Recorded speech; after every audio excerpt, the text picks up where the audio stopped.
For you, it's not so strange. You know, for us, in those 1966 times or whatever, women were not very much involved in issues of security. There are very few women police officers or in the military or guards. That was a male domain in those days. Of course, that has changed, and nowadays we see both men and women involved in the security forces. But that has also changed the nature of those security forces, because I think women always bring something special to every environment that we inhabit. And that's why it's so important for us to be there, because we have a way of looking at life that is inclusive, that is practical, that is compassionate, and every organization or every initiative where we go, that change takes place, because we're always saying, how about the other people? How about making sure they're all comfortable, they're all provided for? So, thank you very much for making the choices that you have made, because those choices are going to be important for cybersecurity to move forward in a very reasonable and effective manner for all people. Another reason why it's so important for us to be there as women in cybersecurity is we know that one of the most vulnerable groups to the kind of insecurity that we see in the cyber realm are children, including very young children. So even before we get to the professional stage where we are protecting systems and so on, we need to share with our young children, our young sisters, our young brothers, and teach them the risks and also how they protect themselves and even how they behave towards others in this area. And also to give them good values, because the reason why we are having so much cyber insecurity is because of the behavior of human beings, right? Soon, maybe there may be malicious AI systems which think for themselves how to be wicked in the cyber realm. But for now, most of that behavior is driven by human beings, right? And it's human beings with the wrong values. And I remember several years ago when I got involved in the digital literacy program that was delivering tablets to young children from grades 1 to 3 in primary schools. I said, when I encountered that program, I said, does it have a values component? And everybody said, why? Why should it have a values component? What these people need to learn is technology. What they need to learn is how they can exploit technology in order to fulfill their talents, which is not bad. That's wonderful, isn't it? However, if you train 1 million children how to use technology from an early age and you do not influence their values, you might have 1 million cyber criminals in 5, 10, or 15 years, right? Because you can also make a lot of money and even make yourself famous by being a cyber criminal, right? You don't want to say yes. Yes, it's a lucrative, I don't want to call it a profession. Cybercrime is a very lucrative undertaking, and that is why very many people have gotten into it, right? And if you think of the problem of employment in Kenya and so on, I'm sure it's easy for people to turn their minds towards exploiting the skills that they have in cyber towards crime and gain the benefits in that way. So if we teach cybersecurity without values, we'll not get ethical hackers, we'll get hackers, right? If we teach ICT without values, we will not get people who are doing wonderful things on cyber.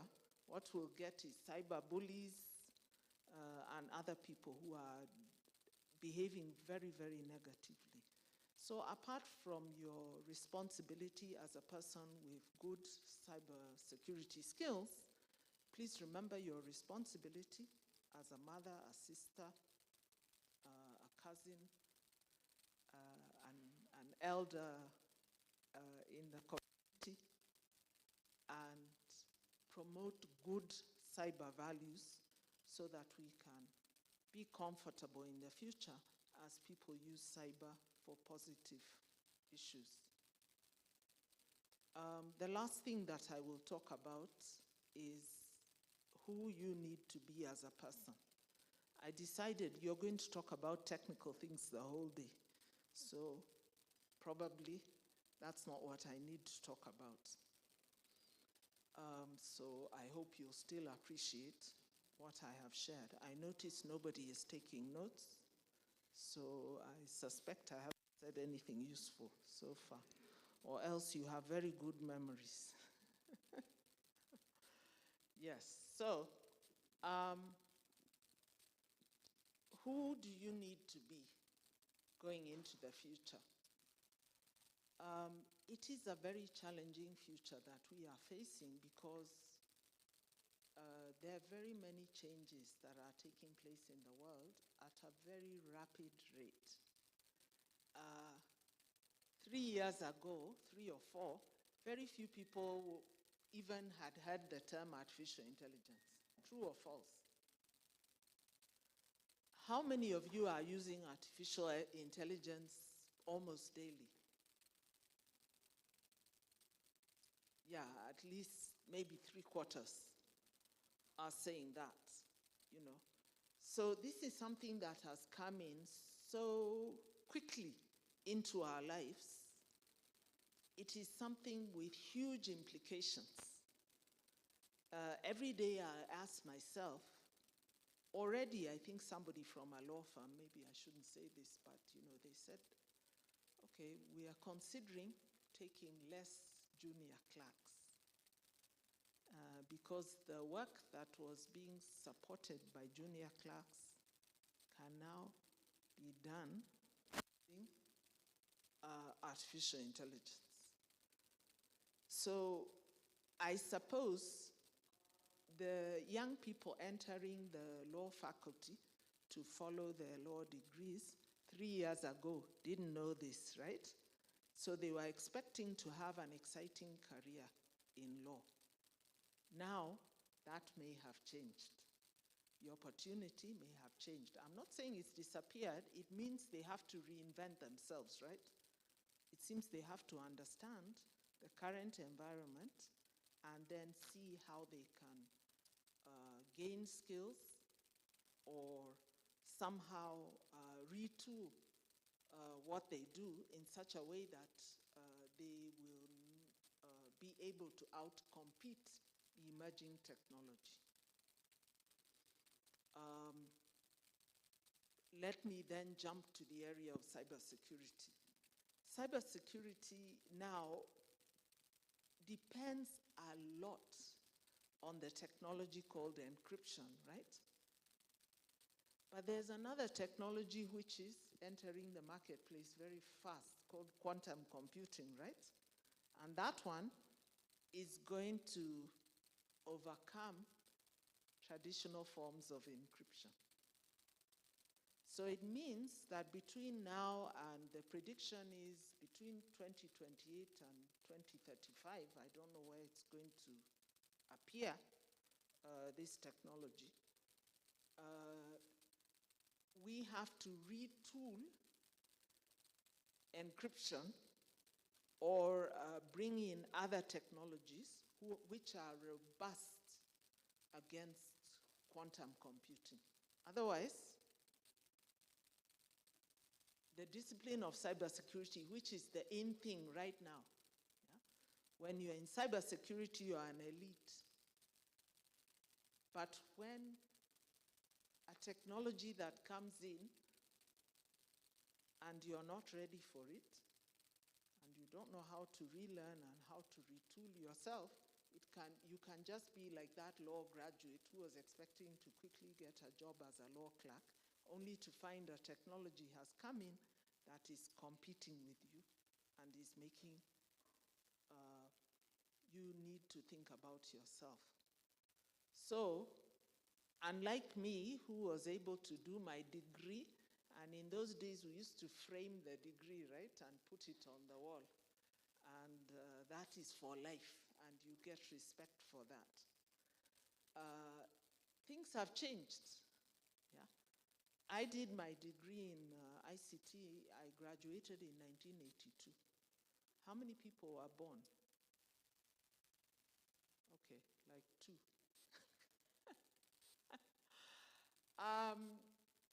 I can no longer rest on the laurels of that degree. That degree right now is irrelevant. Probably even somebody who has not finished their degree program knows more than what I knew that time to be given the degree. So, even a person of my age, and actually I've retired, I'm beyond 60. So,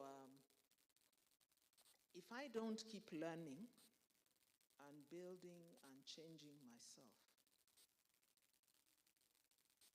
I quickly become irrelevant. And I cannot rest on my laurels. I cannot rest on being called Dr. Gitao if everything you see in me doesn't show that doctor, because I've allowed it to pass its sell-by date. So I hope all of you will have the attitude of continuous learning, and you'll have the humility not to rest on your laurels, because today's elite can become tomorrow's irrelevance easily with technology. So we can't rest. I can't say, I hear people being very proud to say, if you ask, what do you do? I'm a cybersecurity professional. Yeah. So that may sound very good now, the way maybe in 1982 when I said I had done a degree in computer, people are almost genuflecting. They were so impressed. Today, it's irrelevant, and maybe for the last 10 years. It's not about who I was in 1982, it's about who I am today. And who I am today cannot be entirely based on who I was in 1982. And that's true whether I was talking about the year 2000 or 2015 or even 2020, right? So it's who you are today. And part of who you are today is what is your character and what is your integrity. To me, that's more important than anything else. So every day when you wake up in the morning, just ask yourself, am I a person of character? And am I a person of integrity? Because if you're not, all that other cybersecurity professional, ICT experts, data analysts, it's all irrelevant. Because more than anyone else, a cybersecurity professional must be a person of character and integrity. No one can be secure if you are not a person of character and integrity. Because you will not do the right thing. You will not protect them, regardless of your skill level. I was going to talk about what those things mean, but I will not, because even for me, it's a lifelong learning. I have so many books on character. Any book, if the word character just appears in the title, I buy it, because I'm still looking. I'm in retirement age, but I still ask myself that question today, that am I a person of character? And sometimes I have to say no, because of the way I behaved yesterday.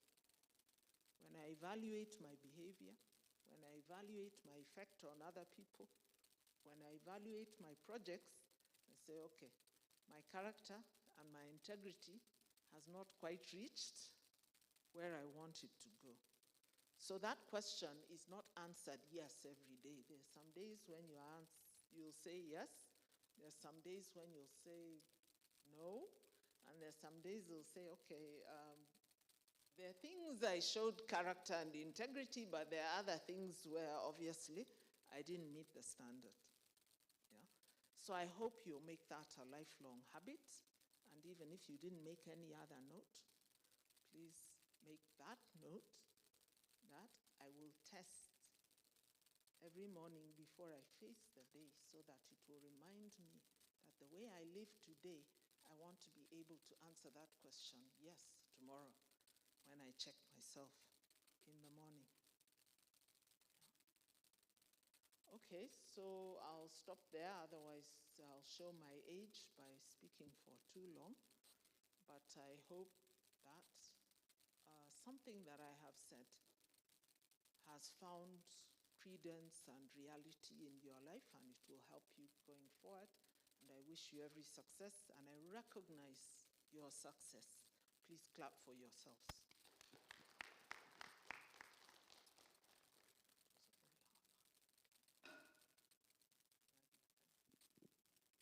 Thank you so much, Dr. Gitau, for those wonderful words of advice. Before we move on to our next session, I'm going to pick two people from the audience just to tell us what they picked from Dr. Gitau's talk. Any volunteers before I pick?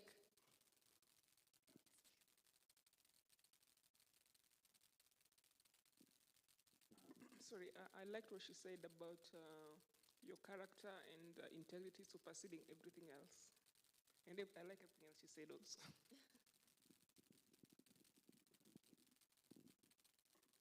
Anyone else?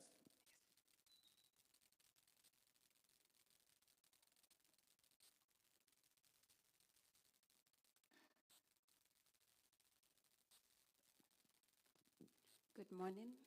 I love what Dr. Ari said about as part of you being a cybersecurity professional doing your job, it's also your responsibility to train the young people, because I loved that statement. If you train 1,000 people about technology and you don't train them about values, then in 5 to 10 years, you could probably have 1,000 cyber criminals. Yes, thank you very much. Thank you.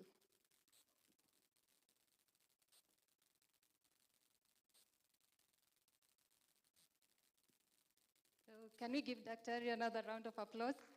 Thank you so much. Now, we have our next session. We have a very interesting session coming up, and we're going to be taking you through different demos. We have very exciting speakers, and our first session will be on cloud security. Samantha and Nicole, are you here? So I'll hand it over to you. A clap for them as they come on stage. So they'll be taking us through cloud security.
Cloud security, in simple terms, is an extensive network of remote servers around the world.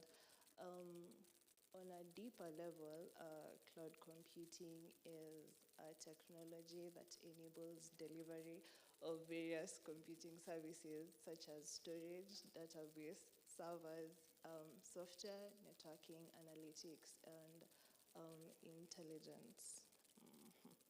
So there are three major cloud providers, which is Amazon Web Service. Most people know it as AWS. There's also Microsoft Azure and Google Cloud Platform.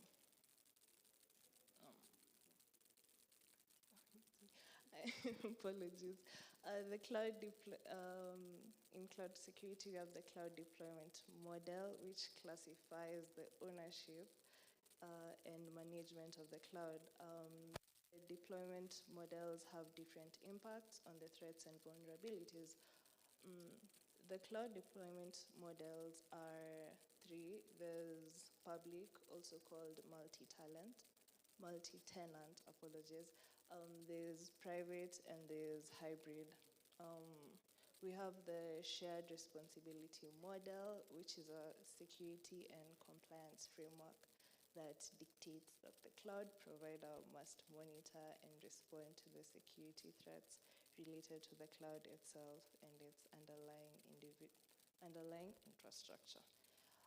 Meanwhile, end users, including individuals and companies, are responsible for protecting data and other assets that they store in the cloud environment. All right, so I'll explain to you the cloud computing service models. You may know them from what they actually are, but I'll break it down for you. Yeah, cloud computing service models classify the provision of cloud services and the limit of the cloud service provider's responsibility as software, platform, infrastructure, and so on. So cloud computing services are categorized into software as a service, platform as a service, infrastructure as a service, and third-party vendors. So software as a service is an example is Google Workspace. Platform as a service example is like Google App Engine, which provides a platform for web developers to code and create applications. And infrastructure as a service, an example is Amazon Web Services. Yeah, and third-party vendors is a collection of all three. Okay, and now there's the cloud architecture models. These cloud architecture models explain the access of the cloud computing services. So you can find a cloud computing service has a single tenant, meaning that it's only for one user. Or you can find a platform as a service or infrastructure as a service has a multi-tenant, which means it's for multiple users. You'll find most third-party vendors are serverless because serverless means that it's being controlled by a third-party vendor. And now I'll explain different cyber or cloud security threats. All right, we'll start with cloud misconfiguration. This is basically when settings, permissions, or access controls are not properly configured and are left at default values. And an example is a misconfigured S3 bucket. An S3 bucket is found on Amazon Web Services, and a misconfigured S3 bucket exposes sensitive data. Insecure APIs. An API is an application programming interface for anyone who might not know what that is. So failure to validate input data can lead to injection attacks such as SQL or cross-site scripting, and this compromises the security of the application. There's data breaches. Misconfigurations and the lack of runtime protection can leave data vulnerable to theft, resulting to financial loss or data reputational damage because information has been leaked from the organization's data. Yeah, and then there's insider threats. This can be done knowingly or unknowingly by an employee or a contractor, and this can happen even through files that they may access, but it's not from the organization, but it's from a hacker. And then there's distributed denial of service attacks. This malicious attempt to disrupt or shut down the normal functioning of a cloud service by overwhelming the service with a lot of unnecessary things that trigger a crash. And weak identity and access management, employee negligence and lack of training. This is, for example, people who use weak passwords or leave their passwords on their laptop, so hackers can easily get their password information and access their data. And here's just a small illustration of a distributed denial of service attack. Yeah. Thank you.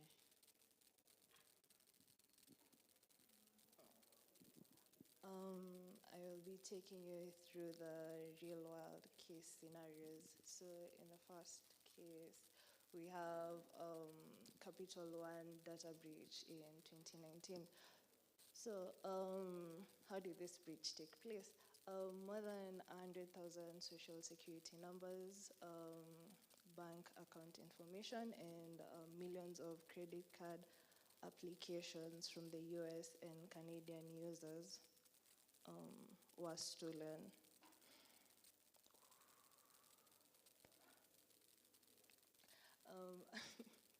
Apologies. Applications and accounts from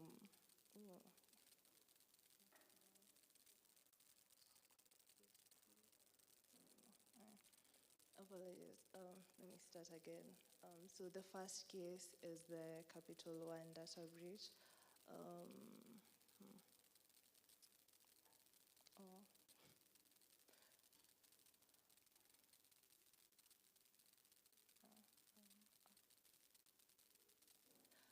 More than 100,000 social security numbers, bank account information, and millions of credit card applications from the US and Canadian users were exposed by the Capital One data breach. Applications and accounts from the years 2005 to 2019 were exposed. The breach revealed names, addresses, dates of birth, credit scores, and transaction data. The AWS systems that a threat actor hacked housed all the information exposed in the breach. A cloud firewall configuration vulnerability was the reason for the compromise, which Capital One claimed had subsequently been remedied. Between March 22nd and 23rd in 2019, the unauthorized access occurred when an attacker took advantage of the firewall configuration error that allowed the commands to get through to the vulnerable server.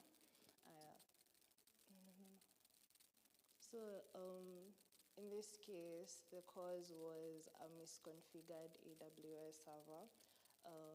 The attack vector was just an exploited server-side request forgery. The impact was it exposed over 106 million customer records, and the solution they implemented was they strengthened the IMA policies and logins. Our second case is the E.T.G breach, which happened in 2024. What was stolen in this and from who? The data breach involved data from E.T.G who was storing it as a third-party cloud storage company that was left poorly secured. It includes records of calls and texts, including information about who users called and texted, when and for how long. Nearly all AT&T cellular customers, mobile virtual network operators, customers using AT&T network were impacted. as well as AT&T landline customers who interacted with these cellular numbers between May 1st, 2022 and October 31st, 2022. The contacts of the calls and text messages were not included in the hack. While names, social security numbers, and credit card details also weren't included in the data breach. Most phone numbers can be tied back to people's names, so hackers will likely be able to identify who is close to whom. So in this case, the cause was data sets from 2019 or earlier resurfacing on the dark web. The attack vector was potential malware infection and exploitation of outdated security protocols. The impact was massive exposure of sensitive data, potentially identity theft and legal charges. The solution they implemented was AT&T launched an internal investigation, malware mitigation efforts, and is facing class action lawsuits from the people whose data was stolen. TileBridge. TileBridge is a company that, if you know Life360, TileBridge is a company under Life360. So Life360, a popular location sharing app, experienced a significant data breach in June 2024. The incident involved a compromise of its subsidiary, Tile, a Bluetooth tracking device company. The scale of the breach, while the exact numbers of affected users isn't confirmed, it is believed to be significant. Life360 offers family safety services and location tracking features, so the breach potentially impacted millions.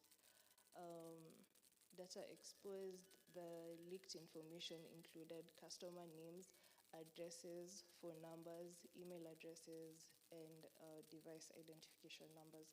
However, sensitive data like login credentials, credit card numbers, and government-issued IDs were not affected. The cause of the breach was attributed to the exploitation of login credentials belonging to a former Tile employee, granting unauthorized access to internal tool used for law enforcement requests. Statistics. 81%, these are a few statistics. 81% of organizations reported experiencing a cloud-related security incident over the last 12 months. Another one is almost half, which is 45%, of organizations reported suffering at least 4 cloud-related security incidents over the last 12 months. In a survey of nearly 3,000 IT and security professionals across 18 countries, more than a third, 39%, of businesses have experienced a data breach in their cloud environment last year, an increase on the 35% reported in 2022. Human error was reported as the leading cause of cloud data breaches by over half, 55%, of IT and security professionals. In 2022, 62% of organizations reported that they were somewhat highly likely to experience a cloud data breach in the next year. All right, so I'll explain the solutions to some of the cloud security threats. So one is data encryption and key management. So organizations can better protect sensitive information, and it is data at rest or data in transit from unauthorized access. There's also the zero trust security model, which allows for verification of every access request. So the zero trust security model also, in as much as you may be a user and registered user of an organization, The zero trust security model allows you to grant access or see every access request, even from registered users of an organization. Yeah. Identity and access management. This enforces the principle of least privilege and reviews and updates user permissions. So it allows the team, the IT team, to be able to give access to all users, because principle of least privilege, so they have the bare minimum access to different levels of data. And the identity and access management allows you to review and update these user permissions in case of maybe someone is promoted, so of course their access levels are increased. Then there's cloud-based distributed denial of service protection. This solution uses distributed cloud resources to detect, mitigate, and absorb DDoS traffic before it reaches the target network or application. So the good thing about the cloud-based DDoS protection, it is cloud-based, so it allows for scalability and flexibility. Then there's regular security assessments. Teams must adopt a continuous monitoring strategy to detect and respond to security threats in real time to maintain a more robust security posture while ensuring compliance with the industry standards. So this looks like training employees on the different cybersecurity threats that exist and create different scenarios. And then there's DevSecOps practices. This reduces the risk of releasing code with security vulnerabilities. And then there's Cloud Security Posture Management Tool, which identifies and remediates risk by automating visibility, uninterrupted monitoring into the human aspect and exploit the trust that so many of us hold. The common objectives of this are usually financial gain, people who just want an ego boost, revenge, or knowledge or access to sensitive information. And so that you can be able to comprehend or understand how much of a challenge this is now becoming, we have a few statistics, global statistics, that then speak to the challenge that we have. Globally, every 39 seconds, you can just visualize that there is a computer that is being hacked. Out of these attacks, it currently represents 12% of an increase in reference to the global vulnerabilities trends from the previous years. And these attacks that are happening every 39 seconds, 98% of them usually rely on social engineering as the entry point. For the social engineering attacks then, now they are not just coming and talking to you to divulge information, protectors within our fabric.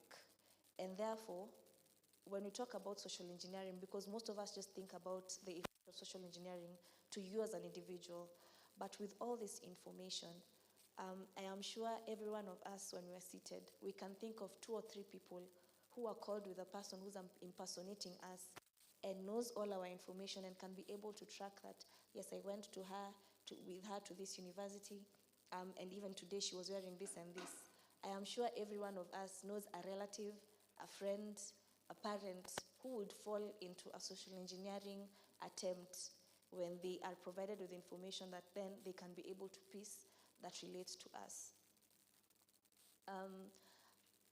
So that just goes to say, also the demographics of the user affect the success or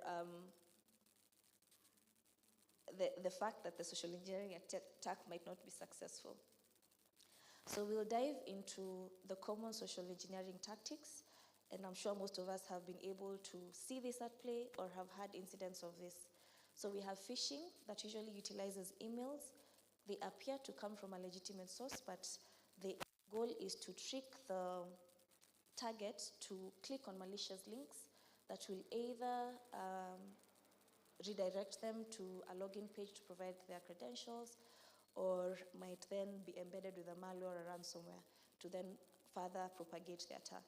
Then there's vishing, which is voice phishing, which ideally, most of the times, the attacker will try and trick the victim or the target with phone calls, probably impersonating their bank managers or trusted entities so that they can be able to supply credentials or important data. We have smishing, which is also becoming more frequent, which is via SMSs. Mostly it's usually spear phishing, but sometimes people just cast the net into the wider ocean and hope that one of the SMSs that they will send will resonate with you, and then you will either send money or divulge information. Then we have quid pro quo. Later on, we'll see a case study that had this as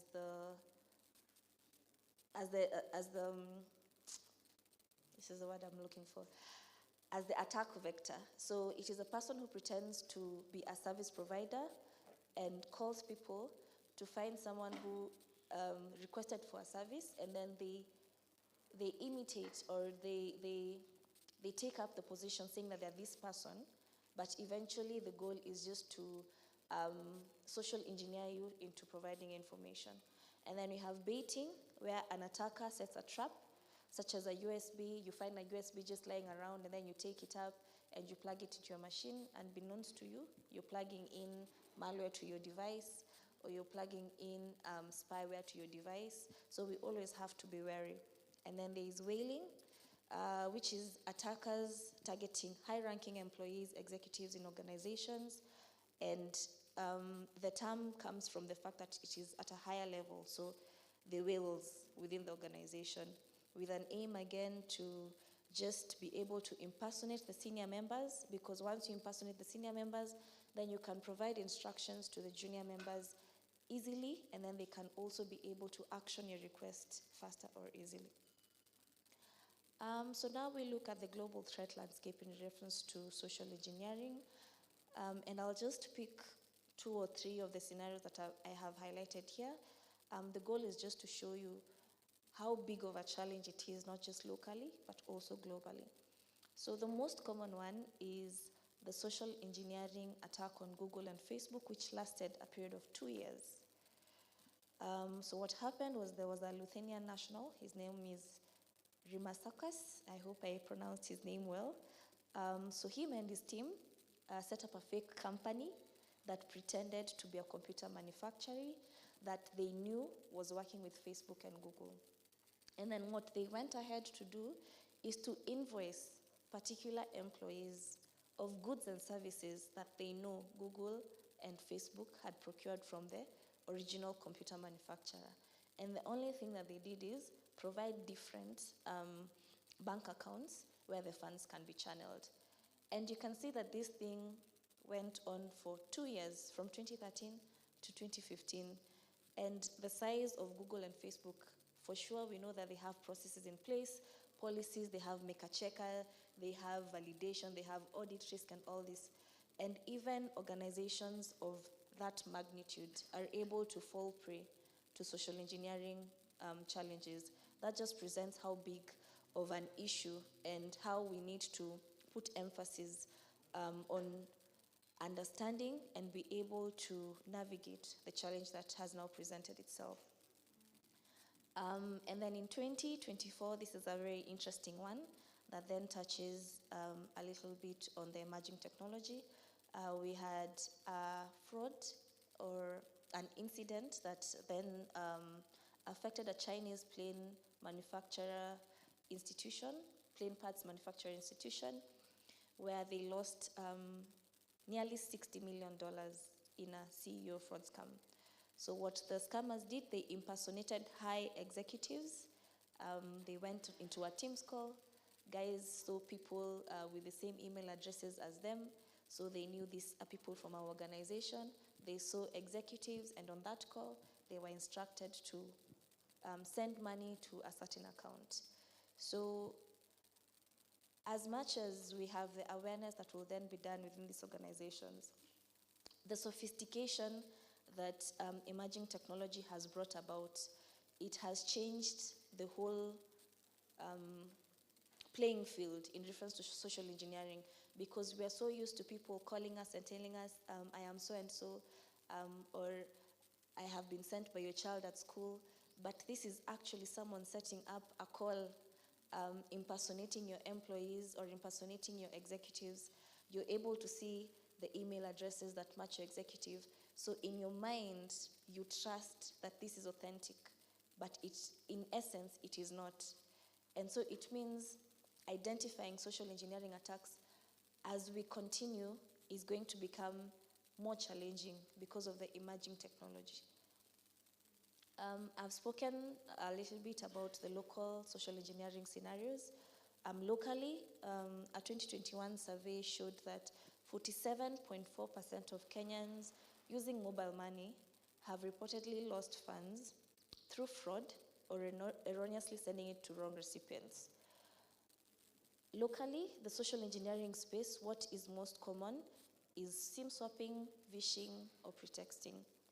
All these three are reliant on the human aspect of trust. And also, what they do is they also use the demographics. They look at the people who would be most susceptible to such attacks. So they'll probably target the older generation. If it's someone who's known to you, you'll target someone who you know is very empathetic, who will trust what you're saying, and all of which, if you just look at the flow of the attack, you can note that on SIM swapping, vishing, and pretexting, all of them start with the reconnaissance of the victim. So it starts with the attacker collecting data or information on the victim from their social sites, or phishing them, or even just tailgating you and seeing what you do on a day-to-day.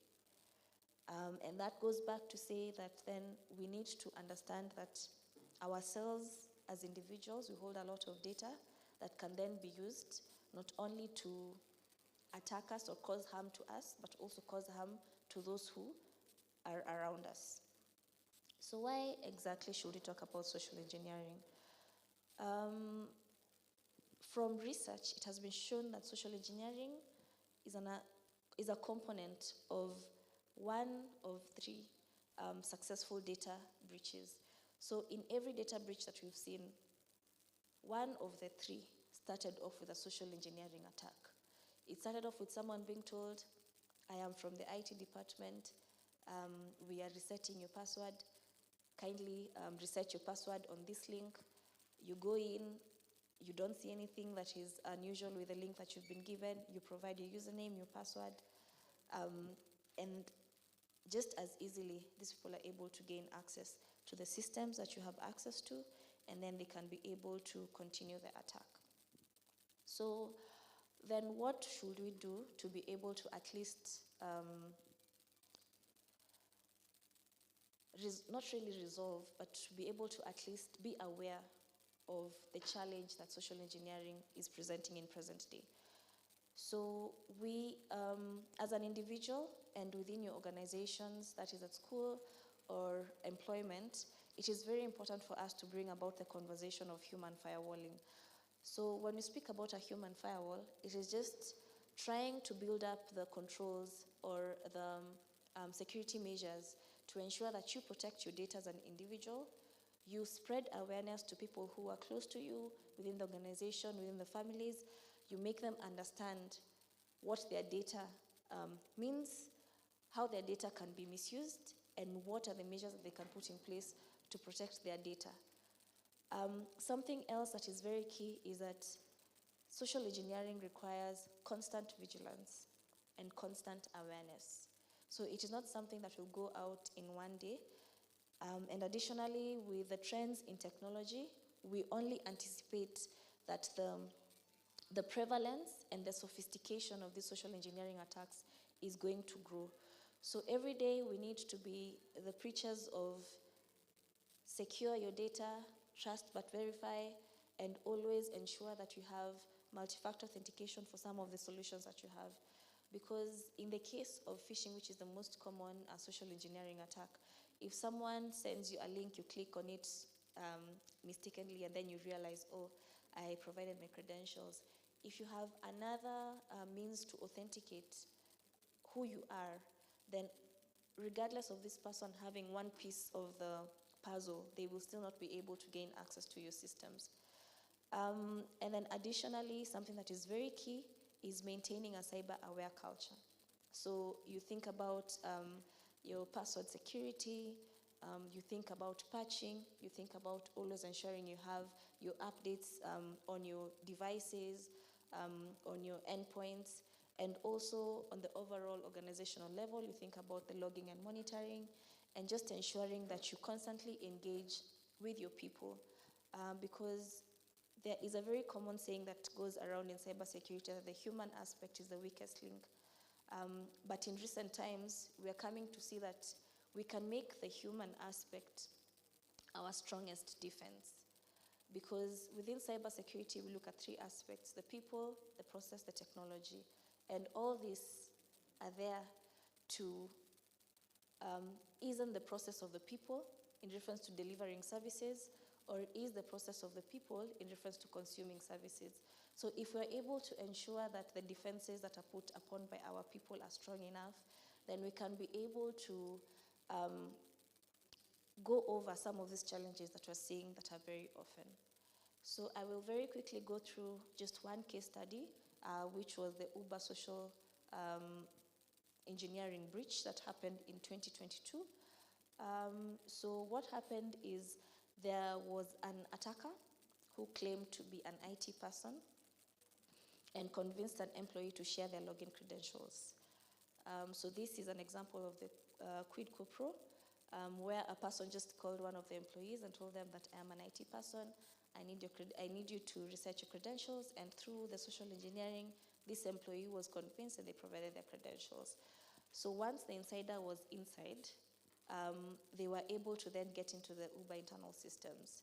Another problem that we normally face, I'm not sure if everyone usually faces, but a lot of the older people that we work with have the habit of saving their passwords in notepads. And I'm sure some of us might also be part of that demographic where we save our passwords in notepads. So what happened is once this attacker was within the system, they were able to get such a file hosted on one of the servers, and then that just made their progression of their attack even easier. So the key takeaways for this attack was that social engineering remains a potent threat, regardless of the size of the organization, because we've spoken about three organizations that resound with everyone in this room: Facebook, Google, and Uber. And all these three, regardless of their processes, their technology, and definitely they have invested in cybersecurity. The people aspect is what led to very huge losses within these organizations. The second one is that multi-factor authentication is not foolproof. So another aspect that went into this breach is that once this person provided their credentials, this attacker, which I should also mention, I think was between 18 to 20, I don't really remember his age very well, kept on sending OTP prompts to the employee. So the employee kept on ignoring until at some point in time, they clicked and accepted. And at that point, as much as you have another way of authenticating you, because this person did not confirm that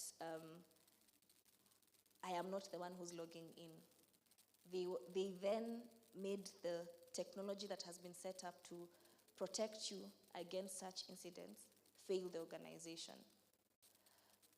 And then thirdly, a key takeaway is employee awareness and training. So this just goes into aspects of building the human firewall, letting them know that they have to be vigilant at all times, and as much as you trust, you always have to verify the authenticity of this person, the authenticity of this request. And lastly, the vulnerability that remote working presents. There is some level of comfort and trust when you have organizations or people working within the same physical construct, because most organizations will have invested in the kind of monitoring, the kind of security tooling that they have within the organization. But if you then take the aspect of remote working, it means then you're reliant on the security of your employees. And so because remote working is now becoming the norm, then what that means is we need to always ensure that we secure our devices. We have antiviruses running. We have schedule scans running.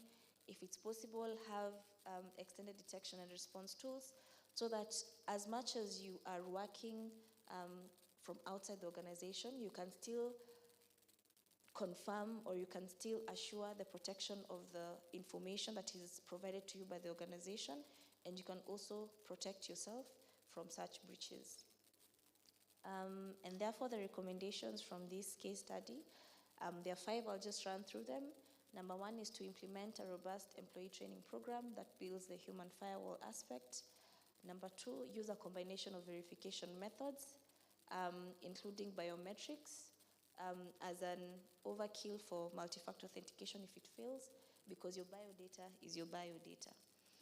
And then always ensure that you use password managers so that you can move away from the aspect of saving your passwords on notepads, because it's very easy to be compromised.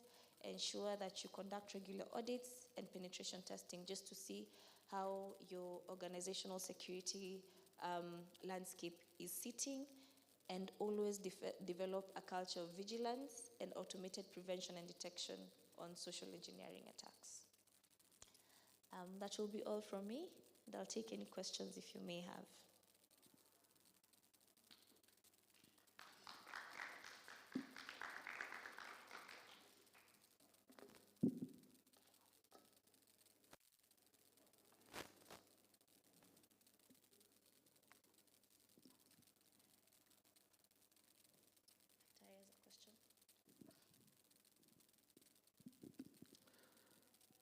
Thank you very much for your presentation, which is a very useful one for today's environment. I think you said you've worked for a number of financial institutions and banks, so maybe I'll relate my question to that. When a client of a financial institution is the subject of a successful social media attack, firstly, just in brief, what should they do? And secondly, are there any protections which they enjoy, or they just have to bear the loss?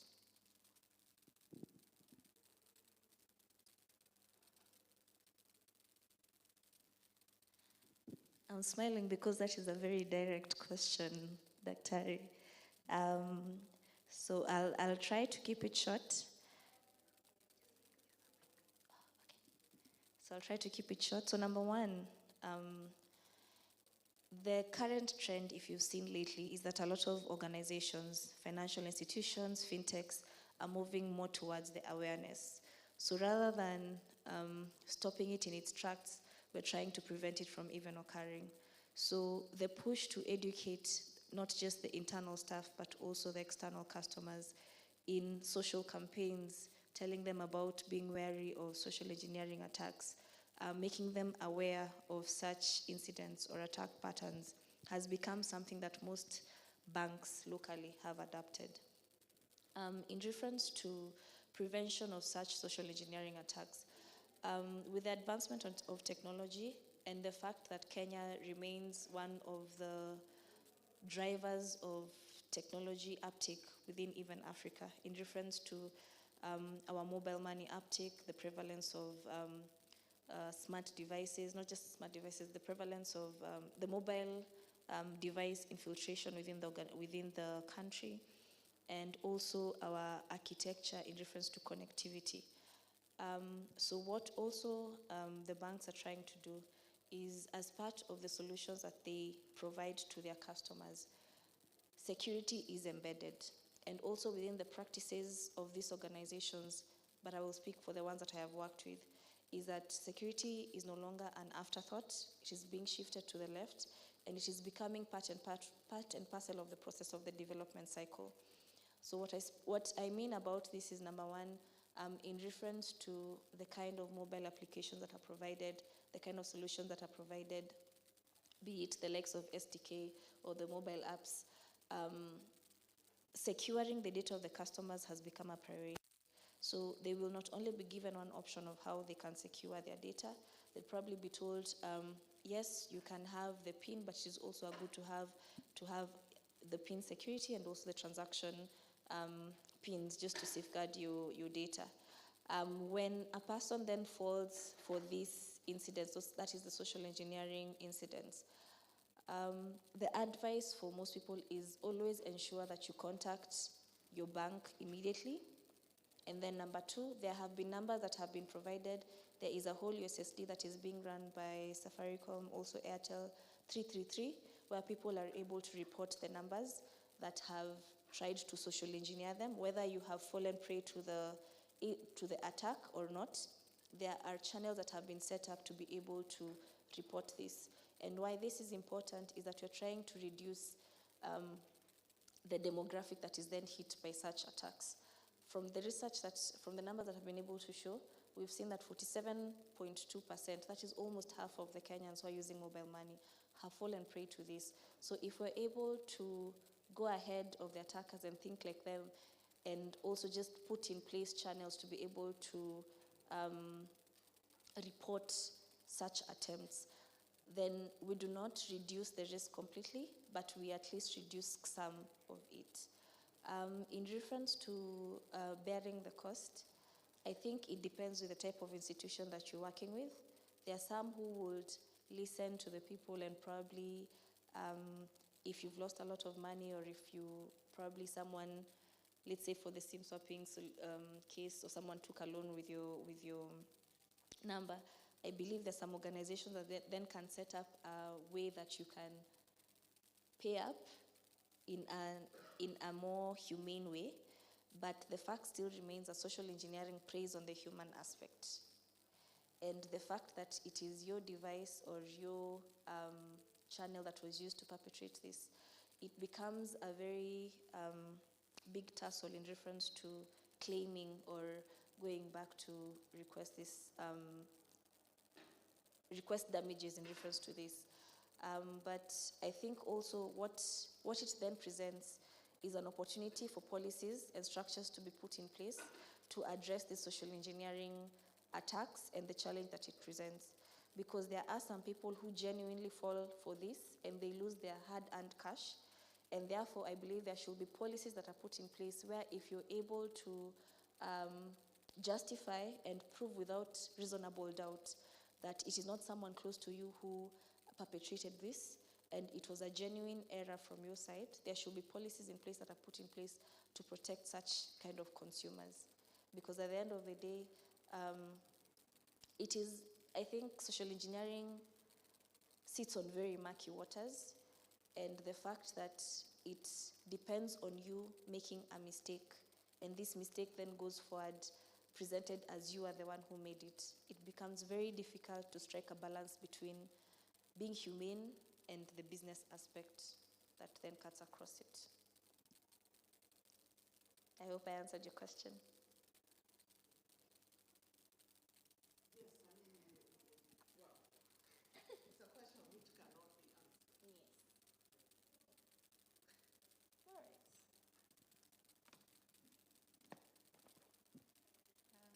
Thank you so much. A clap for her. Our next presenter is called Esther. She'll be taking us through fishing, so I'll invite her to the stage. A clap for her as she comes on stage.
Hi, ladies.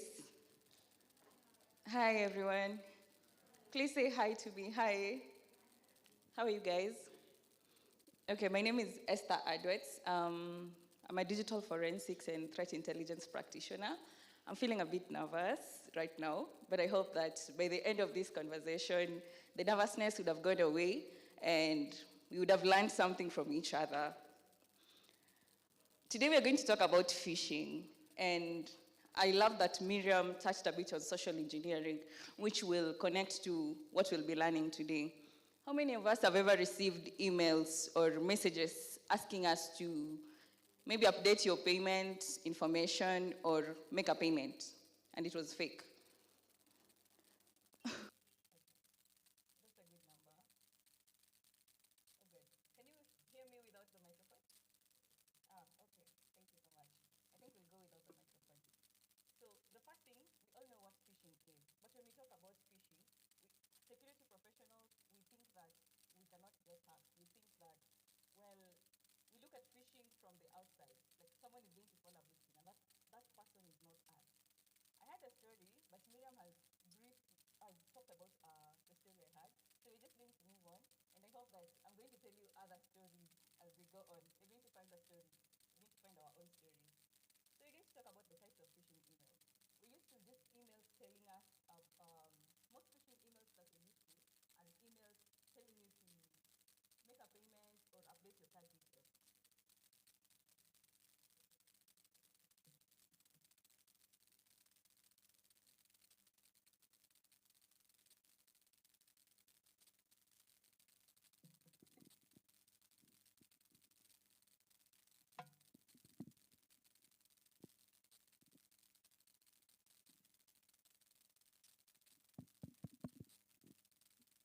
Okay, we are back here. Okay. Can you guys hear me? Okay. Thank you. So we are back to the type of phishing emails. We have different types of phishing emails. And the first type of phishing email that we have is recon emails. Anytime you're taught about hacking, how many of us are practicing cybersecurity professionals? How many of us are practicing? Thank you so much. So every time you're talking about the cyber kill chain, the first thing is usually recon, right? And recon is, if you're not aware, recon is gathering information about your victim. An attacker gathering as much information as they can get about their victim. And the same can be done with phishing emails. So we have recon emails, which are used to gather information about the recipient. Recon emails can contain, they're not asking you, from the name, they're not asking you to do so much. They're not asking you to update payment. They're not asking you to change your password. What they'll be doing is just gathering information. So in most cases, these recon emails, they just contain random letters. You receive an email containing random letters, or someone from a stranger, someone you do not know about, telling you, maybe just saying hi, trying to get you to respond to an email. And usually these recon emails, the just random letters, and then two, some of these recon emails can have tracking pixel. So what is a tracking pixel? A tracking pixel is like a HTML code snippet. A HTML code snippet that is loaded when you visit a website or when you open an email.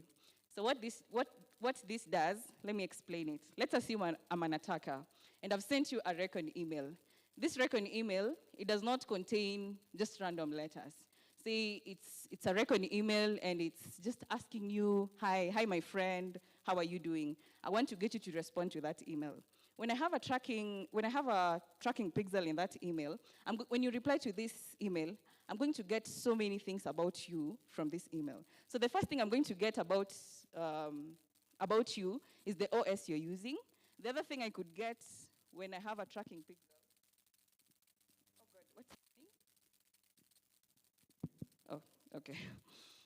So the other thing I'm going to get from when I embed a tracking pixel into an email I send to you is the OS, your operating system. The other thing I could get is the type of email client that you're using. I can get information about your screen resolution, and also, most importantly, I can get information about the date and time that you open that email. Now, as an attacker, how can I use this information against you, or at least to work in my favor? When I sent you an email at 12 a.m., and then I see that today, I sent you an email at 12 a.m. today. Then I see that you opened this email tomorrow. You opened this email tomorrow at maybe 9 a.m. I can already tell some things about you, right? I can tell if I'm sending you an email at work, I know that this is the time you get to work. And then I know again that this is the time you're most likely to open that email, right? So that is what recon emails do. The next type of, well, before we move to the next type of phishing emails, this is a recon email I received last month, as you can see. Can you guys see clearly on the screen? Okay. So the first thing about this email, I received this email last month, and it's a recon email. And why is it a recon email? This email is not asking me to do something. It's just a, dear friend, I have a confidential business proposal for you. With regards, Ahmed Abdallah, Chief Risk Officer. So the first thing I noted about this hacker, this person knows I work in cybersecurity, because you see, they're trying to say that they're Chief Risk Officer. Then probably this person knows I'm into business, that I would love an opportunity, like a business opportunity. So they're going to use that against me.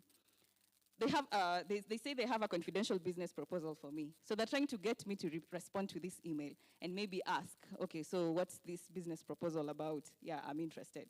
When I reply to this email, this person is going to get information about me. For us who work in organizations, you see, have you ever received an email from someone in an organization? They write their name, their phone number, probably their role, and others even add all their certifications, all the certifications they have in that email.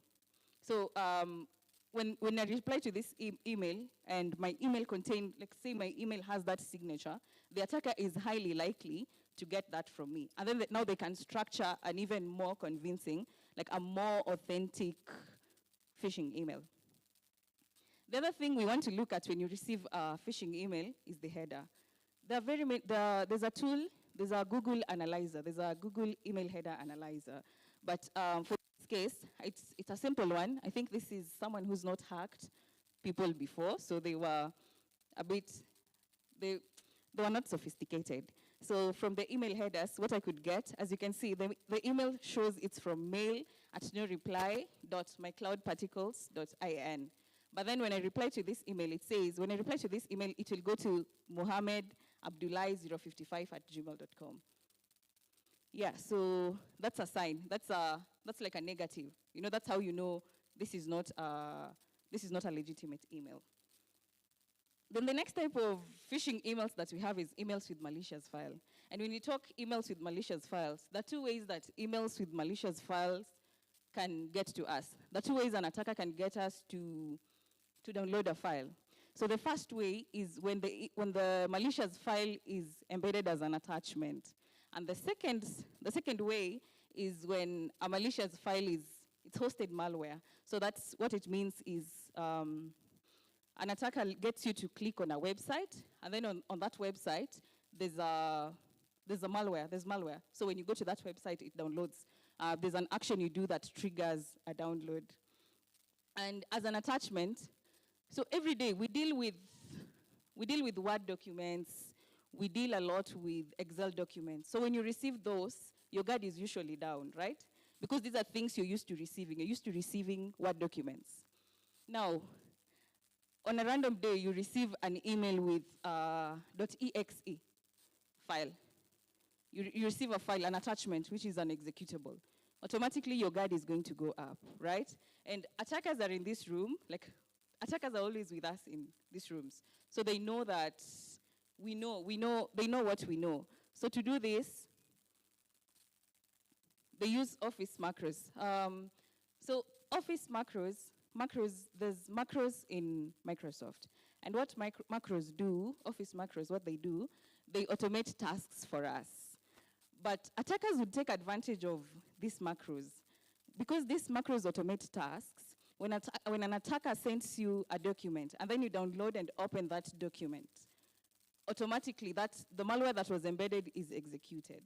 So to solve this, what Microsoft did, they disabled macros. So usually when you open a document, when you download a document, or when you open a document that was not created in your machine, you'll usually see a notification up there, like this document has been opened in protected view, or, you know, like you have to manually enable the macro to edit. You have to manually enable it. The reason why it's there, it's to protect us from malware that is attached to documents. So the next type of phishing emails that we have is credential harvester emails. And from their names, they are to harvest credentials. And this is even worse if you reuse your passwords, because if I harvest your credentials today, I know it's a good day for me, so I can look at another service that you use, and then, then hack you or, get into them and do something malicious. The other thing that Miriam has talked about and has saved me is social engineering, which we already know. She said it's influencing someone to take an action, but I love to say it's influencing someone to take an action which might be or might not be in their best interest. I won't dwell much on that. Miriam also spoke so well about the types of social engineering emails that we have, and I'd just like to add two things. The first one is quishing. She talked about whaling, spear phishing, business email compromise, but I'm going to talk about quishing because she didn't mention that. Quishing, we've all used QR codes. Even right now, I'm seeing a QR code there. These QR codes can be used by attackers to manipulate us. Times are changing. We love good technology, but with this technology, it's coming at a cost, right? So when we love QR codes, someone can embed malware on that site that the QR code is going to. And then you're going to scan that code. You're not going to check when you scan a code, there's usually a pop-up of the destination website that you were supposed to head to, right? Have you guys ever noticed? Okay. So most of us don't check that pop-up. We rarely give attention to that pop-up, but it's important that we start to do that because sometimes someone can hijack. So if there's that QR code, as an attacker, I could hijack the site that leads to. Then when you scan, you won't look at the destination, and I'm automatically going to hack you. Miriam also talked about whaling, and the good thing about it is I was listening, so I'd know not to repeat myself. One thing she didn't say, maybe because of time, but she didn't mention why whaling, why the big fish are an easy target. It's because number one, we assume the big boys or the big girls, they usually employ someone to do the cybersecurity job. So it's easy to assume that they do not have the knowledge, at least not as much as the people that they employ. The other thing is that their emails are mostly taken care of by their assistants, right? So you see a boss, they have an executive assistant. And these assistants, maybe they're not trained on cybersecurity awareness. Because now when we do cybersecurity awareness training, it's mostly for the employees and rarely for the big boss and their assistant. So I had a video, but we're not going to play it. We're going to move quickly to psychology of persuasion. Miriam talked so well about social engineering, and I have a challenge for us on social engineering. As cybersecurity professionals, we're always saying, well, you're only going to attack a machine that has a vulnerability. What if we started looking at humans the same way? Every day, you're told, if you receive an email that assumes authority, maybe like it's coming from your bank, it's urgent, it's asking you to do this in maybe 12 hours. Also, it's threatening you. That's automatically a phishing email. But what we don't put into consideration is that humans come in different forms. We all come in cocktails. The same thing that will make me flag a phishing email as malicious is the same thing that would make Miriam fall for that email. Because some of us say you're an anxious person, and you receive an email that's, this is urgent, you're more likely to fall for it. Let's say you're a very organized person. You love to do things. You love to do things a certain way. We are all taught to respect authority. And that's why when someone from the bank calls you, you assume that they are experts in what they do. So what if we look at phishing and social engineering and humans and the security awareness training from the point of human beings have different vulnerabilities? And then now, when we talk about security awareness training, we tailor it to the different personalities that we have. Is there anyone who's ever worked in HR here? Any HR professionals? Miriam, you're smiling. Have you worked in HR? Okay. Usually when you apply for a job, there's personality tests. Most of these personality tests that to get to fish you out, right? To choose, these are the people we want to work with because they share the same values as us, or maybe their personality matches our job culture.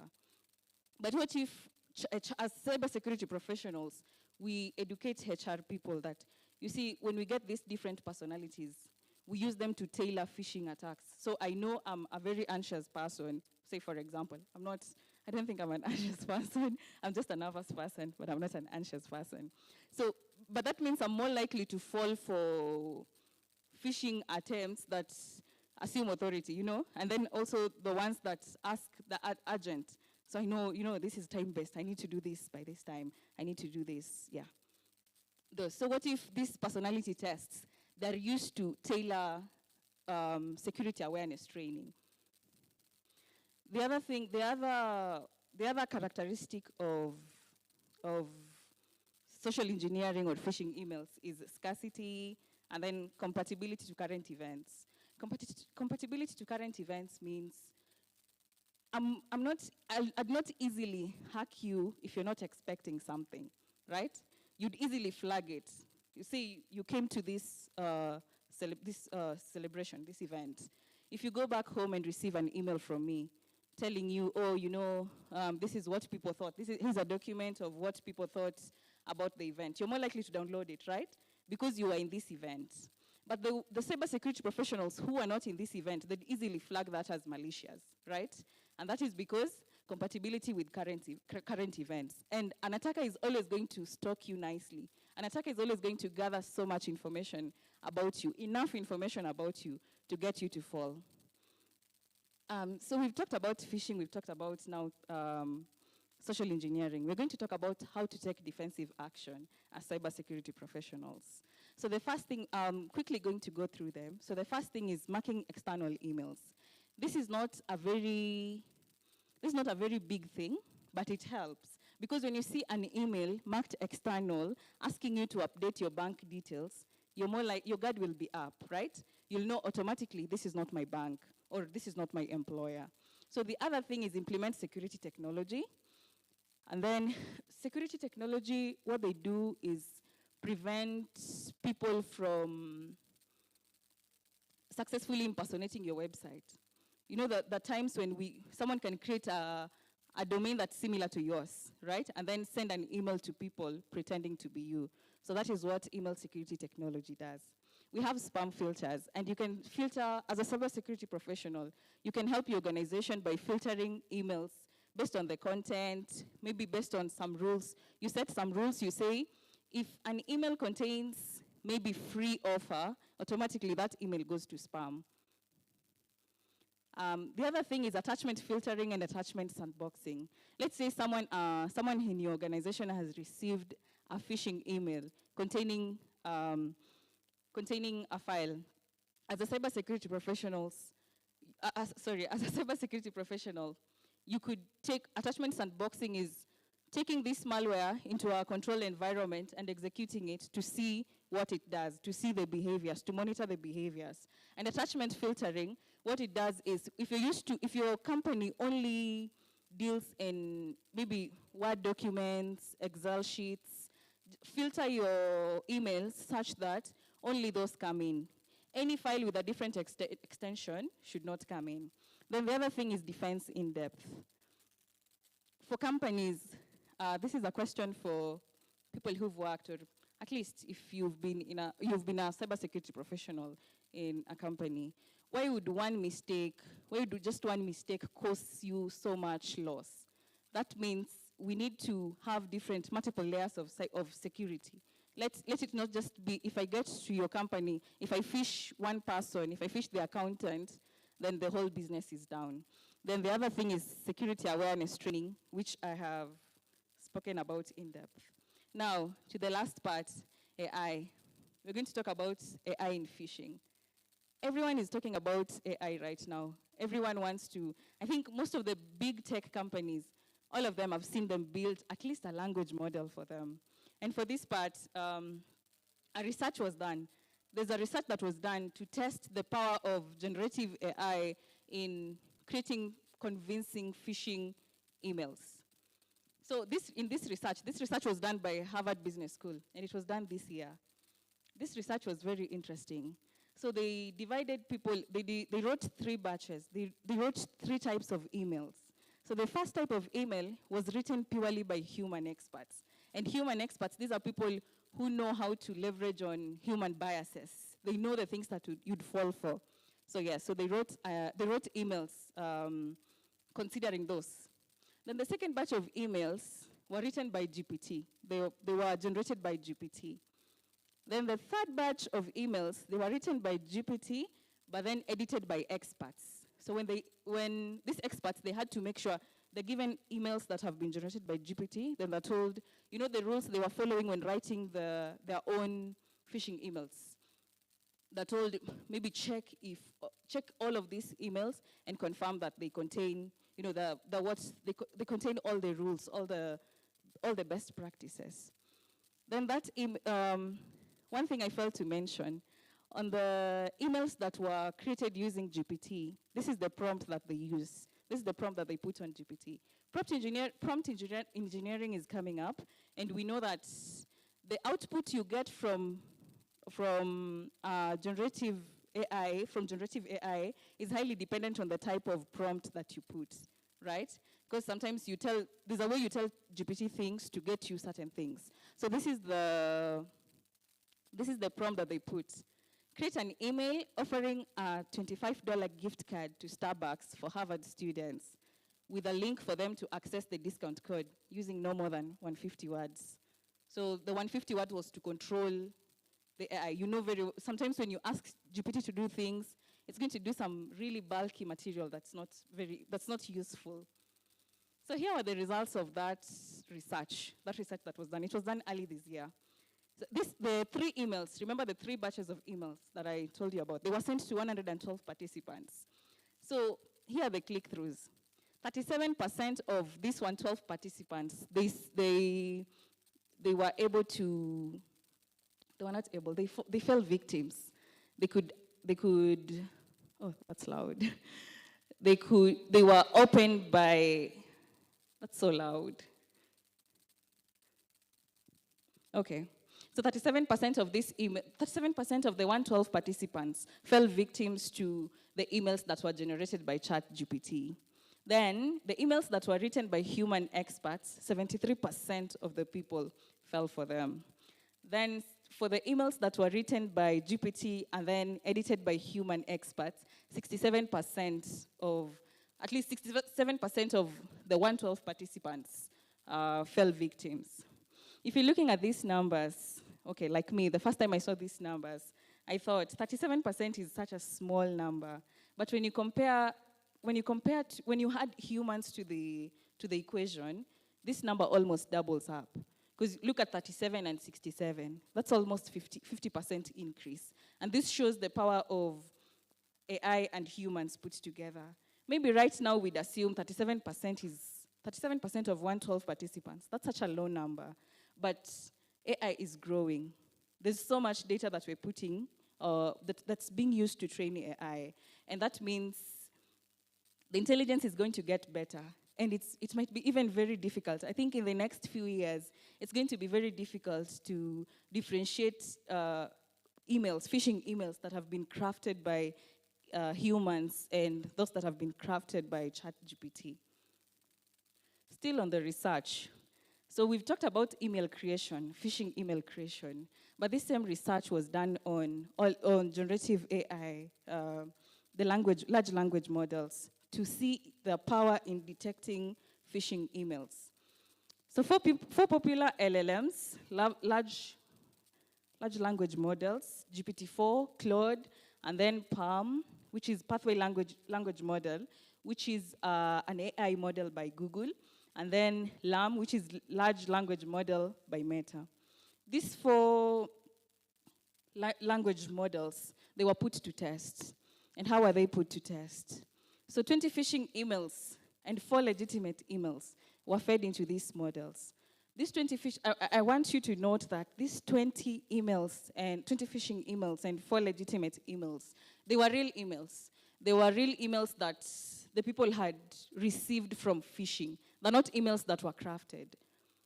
So how did these language models perform? Claude model performed best. Claude successfully identified malicious emails. But GPT, LAM, and PALM, all of them, they failed. Well, I think it's harsh to say that they totally failed, but at least they struggled. The results were, you'd have to ask so many questions. You'd have to feed in more and more prompts for them to give accurate results. So if Claude model successfully identified malicious intents for the very non-obvious phishing emails, can you imagine where we will be? As now, Claude model can identify a phishing email even better than humans. From this research, it was even better than humans. So it performed human detection capabilities. So imagine where we will be in the next maybe 2 years or 1 year. What can we take away from this research? So the first thing is we're a long way from even glimpsing the outer limits of the universe. And I think I've said that so many times. Data is growing, like there's so much data that is being fed into the AI. Research is going on. People are not sleeping. People are doing their best. So we're a long way, and we are going to see, I don't know, I can't even put it in words. The second thing we can take away from this is key phishing processes like information gathering and email creation can be automated. And that means it cuts cost for attackers, 1. 2, it's going to make phishing grow at a large scale. Because if you can do, the way when you have a small business, if someone can do the small tasks for you, you can easily focus on the big tasks, the big strategic tasks. The other thing that we can do or take away from this is we can only brace for a dramatic rise in phishing emails because automation is becoming widespread. But what's next for us as cybersecurity professionals, as organization CEOs? What's next? So number 1, we need to understand the asymmetric capabilities of AI. And by asymmetric capabilities, asymmetric means not equal. So we need to understand this is where humans are the targets. This is where we stand as an organization, or at least this is where we stand as humans. And where machines are the target, this is where we stand.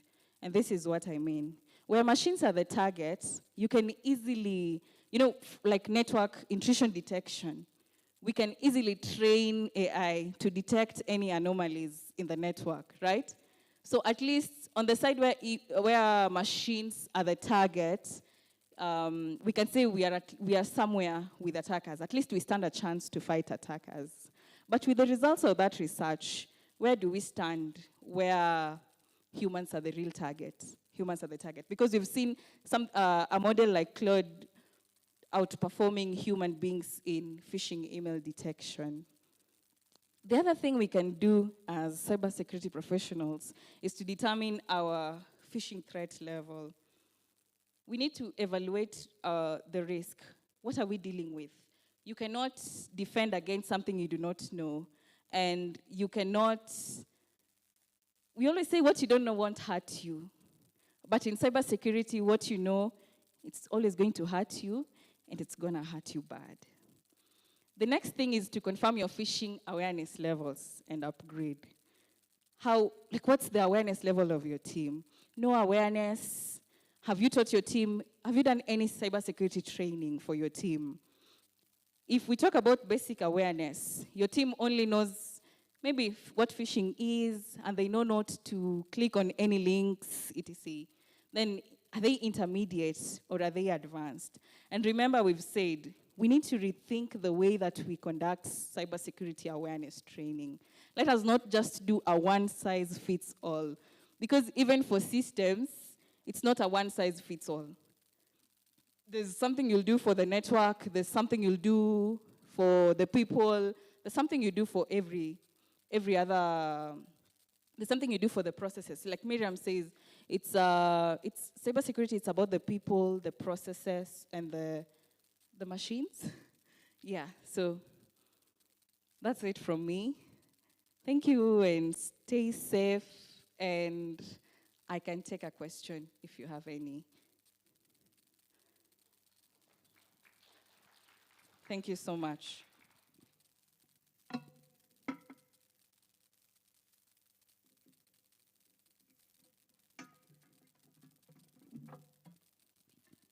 There's a question from the audience.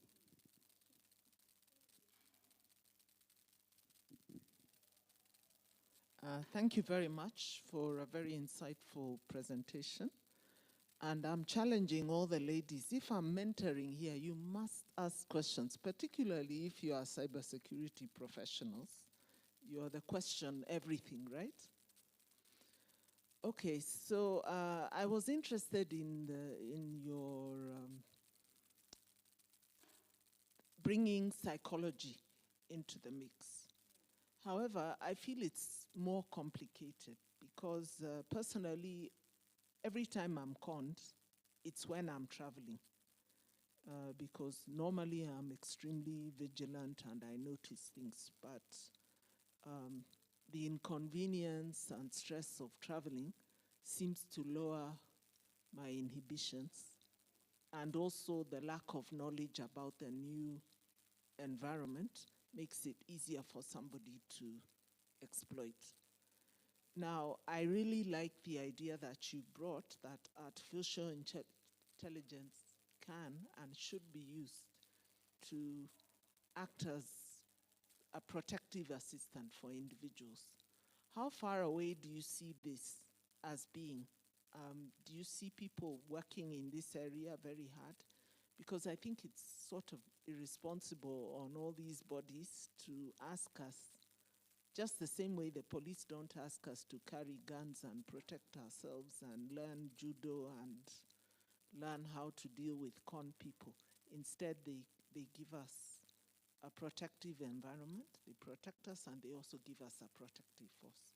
So how far away are we going to stop being asked to be aware, to know so much about cybersecurity, and instead be provided with protective assistance? Thank you so much for your question. The first thing you said is it's complicated when we bring in psychology. But you see, human beings in our nature, at our core, we're already complicated beings, right? And it is the difference, it's in our complication that really makes us vulnerable. Like I said, let me answer the first bit where you asked, how far are we? I think we're not so far from the future. I think it's coming. And we can see this with adoption of AI. Everyone is trying, like the big. So I think also the other thing is when the good guys, let's assume all of us here are the good guys, we might want solutions, but the bad guys, they're looking for the loopholes, right? Like every time they're looking for the loopholes. So I think AI can only be used to support. There cannot be, like, phishing, you're taking advantage of the human. There's no patch for humans. I don't know if that answers you. There's no patch for humans. So it is just us to just keep learning. I don't think there's a solution to just stop us from learning. Because even, when we were young, I remember we used to write compositions that tech will make the world a global village, right? But even in your villages, even without tech, there's always the bad guys and the good guys. And we always have to keep defending ourselves against them. We cannot say that, today there's a solution. No one is ever going to steal from another person.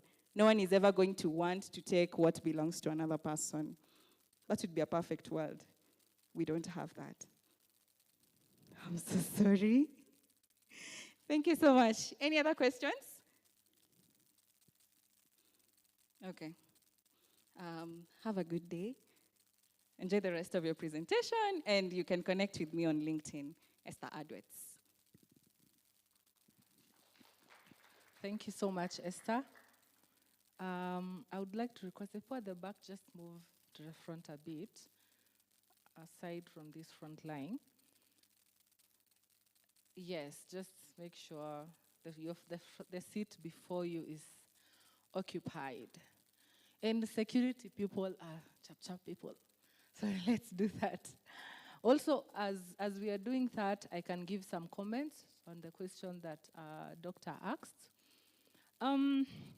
Well, I think as the good guys, as the cybersecurity defenders, we also need to get to the innovative side of protecting ourselves.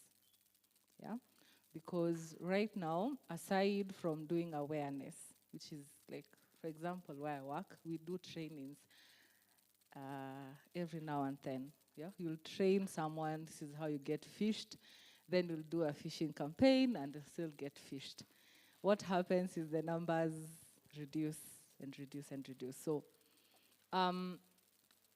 what I can say is I have seen AI being used on the defensive side of it. I've seen AI being used. When we talk about security operation centers, we have seen some of these tools working as EDR points, detection tools. So please just move forward. If the seat before you is not occupied, feel free to move forward. Thank you so much, Esther, for that session. I think that's the gospel that we will never stop preaching. That people are very quick to say that humans are the weakest link when it comes to security. But like Dr. said, it's much more complicated than that. So we'll move to our next session. I hope our presenters are ready. Are you? Okay, can just start moving forward. So with the next session, we're going to look at a very interesting topic.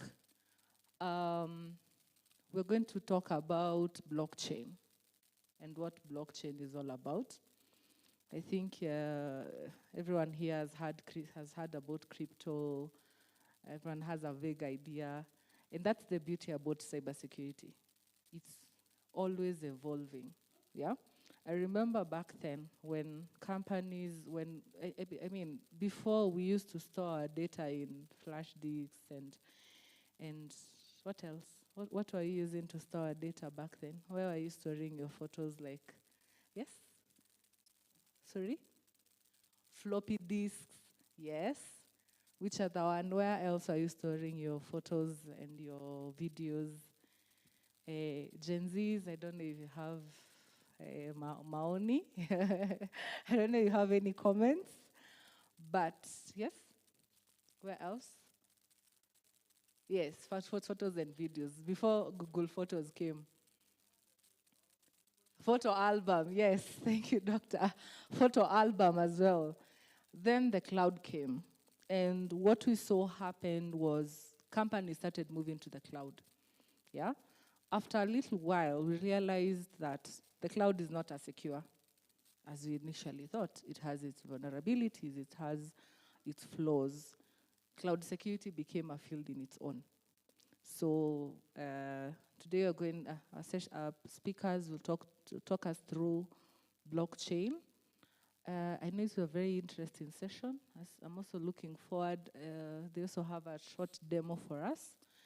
So be attentive, and I hope it's a huge learning experience for you. Welcome. Hello. I'm Gideon, and this is Moses. We'll be taking you through blockchain, a little introduction about it, and a small demo of some of the common attacks in the blockchain.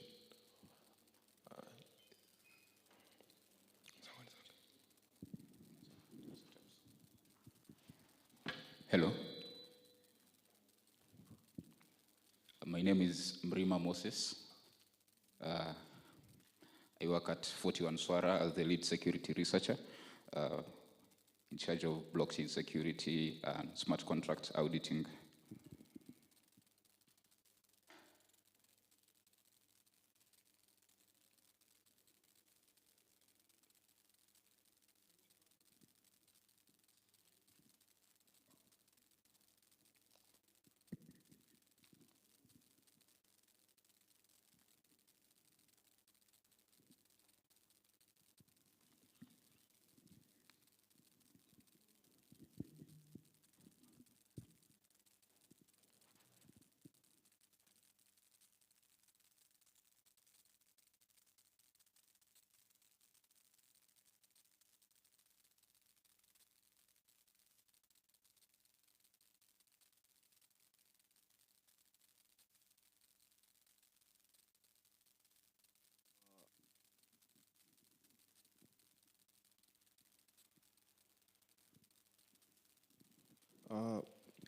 as the screen is being prepared, I'll say some introduction about blockchain.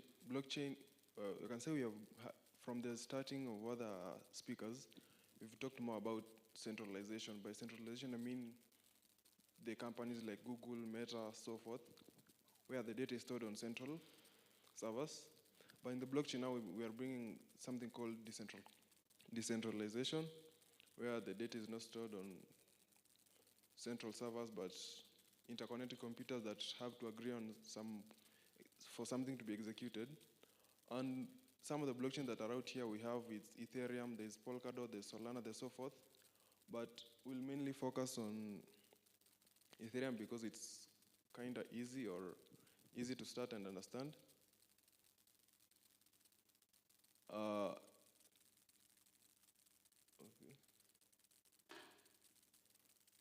Ethereum is close to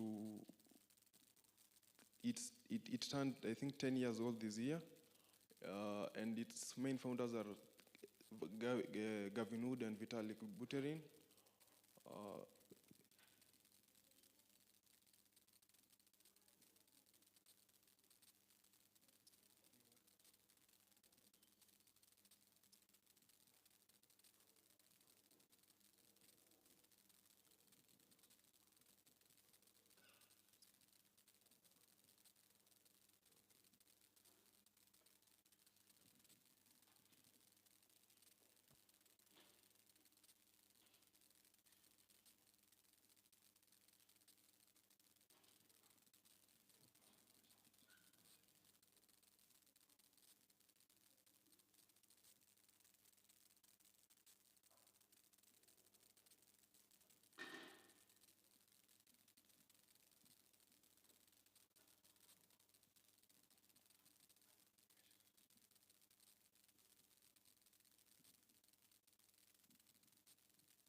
Okay, so introduction to blockchain security.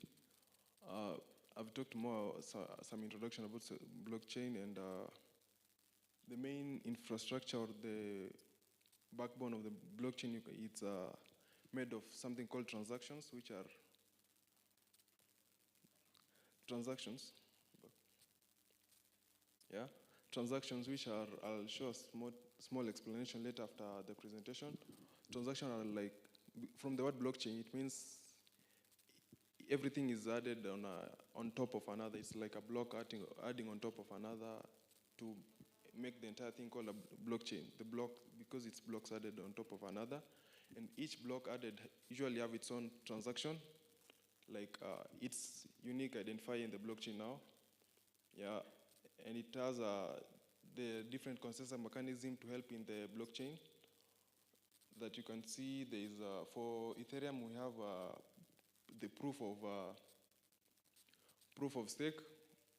You can look at it more deeper. We'll look at it more deeper if we have time.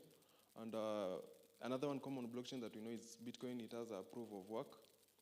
Depending on the work you put in that's kind of the behind the scenes of how the blockchain works. And in Ethereum, yeah, we'll talk more Ethereum, but it's generally all the blockchain. We have something called smart contracts.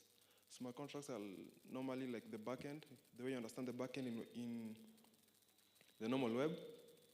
It's now like the backend of the blockchain when you write the backend for a normal application.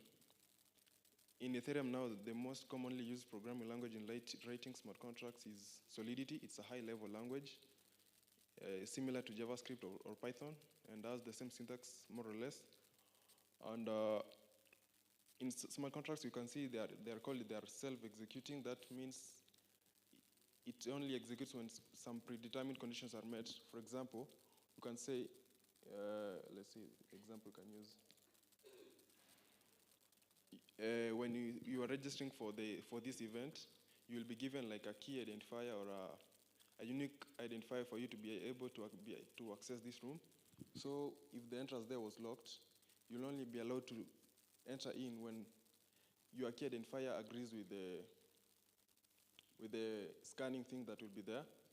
But in normal Web 2, yeah, you can do the same thing, but someone can change the backend code and you can be let in.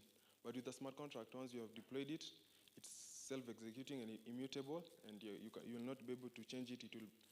And in some ways, it brings more about security of the infrastructure, but also it has its limitations.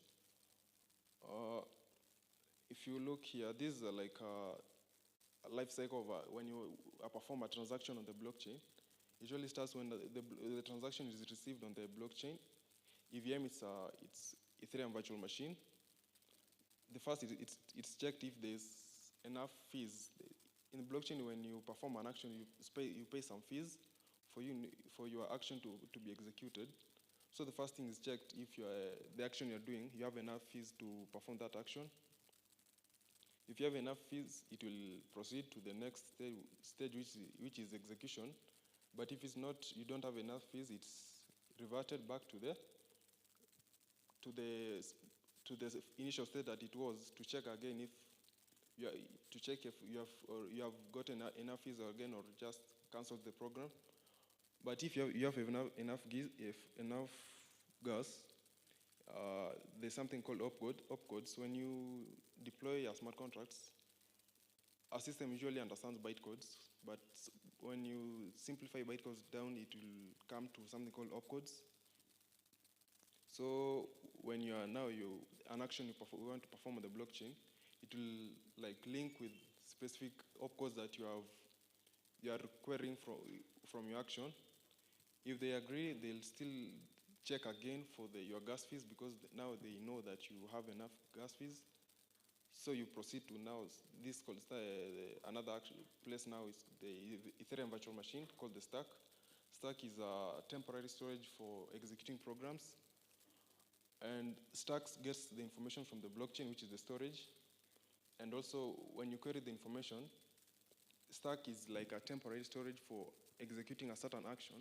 And memory now, it's also a temporary storage, but for that action only. A stack can have many actions happening there, but a memory usually have a specific action, only one. Like if you have an action that has many functions, memory will execute only one function, but stack will have all the function in it. Yeah, and I think I'll leave.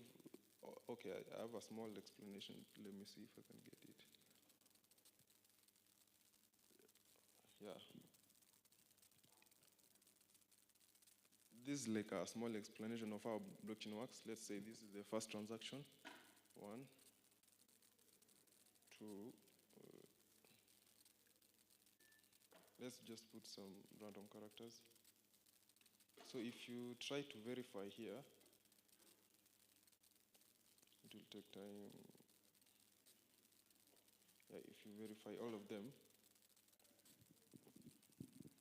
So this is just a demonstration of how blockchains work. As is explained, blockchains at the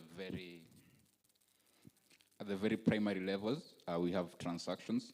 Transactions are just actions that are actually used to invoke either code on the blockchain or maybe transfer values. You have some money you want to transfer. So the transactions are usually collated together to form a block. So a block is just a collection of transactions. What you are seeing here, for like each box is one block. And what happens, these transactions are collated together into a single block, and then we have what we call miners or verifiers. These are people who are actually running nodes on the blockchain network. So mining, in our case, basically mining is, okay, in this case, the consensus mechanism is proof of work. So proof of work ensures that whatever transactions have been collated together before they're included in the blockchain, they are actually like legitimate transactions, and they actually lead to a valid state on the blockchain. So when you mine a transaction and it's broadcasted on the network, it can't be changed. In this case, we've mined like, yeah, so the first transaction, one, we've mined that. So let's assume that could be like a collection of many transactions. We've mined that.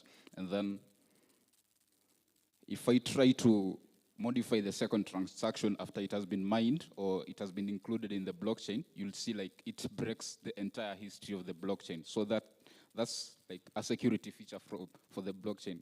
We call it immutability, meaning like you can't change things once they are published on the blockchain.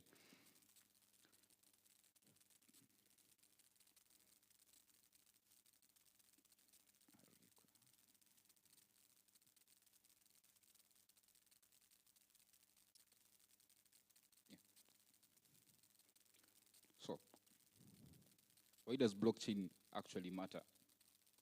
I mean, blockchain is quite a new technology, but then there has been like an increasing adoption of blockchain technologies across the entire globe, not just in Africa. And one of the biggest innovations that we've seen is DeFi, decentralized finance. So basically, we know the traditional banking system where we have like centralized entities like banks, where these are the guys who control like, I mean, all the ledgers. But then for the blockchain technologies, for the decentralized finance, we have like multiple nodes on a network that verify transactions and probably like store state to ensure like as much as there could be, as much as one node can be compromised, but then it won't take down your entire network. So currently the decentralized finance network has an estimated total value locked of $100 billion.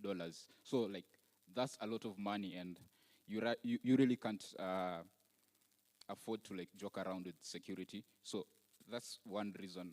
I mean, okay, the purpose of this talk is to get you guys, spark a flame in you to at least explore blockchain security. So the stakes are high in blockchain. There's also the concept of immutability. Once something is published on the blockchain, you can't change that. In the cybersecurity space, we have a concept called Patch Tuesday.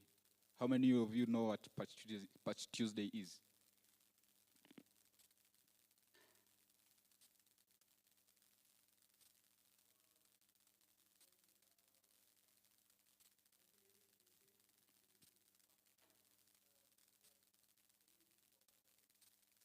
Yeah, so we have these large orgs like Microsoft. They have sort of like a tradition where every second Tuesday of the month, we are releasing patches for some security vulnerabilities. But for the blockchain, once you deploy your code, in this case, smart contracts is just code that has been deployed on the blockchain. Once you deploy your smart contract, that code can't be changed, right? So if there are any bugs, that's it. But then there are also patterns. Recently, we've seen patterns that allow you to make updates to the blockchain. But then they come at a cost of complexity. And we all know like bugs hide in complex code. So you have to, again, security is, the stakes are high in the blockchain ecosystem. You have to ensure that you get everything right from the get-go. And then we've also seen like a shift in the cyber threat landscape. Currently, we've seen nation-state hackers shifting their attention to the blockchain space because, in the traditional internet and its ecosystem, you have to steal data, probably hold it at a ransom, and then get paid by the victim, or they steal data, then sell it on the dark web. But then, in the case of blockchain, your code, that is your infrastructure, runs together in the same environment as your money. So if I compromise your smart contract, I compromise your code, I get away with all the money. Like the payoff is instant. So like recently there's been this hack by, I think this was actually on Tuesday, by the Lazarus group. Lazarus Group is a nation-state actor that has been attributed to the North Korean government. And this is like just one of like many compromises that happened on the blockchain. Yeah. Also, cryptocurrencies, cryptocurrency, like a service that runs on the blockchain, a technology that is enabled by blockchain, has also enabled like a lot of ransomware activities, because this is like the main payment channel for ransomware gangs. So let's talk about common vulnerabilities. I want us to play a game. Is there anyone here who is familiar with, who has written code in whatever programming language? Okay, let's play a little game. So Solidity is a lot like JavaScript.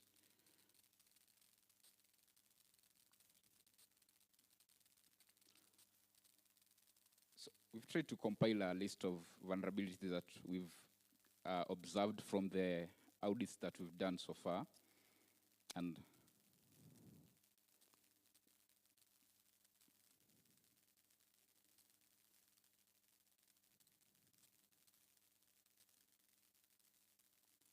okay.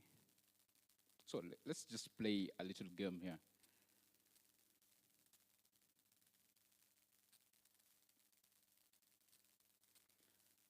Nice. For a piece of code like this, what could go wrong?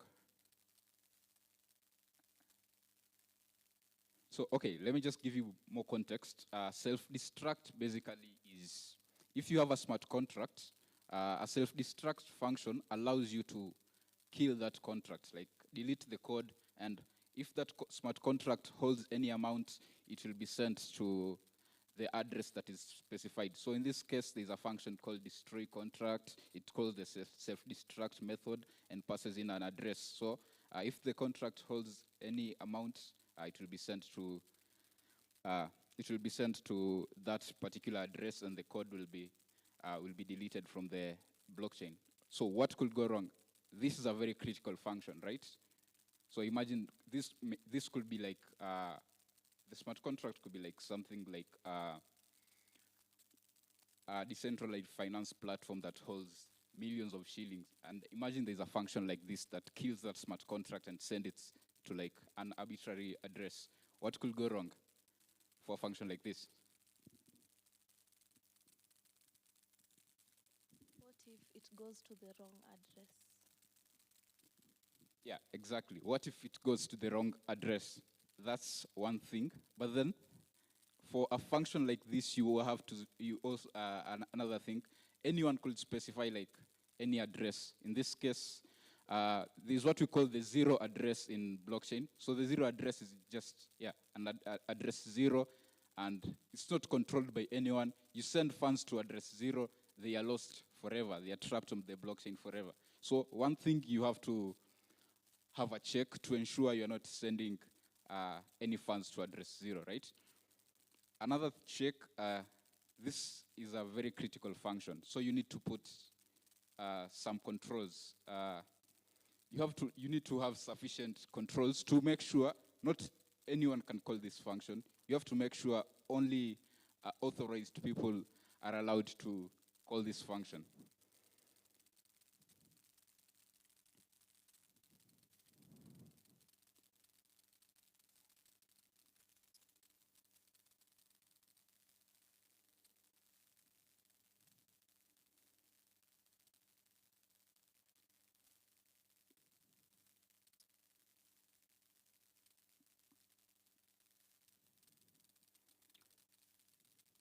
Yeah, so another example, we have a piece of code here. Just to give you context, these are functions in a smart, assume these are functions in a smart contract. We have a function to deposit a balance. You can deposit some amount, so, and then the amount can be locked in for a specific period of time. So probably this could be a contract that allows users to deposit funds, and then the funds are locked in for a specific period of time, and then within that period, you can't withdraw these funds. Probably you need to withdraw them after the period expires, and you might probably get some interest. And then there is also a function that allows you to increase the period, so to increase that that period. So what could go wrong, like in this code? Do you see any potential issues? Yeah, so these are two functions. Let's assume there's a smart contract that holds funds for a specific period of time, right? So users deposit funds, they specify the period that the funds should be held, and then after that period expires, they can withdraw their fund, the amount they deposited at an interest. There's also a function to increase that lock time. So if at first I specified my funds should be held for a week, after a week I can withdraw these funds, right? And then you can still specify, you can still increase, I mean, let's assume, yeah, I specified by a week, but now I want to increase that period from a week to 2 weeks.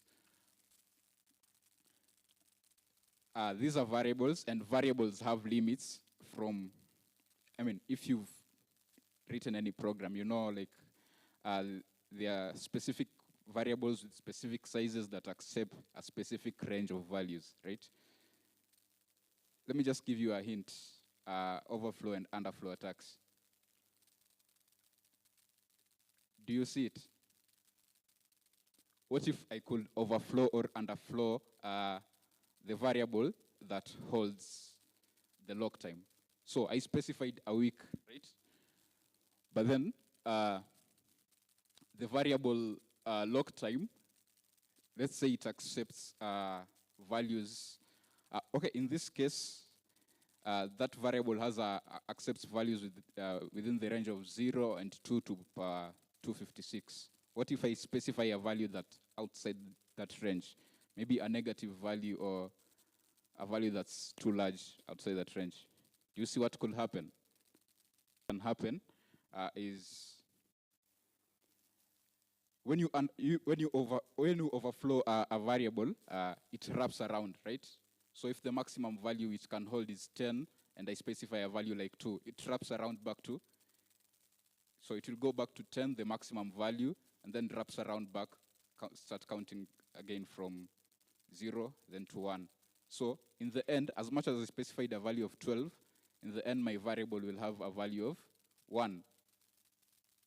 So what a user here can do is, let's say they specified a value of 1 week, right? But then they call the function of increase time.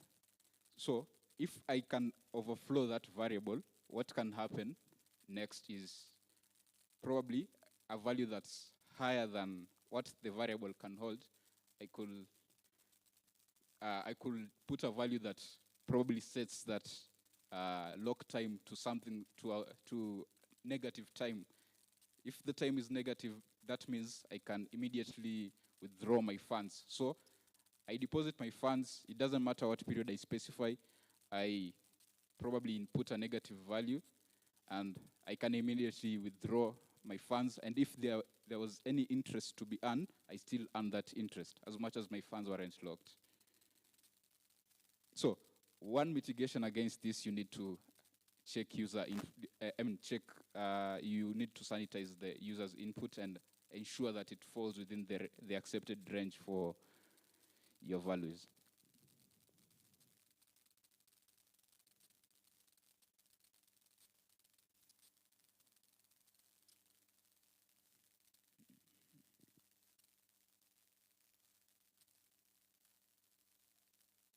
So another thing, the blockchain is a deterministic system, meaning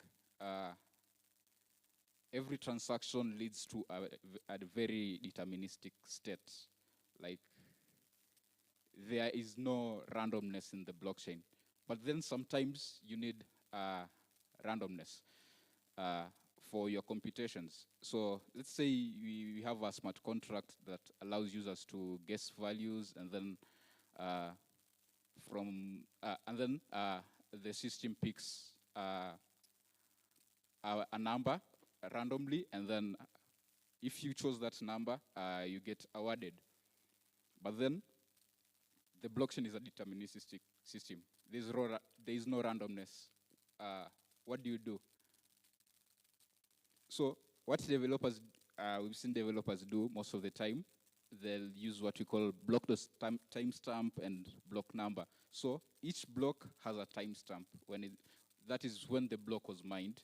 And then the block number is an identifier for, how many blocks are there on the blockchain. So there's the first block that will be block number 1, block number 2. But then these values can actually be controlled by the miners. They can be influenced by the miners. So if I'm a malicious miner and I see probably the winning number depends on a certain block timestamp, I can delay my mining until that timestamp has been achieved, and then submit that transaction and win the funds without me ever having to guess any number, because I know what to expect, right? And this is also vulnerable to another type of attack we call a front-running attack. So transactions on the blockchain, before they are included on the blockchain, basically they are, what's the word I'm looking for? Yeah, they are prioritized based on the fee. Remember Gideon told you, for you to execute a transaction, you have to pay for it. So for your transactions to be included on the blockchain, if you want it to be included like faster, you have to pay like a higher gas fee. So the higher you pay, the amount of fee you pay, the faster your transaction will be included on the blockchain. So let's say one user is able to guess a number, right? Then submits the transaction on the blockchain. So when the transaction is submitted to the blockchain network, it usually goes to what we call a mempool. A mempool is a temporary storage where transactions are collected together, and then miners are allowed to select the transactions they want to include on the blockchain. So if I'm a miner, I can monitor the mempool, and if I see there's actually this transaction contains the winning number, what I can do, I can automate, I can submit another transaction with the winning number, but now with a higher gas fee. So, as we said, 2 transactions, both with the winning number, but then as the malicious miner, I submit a similar transaction, mine with a higher gas fee. So mine is going to be included on the blockchain first, and the user who is supposed to actually benefit from that, they end up missing on the prize. So mitigation strategy for this, basically you shouldn't rely on the blockchain to produce random numbers. So there is what we call oracles. Oracles allow you to access data on the outside world. So the blockchain environment is kind of sandbox from the outside world. It can't make API calls, or it can't access data outside of it. Oracles are smart contracts that can interact with the environment and then provide this data on your blockchain. So rather than you writing code to try to generate random numbers, what you can do is rely on an oracle that does the computation offline, and then it gives you the random number on the blockchain.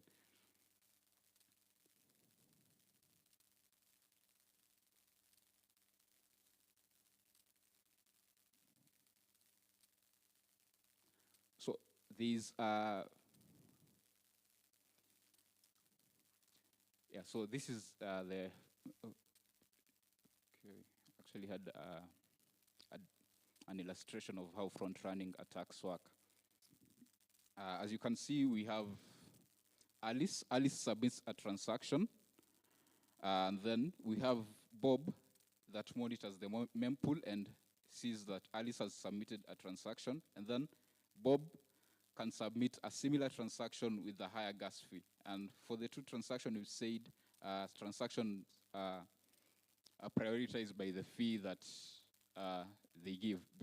So the transaction that will, as much as Alice submitted the transaction first, it's not her transaction that will be included first. It's Bob's transaction because it has a higher gas fee. Yeah.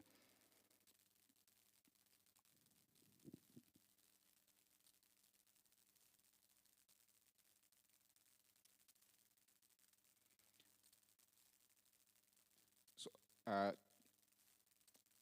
today I wanted to actually show you a demo of probably the most notorious and infamous hack on the blockchain. That how many of you guys have heard what a reentrancy attack is? Have you heard like reentrancy anywhere?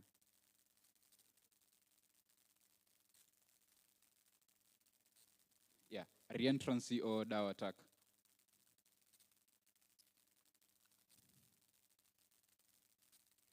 So, for reentrancy attacks, they allow a user.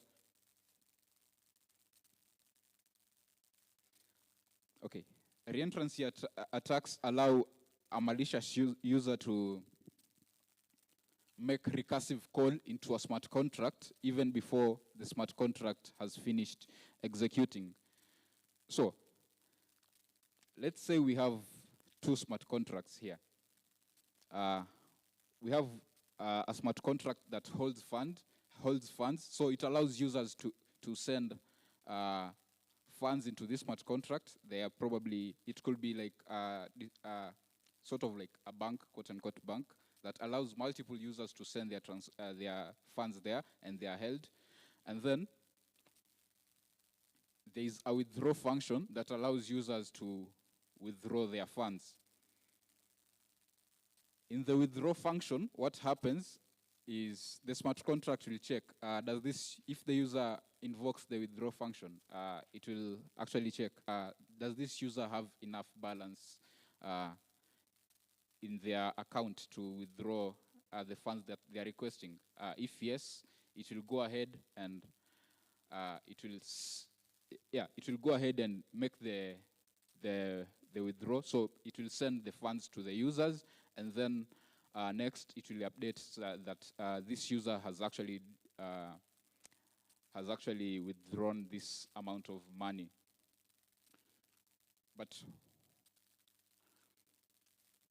But what could go wrong in this case? So let's say I'm an attacker. I make a deposit to this smart contract, and then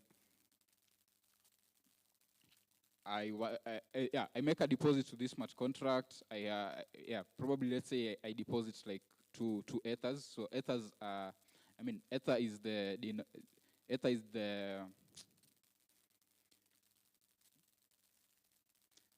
ether is the native token or the currency that is associated with the Ethereum blockchain. So I deposit, let's say, 2 ethers, and then make a withdrawal.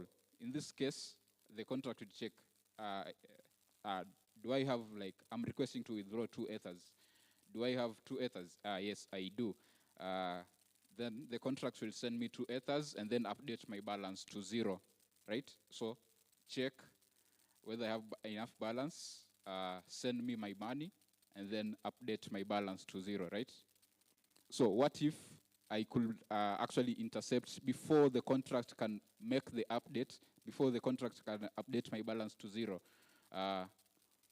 What if I actually I actually intercept the request and then make another recursive call, and before the contract updates my balance, I actually make another another request to withdraw, right? So I'm going to show you a small demo of what could go wrong.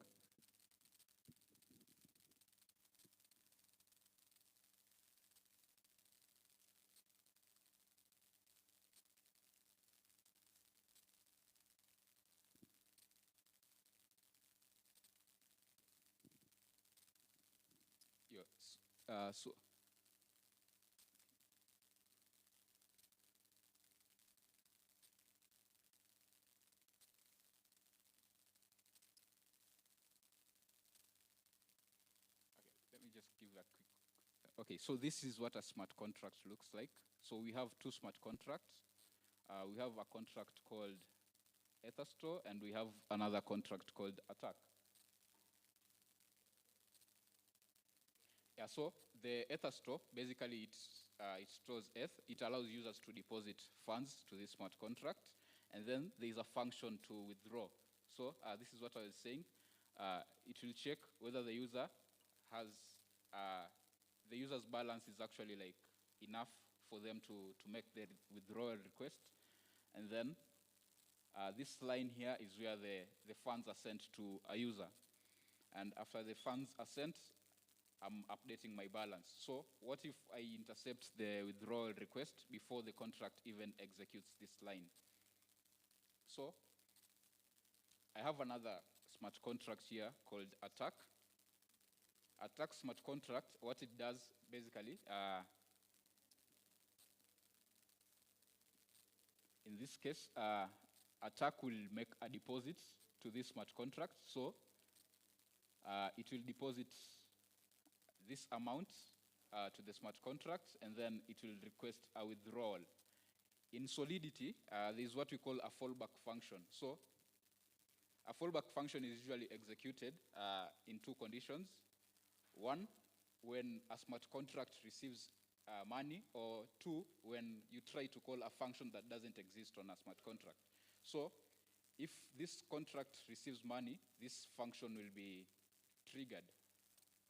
So in this case, if I make the withdrawal request and and the Etherstore contract actually sends me my funds, what it will trigger this fallback function. And what happens in the fallback function, it actually makes another request to withdraw. So two contracts. One, I make a withdrawal request. This contract checks whether I have enough balance.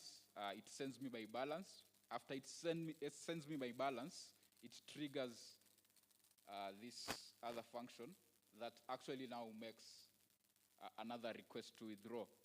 As you can see, the request was made even before this line is hit. So what happens, this leads to the contract being drained. So the attacker can actually drain all the funds that are stored in this contract. So let's just compile this smart contract quickly. So I'm going to compile this smart contract. In case you want to play around with the environment is called Remix. It's online.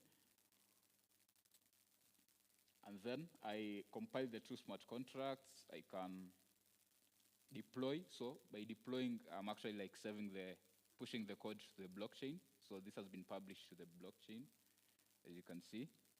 And then it gives you, after it has been deployed, it gives you the address of the contract. So the address is what you use to interact with the contract. Then I can actually deploy the attack smart contract. So deploy both contracts. And then I can interact with the smart contracts here. So before we even make any deposit, let's look at the balance. Our smart contract has a 0 balance. So users haven't deposited anything. So let's say I'm a user. I can specify, let me deposit 5 ETH. I can deposit 5 ETH to this contract, get balance. As you can see, the balance has been updated. Another user, I can choose another account, another user. Let's say I can deposit 4 ETH. As you can see, this contract now holds funds from 2 users that total to 9 ETH. So 1 ETH is about $2,600. So that's like a lot of money in this case. And then what happens, I can, as a malicious user, let's change to another account. Let's say I'm a malicious user. This is the malicious contract that I deployed. So let's say I deposit 1 ETH, and then call the attack function. As you can see, the attack function, basically, it deposits ETH and then immediately requests to withdraw. So okay, even before we call the attack function, you can verify that this has a zero balance. The malicious smart contract doesn't hold any funds. So I can send in like 2eth to the smart contract and then call attack. As you can see, I had a zero balance, but then right now, all the funds have been transferred to this smart contract. Like now I have the 1eth, the 2eth that I deposited, plus all the funds that all these other accounts deposited. So just to wrap it up, so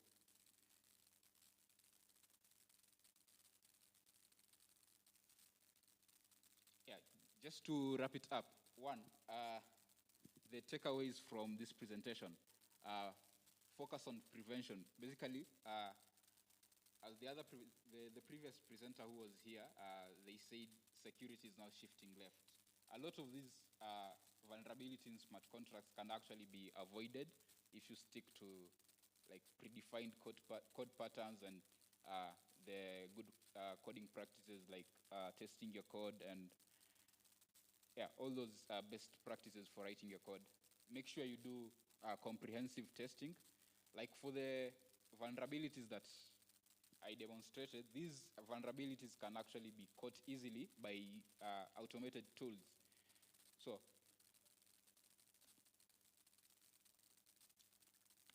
this is just the same contracts that I showed you.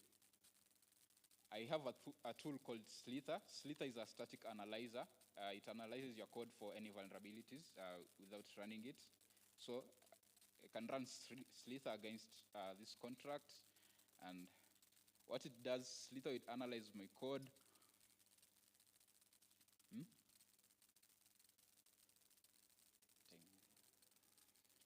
So Slither, it analyzes your code, and then in this case, you'll see that actually Slither caught the vulnerability. So it will tell you there's a re-entrancy at this line, blah, blah, blah, and you need to fix it. So make sure you test your code, run automated tools, and also do continuous audits, which is what we do at T1CWWA, and that's it from us.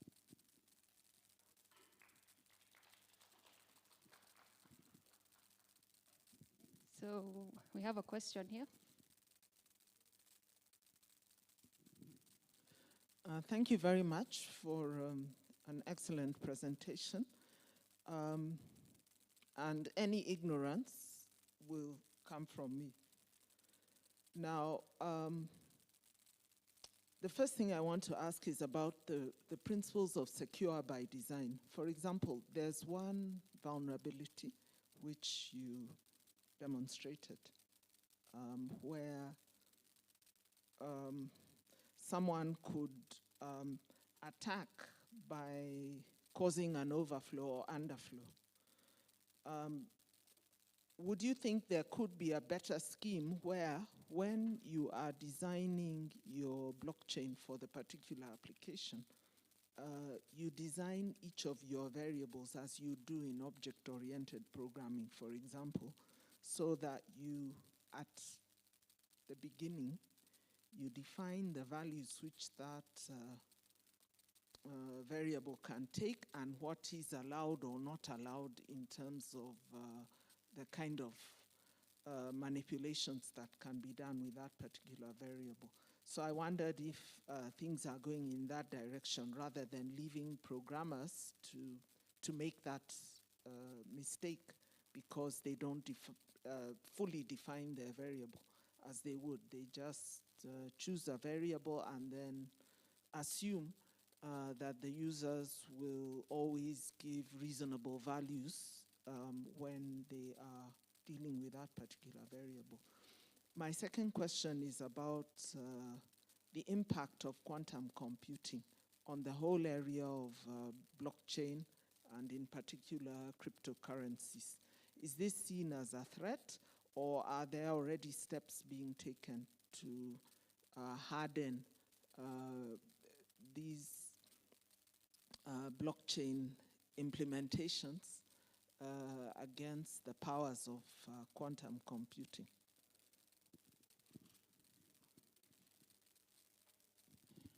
Yeah. Thank you for the first, for the questions. Maybe for the first question, how do you protect the programmers from shooting themselves in the foot?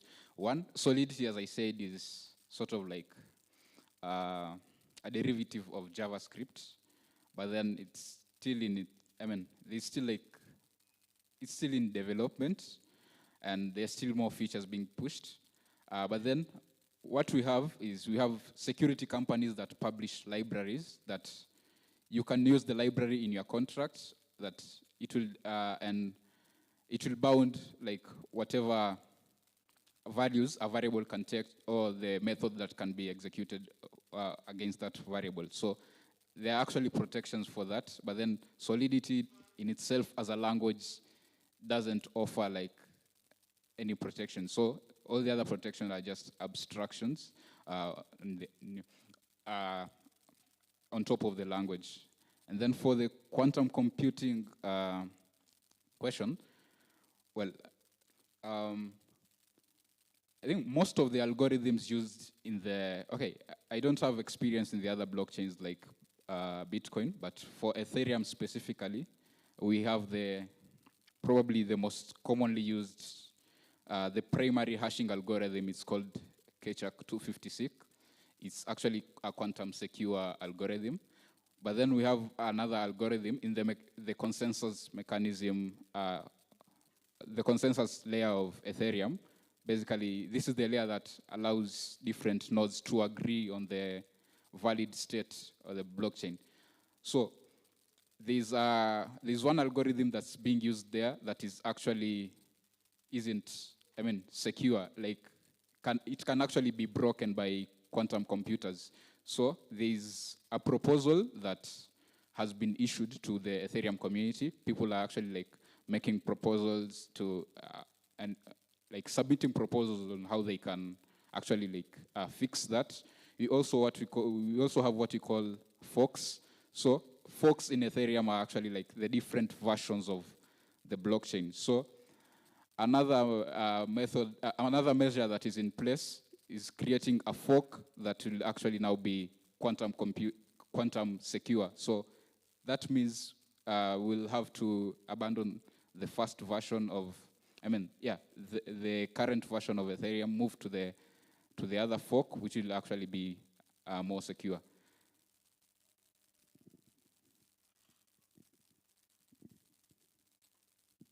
Sorry. Is it okay if we ask after?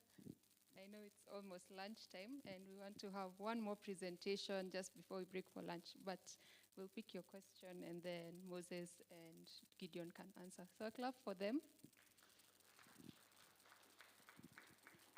So I know it's almost lunchtime, but I request we have one more session just before we break for lunch, and it's a very interesting one. We're going to be discussing CTFs, and I have Samuel Katana and Adon, so a clap for them. And then once they're done, we'll break for lunch.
Sorry, guys, the HDMI cable doesn't seem to pick.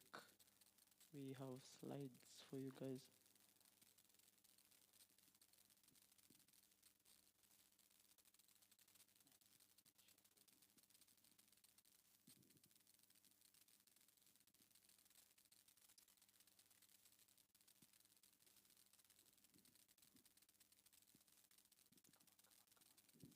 Nice. So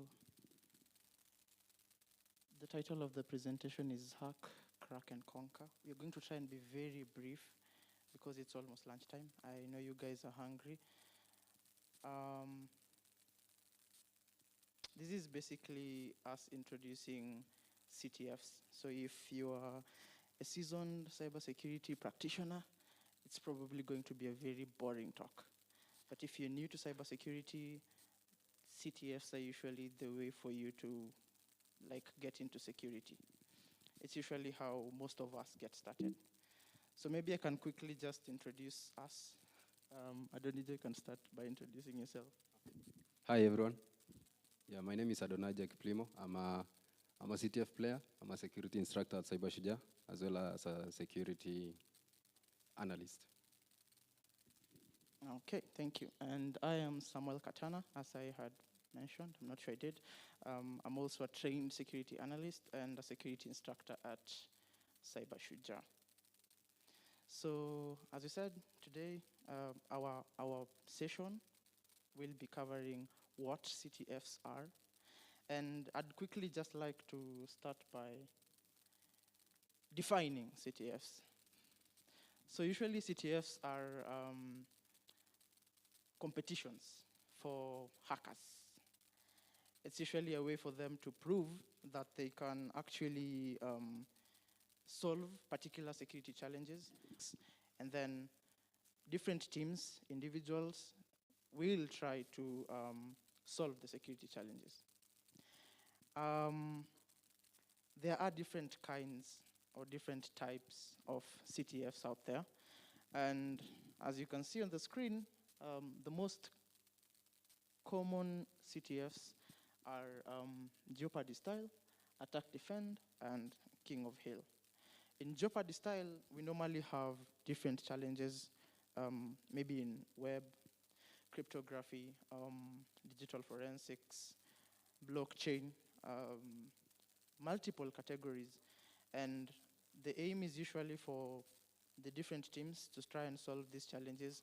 They may vary in difficulty, but as individuals or teams participate while doing the challenges, they score points that are usually used to rate who becomes a winner, generally, in a CTF kind of competition. When we talk about attack defend, in attack defend, we have now a system here, and maybe say I could come and launch or put up a machine here, and it could have multiple vulnerabilities, and now we would have teams attacking the machine and others defending. So we'll try and get into the machine, and then the defenders or the other guys who are trying to block us from going in are trying to patch or fix the issues that are making or allowing the attackers manage to get or hack into a machine.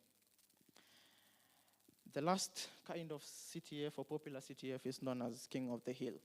An individual or a team hacks into a machine, and then while they're there, they try and block others from coming in for as long as they can. That's how they score points for the challenge.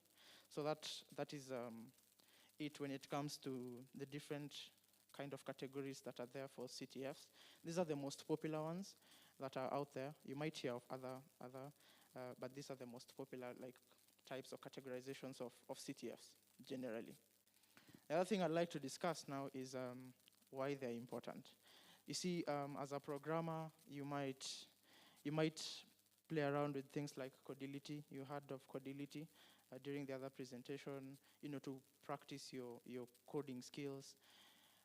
But when it comes to hacking, even as you're learning, you're just not allowed to hack into people's systems because you're learning.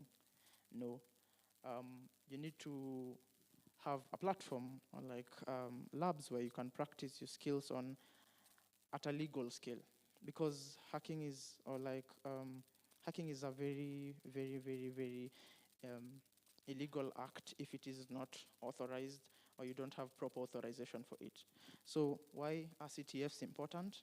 Because one, they give you hands-on kind of learning. That is how you get your feet wet when it comes to cybersecurity, by playing CTFs.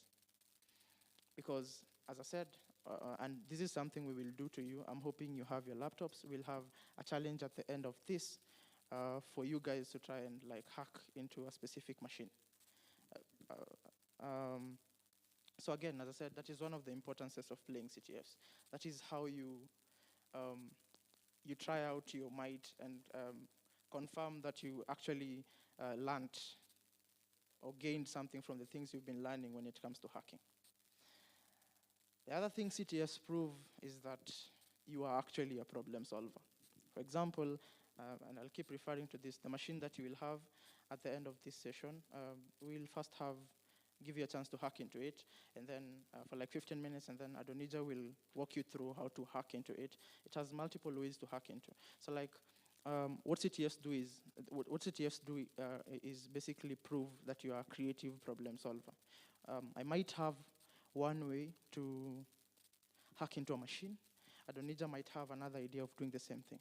If this room was kind of the machine we were hacking into, maybe Adonija had thought of just picking the lock and getting in, but my idea was to break the windows because they're not grilled. Again, creative problem solving. So the last thing would be when it comes to, career development. So when you play CTFs, at events mostly, so like in a scenario like this, this is not like a CTF event, it's a mini CTF we'll be providing you guys to do. But when we have real CTF events out there, we also have scouts. You'll find employers there trying to see who are these guys winning. These are the seasoned hackers we need to protect our systems.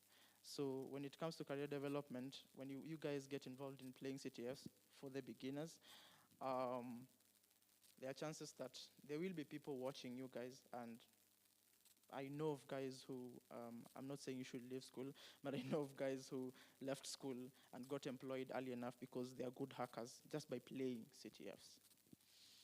So yeah, you might wonder, where should you start when it comes to CTFs? As I said, you're not just allowed to hack into other people's systems and hack into your friend or hack your friends and stuff like that.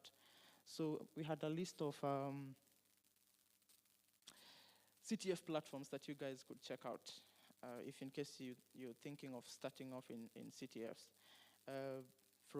You'd have a multiple or like a myriad of challenges that you could go through when it comes to playing CTFs. Some of these are beginner friendly, some of these are for seasoned people. I was actually shocked to see that Hack the Box admits within their content that it's not easy, the content is not easy, but then it's good to start playing CTFs on such platforms. They help you grow, they help you see how things are done in the real world. Some of them have very advanced curriculums when it comes to career paths and certifications. Others are just for your practice. For instance, something like VulnHub, you could go download instances of virtual machines, install them in your machine, and kind of build a lab that you could work on. So yeah, these are the CTF platforms that you could check out. It's not a limited list, there are probably more there. In conclusion, what we've talked about generally is that one, CTFs are your gateway into cybersecurity.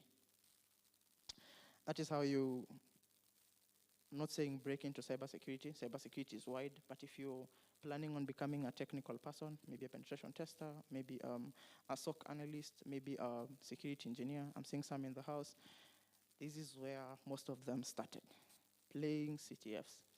The other thing is about now problem solving. You've probably heard when it comes to programming, sometimes they require you to be good at math. The idea is not usually mathematics. The idea is usually guys who are good at math are probably good problem solvers. So if you're a CTF player, on this other side, when it comes to cybersecurity, there are high chances you know how to solve problems. As I said, the way you solve a problem might not be the way someone else solves a problem, and that's why you find most people playing CTFs are in teams so that they can share ideas and exchange ideas. The last thing is about encouraging you to be continuous learners. CTFs are not a thing that you do today and boom, you're there. No, you have to start somewhere. You have to start somewhere, and that somewhere is now by visiting some of these platforms, engaging with other fellows, and make it a continuous learning process. So now, we have a challenge for you guys. One of the challenges that you'll find, or like in categories like Jeopardy CTFs are something we call boot-to-root machines. If you have your laptop, and you've probably been learning some cybersecurity stuff and you feel like you want to hack into a machine, we're going to assign you a machine, and we want you to hack into that machine and gain root privileges in the next 15 minutes. And then after that, Adonija is going to do a walkthrough for the same, and then we can break for lunch. Meanwhile, if there are any questions regarding CTFs, I'll be taking them. But for now, we have these two IPs right here. As I said, this is an easy rated boot-to-root machine. By boot-to-root, I mean you have the opportunity to move from where it is, like a machine just put here, when it's booted, to gaining administrative or root privileges in the machine. That is the top most privilege in the machine. So if the first IP is not working for you, try the second one, try and hack your way into it. There are 2 flags in the machine, 1 user flag and 1 root flag. We'd be very impressed if the beginners in the house could capture those 2 flags. It would be very nice. We've created this challenge, I think, in less than a week's time. So we'd be happy if you got your laptops out and tried out something.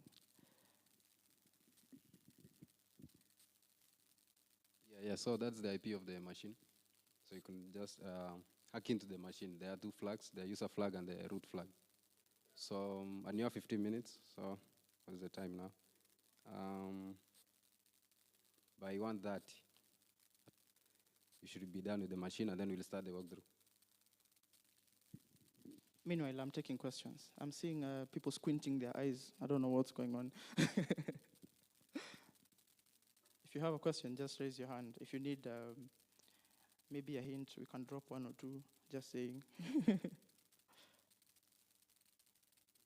Are there questions in regards to CTFs? Don't be shy, guys, for the beginners, that is. Just raise your hand, and then I'll probably walk to you.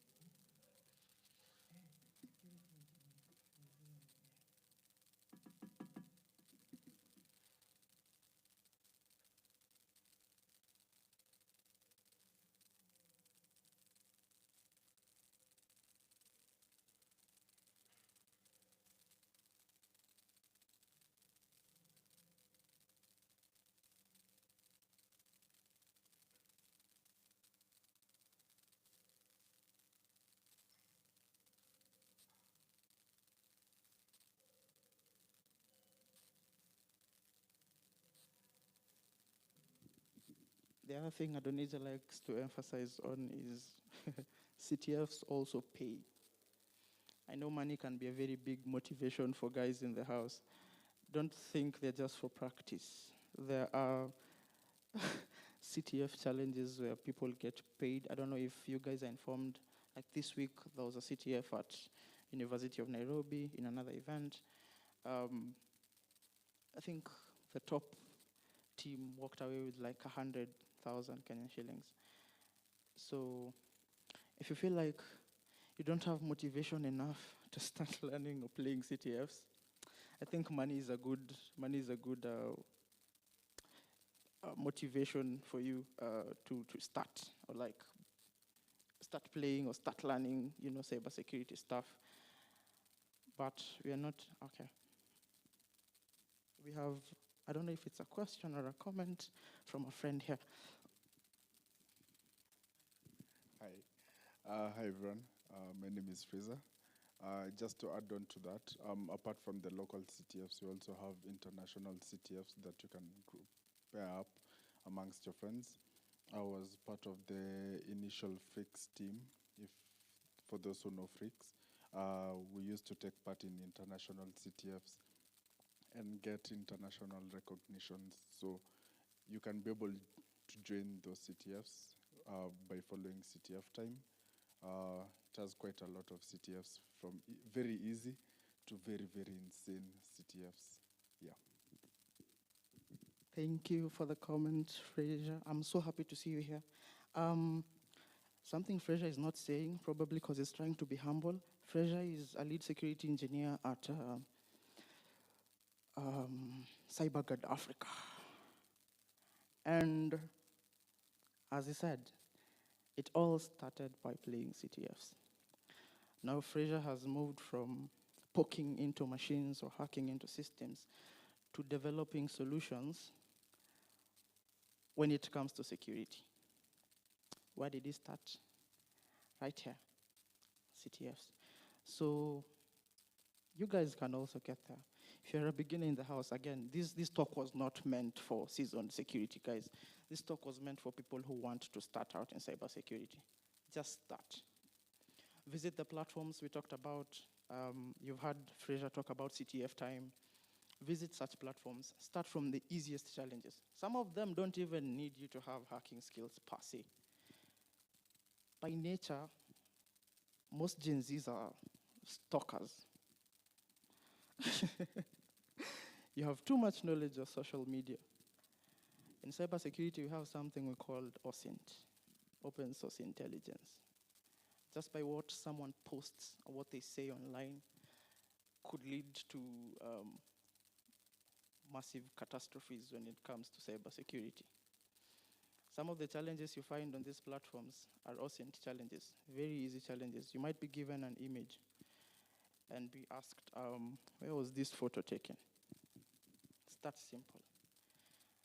And just by running one simple command on your terminal, you could figure out the exact pinpointed coordinates of a location where an image was taken from. But we post a lot, and that could be the start of something major, or like a major cybersecurity breach, just from a simple post.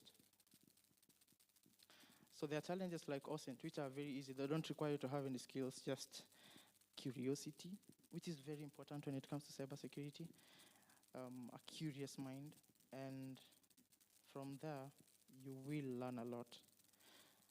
I don't know how the timer is coming. You've been in there for like 6 minutes. I'm hoping someone already has the user flag. I'm not seeing so many laptops also. Has someone gotten the user flag maybe? Anyone?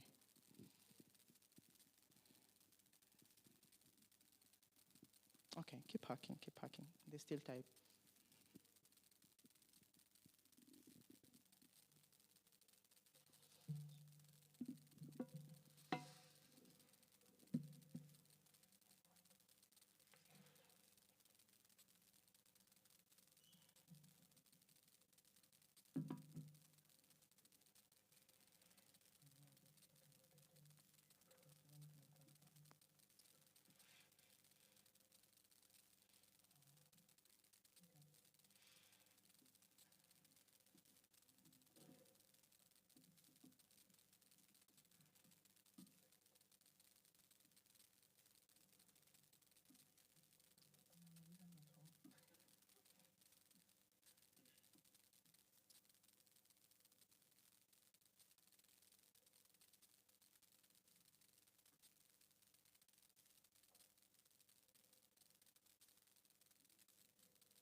Anyone who needs a hint, maybe?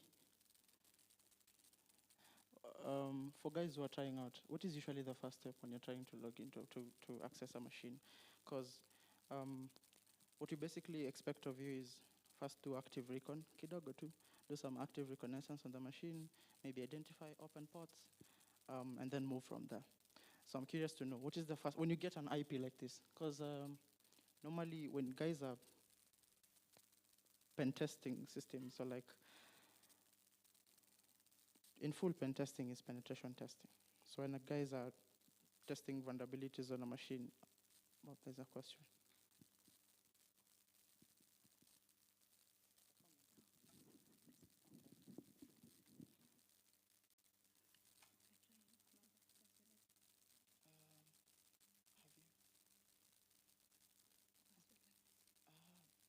It's not the full payload, but you have the idea.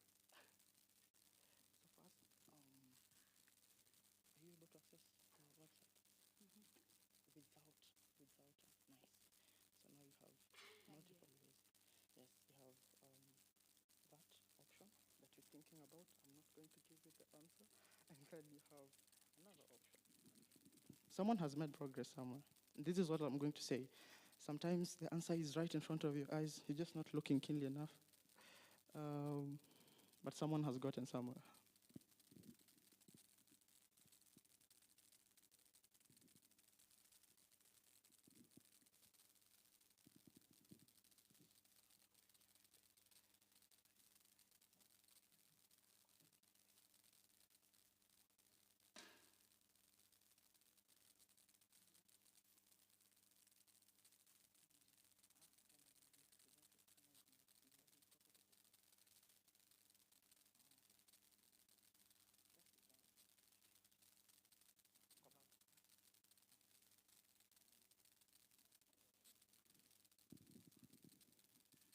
This is an easy machine. Don't overthink.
To the demo,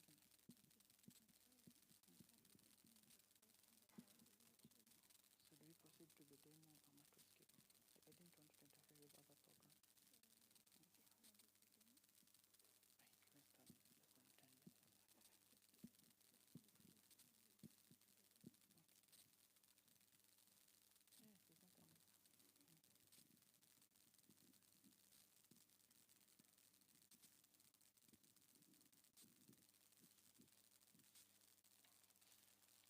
I think we'll have to cut the time short.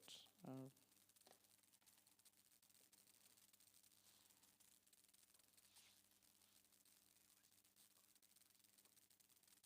to me.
have you guys gotten any flag? Maybe the user flag.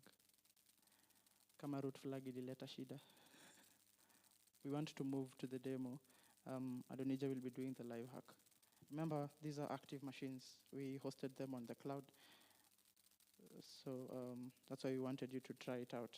Make it, have you that feel, the real world feel of what a CTF looks like when it comes to boot to root challenges. Has anyone gotten the flag? Any flag?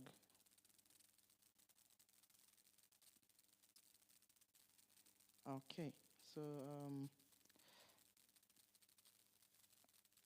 let me share the attack machine.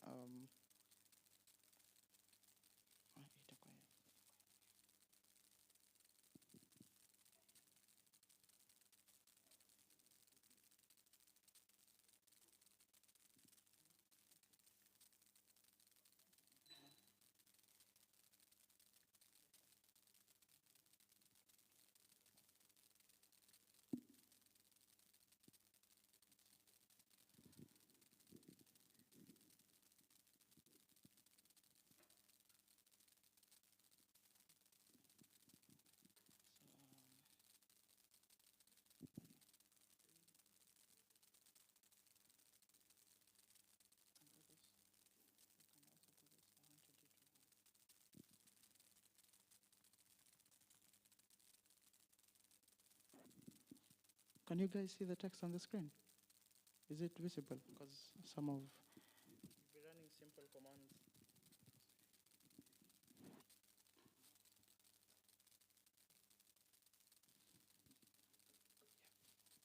Yeah, who has gotten the user flag or even the root flag? User flag, or where are you? Where are you stuck? Yes.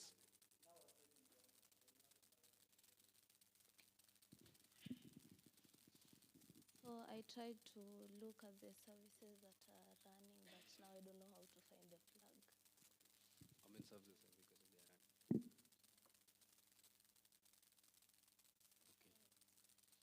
Okay. Any other person with a question? Or where are you? Okay. She's saying she has found some services running on the machine, but she doesn't know how to now proceed from that point. That's a step. So so we are given some IPs. You're being told to hack into that machine. There are two IPs, but they serve the same machine. The machines are the same. So and you're told to get the root flag or get the root privileges of the machine. You're just given the IP. So what you should think first is what are some of the tools I can use maybe in Kali to maybe if you're given an IP of a machine. So meaning in that machine there are services running that machine. So you first need to maybe find the services running that machine. You do a recon of it. You gain information about it. After all those information, you'll now maybe see how to proceed with that. And one of the tools you can use to scan the machine for recon is Nmap. I know most of you knows Nmap, Network Mapper. So Nmap comes pre-installed in Kali or any other tool, any other like Parrot Security. I think Nmap comes as well as pre-installed tool. So if you want to read about Nmap in Kali, if you install Kali in your VirtualBox or in your host machine, you can just type man Nmap. Man stands for manual. And you'll read all information about Nmap. Nmap is a network mapper. It's used to scan, it's an open source tool for network exploration and security auditing. So that will give you all the ports open in the machine. So with that, because we don't have time, I'm just going to proceed to now scan the machine. I've told you you're using Nmap because Nmap is a network mapper. So Nmap, so in Nmap as well, in that manual Nmap, you can read about the flags you can supply to the machine to give you more information about it. But because we have .215.134,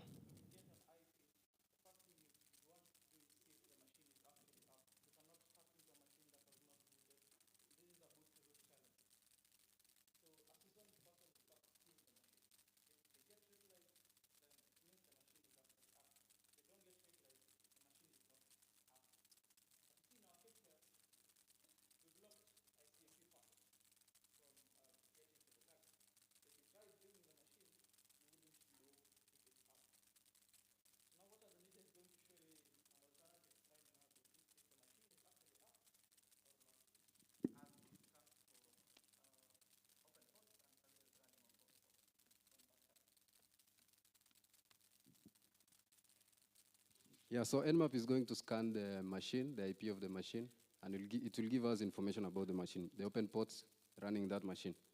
So it's just going to take a little time for it to finish the scanning, and then we'll proceed from there.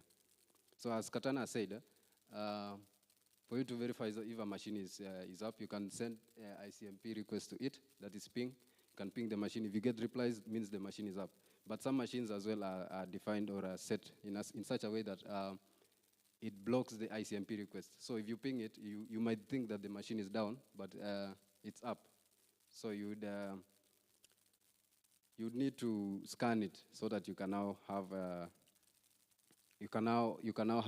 have to see the ports running or the services in the machine.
They're setting up the display for people who are also attending online to see what's happening. So just a moment.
unitaki tena, na mashoga zako waje waniambie, na mashoga zako waje waniambie, ndoa tumeivunja.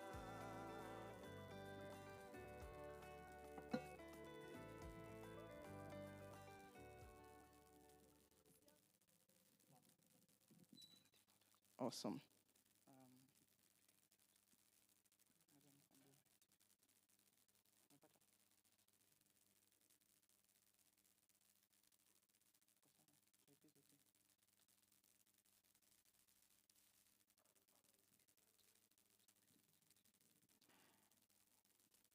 This is taking forever, sorry. We're currently at 68.39%. 70. But generally, we expect to see a couple of ports open. I had seen some.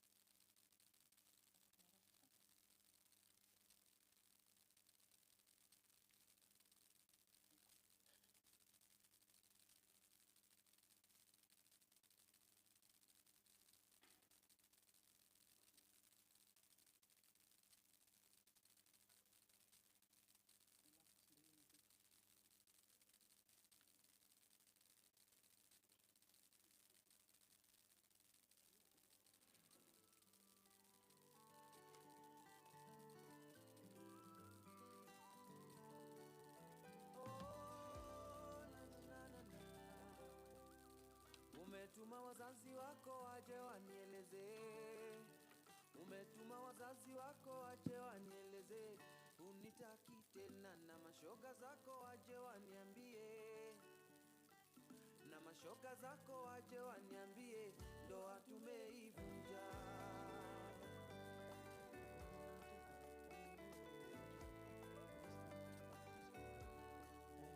Siamini kuna time singeishi bila wewe, mapenzi ya kukata na shoka yashamwagika yasoleki haya basi nenda lote mama, nenda lote mama. Okay, sorry about that. So we ran Nmap, and we have some information that we've got when we run Nmap against the machine's IP. So we have the first open port here is port 80. Basically, we know port 80 is for HTTP. So meaning there's a web application running in that machine in port 80. So the first thing you should do when you get this information there, you should have it back in your mind that port 80 is open. I can access port 80. So maybe you can just go to your browser, you type the IP address of the machine, and it will, you can as well specify the port. But by default, some web servers uses port 80 as their default port. They use port to serve the web pages. So, and we are seeing again, we have port 3306, that is MySQL, you know that. So meaning there is a MySQL server running in the machine. We also have port 22, that's SSH. So those are some of the main ports that you should, when you get them, you should be curious about them. Like I have MySQL server. I have port 80. What is in port 80? So let's now proceed to see what's in port 80.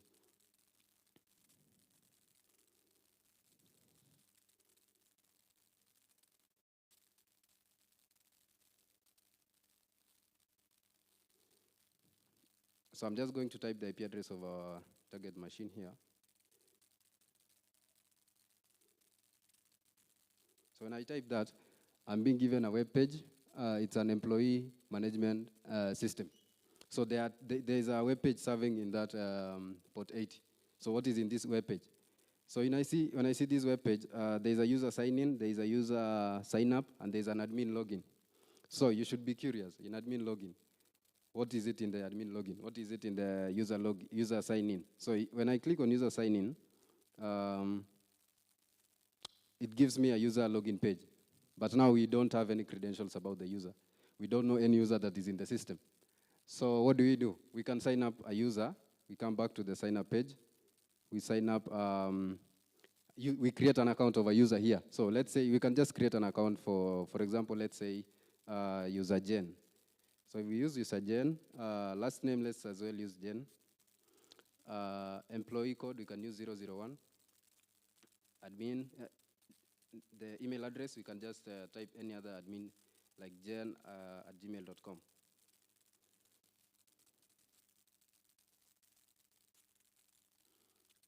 For the password, I can just use simple password 1234.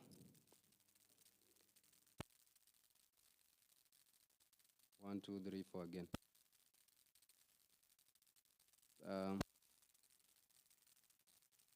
Sorry. The password.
remember we had Crack Station.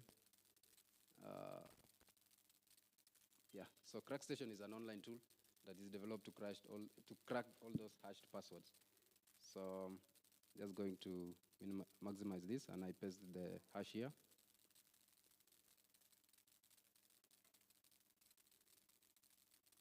Then crack the hashes. So we have a new password called Peter1234. So this password, because we had a remaining port of that's SSH, so you can now come and try if there's a way you can log into the machine now using SSH. So SSH is secure shell. It uses port 22. So we come back to our terminal, and you type SSH. Now let me just maximize this.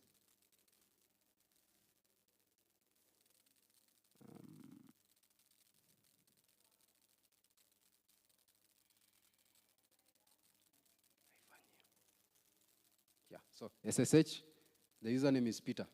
So it's Peter. What was the IP address of the target machine? Who can give me? It was 34 dot, or even the second IP. All of them works. Any IP. It was. We have used 34. Let's use the second IP. That was 35. So that 5 dot.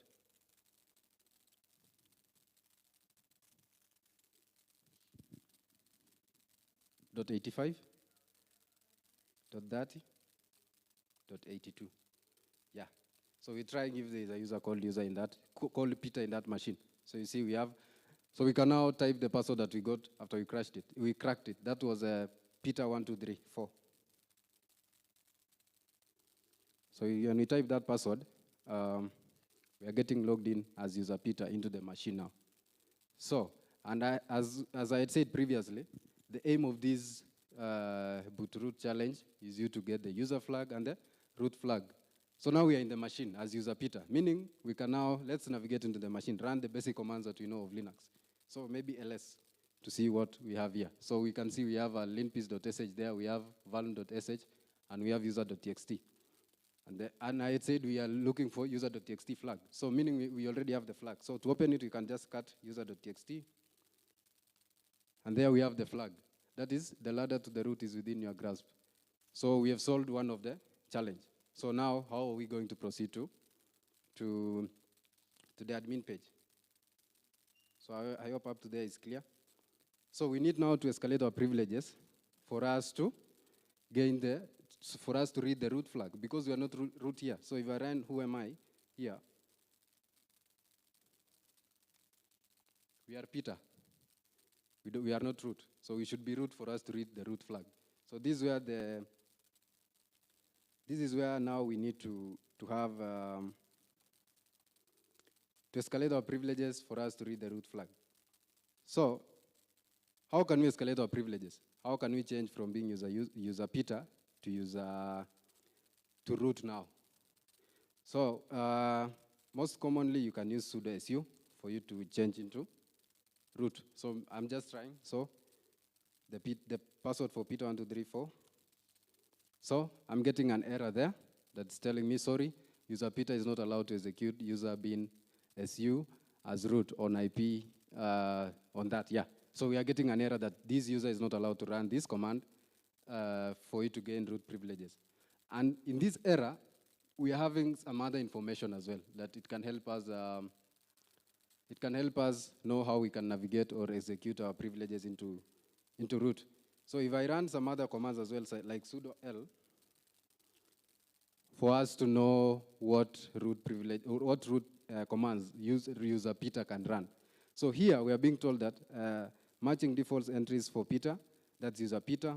So this user Peter may run the following commands on IP, so without providing the password now. So he can run bin bash and sudo I. So if user Peter runs bin bash, he can gain the root access. So these are some of the commands that he can run without providing password. You saw we ran sudo su. It required us to input the password of Peter.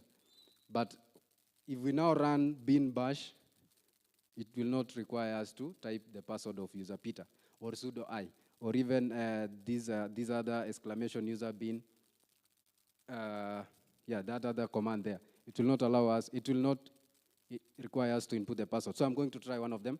So the first one here is bin bash Peter.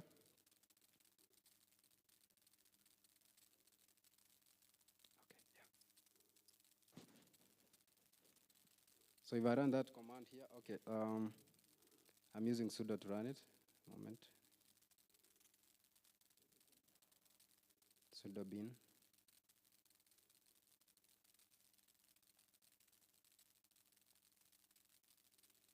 Yeah, so if I run sudo bin bash, you see we are root. So we've escalated our privileges from being user Peter to root. If I run here, who am I? Sorry. You're seeing we are root. So we've changed from being user Peter to user root. So, so now we are in root. So what we are supposed to do is to look for the root flag. So ls cd root, of course it's in the root folder, root directory, sorry.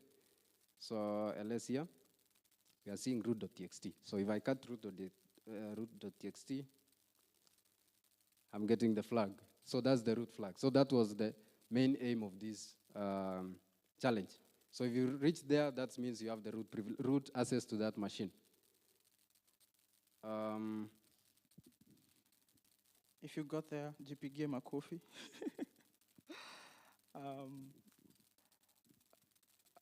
So that's basically it. There's a lot going on. If you're new, you're probably confused. I'm also actually seeing someone might have hacked into it and compromised the machine. I'm seeing things I'm not supposed to be seeing. But okay, the machine, you still have the challenge. But yes, this challenge was meant for you guys as beginners. So I hope you've learned something. If not, I hope we've sparked an interest for you guys to like go and try out these things on your own. Why are we having flags planted in a machine, and why is it important to capture them? You might be out there doing a not a physical penetration test, a penetration test on a system, and the goal of your client might be hack into the CEO's computer, read us one of his emails, the latest one.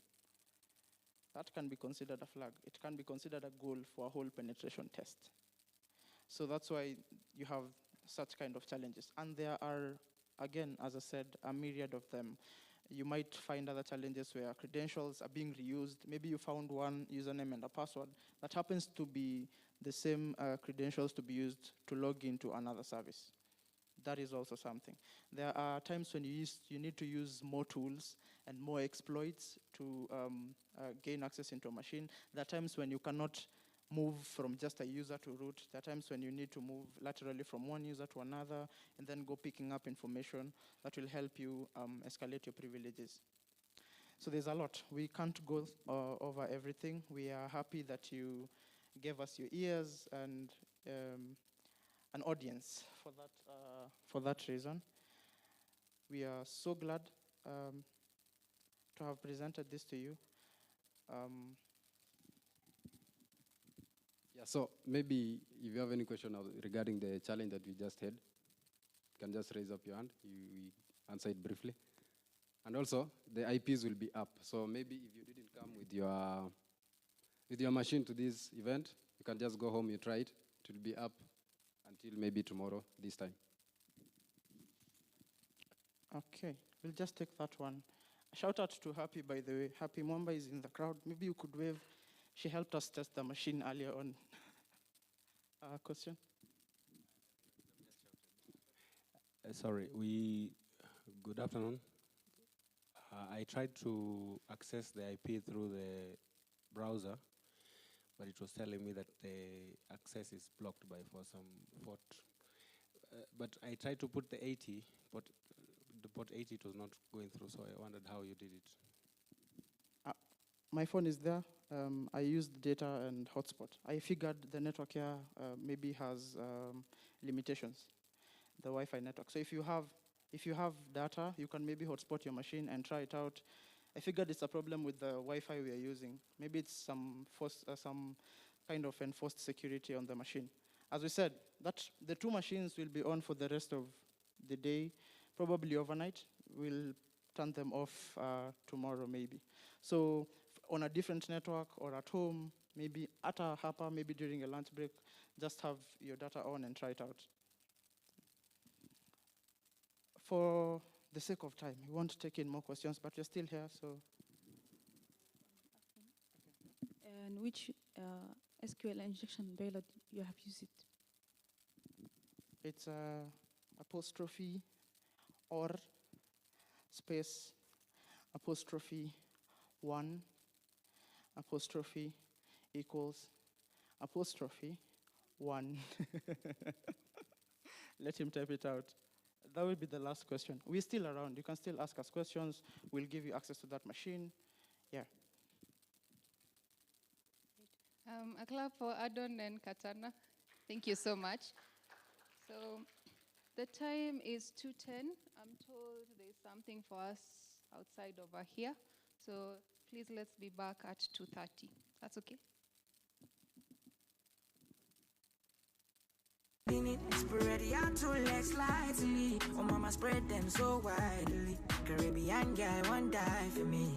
She have to die for me, yeah, yeah.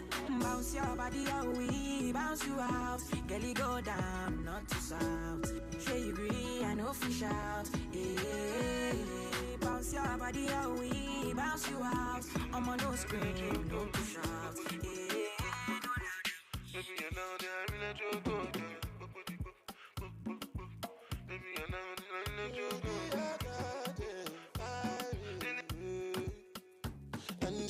Angelina, you the cool in my temperature. If you call, I go come deliver. I no go fall in your hand never. So now me you could love forever.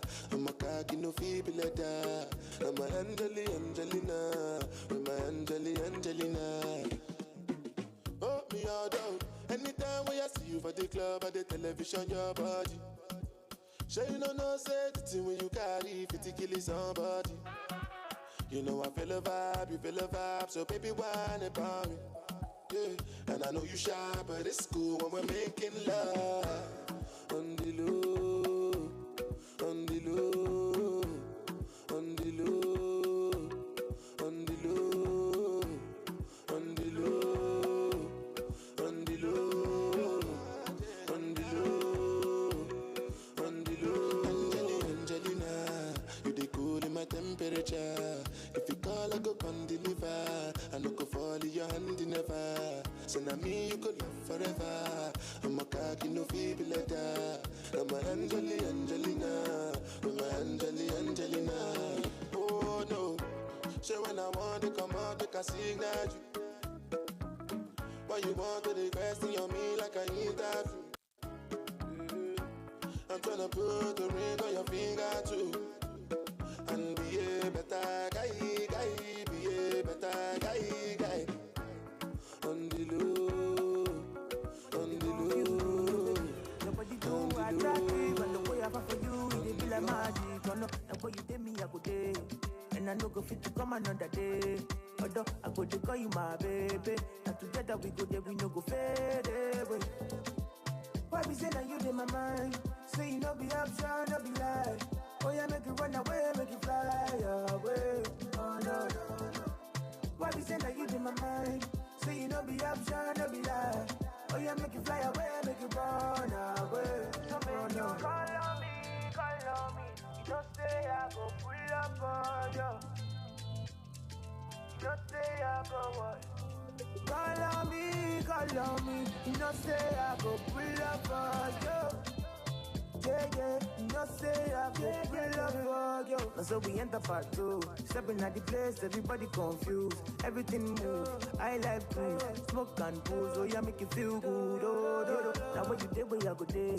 And I don't go fit to come another day. Although I go to call you my baby. Now together we go there, we no go fade away. Why be say that you in my mind? Say you no be option, no be lie. Oh yeah, make it run away, make it fly away. Oh no, no, no. Why be say that you in my mind? Say you no be option, no be lie. Oh yeah, make it fly away, make it run away. So when you call on me.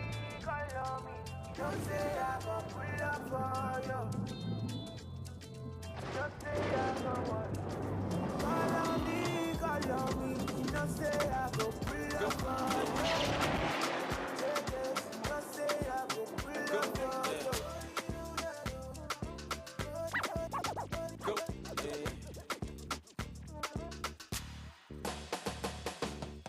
Another man food is another man poison. Go. Yeah, monkey no fine, but in my mind like I'm. Go. Oh yeah, sure you won't come calculating my money. dance, oh, you want to shake, oh yeah. Who got the blessing, bless, oh yeah. Chop the rice and banana, yeah. I go do my best, oh yeah. Chop the way do one banga, yeah. The party don't start, oh. Shayo got for the matata. Slim daddy, I love my life, I love my life, I love my life, yeah. Oh, Motola Jaye. Go. Rihanna make you roll with so. Yeah. Go. Do your own, make I do my own. Go.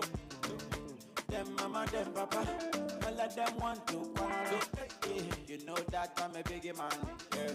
Kick harder than Jackie Chan. Yeah. My money coming, biggie bass. Yeah. Number one in your area. Yeah. Sule, I want me to Sula. Yeah, yeah. Don't play with me because your caro is my sister. Yeah. Go, show deal. Go, show deal. Yeah. Go, show deal. Go,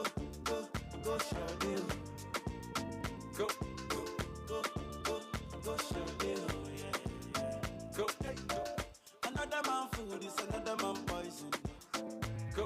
Yeah. Monkey no fine, but in my mama like go. Oh yeah. Sure you want come calculate my money.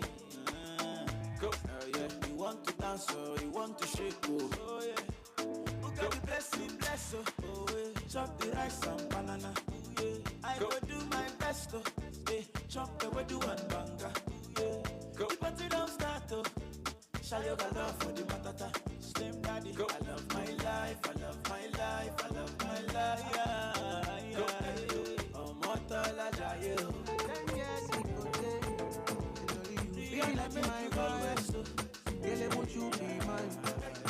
Where you there? She a fit see you today. In your body, V cutting my wire. All of my you too fine. With your banana like monkey, body sweeter than turkey. Slowly roll it down like no speed. No, they take on far from me. Shorty go down for me. Waiting go so far, now money. Girl, no paradise all on me. You're too short, enter for me. All over again, yeah. Where you are, no be like so divine, so you fit the color my brain, yeah. All over again, yeah. So you go there beside me, yeah. Me never see this kind of love, yeah. You make me want the fire, yeah. Say you go cause it casala. And girl, you know be a shana.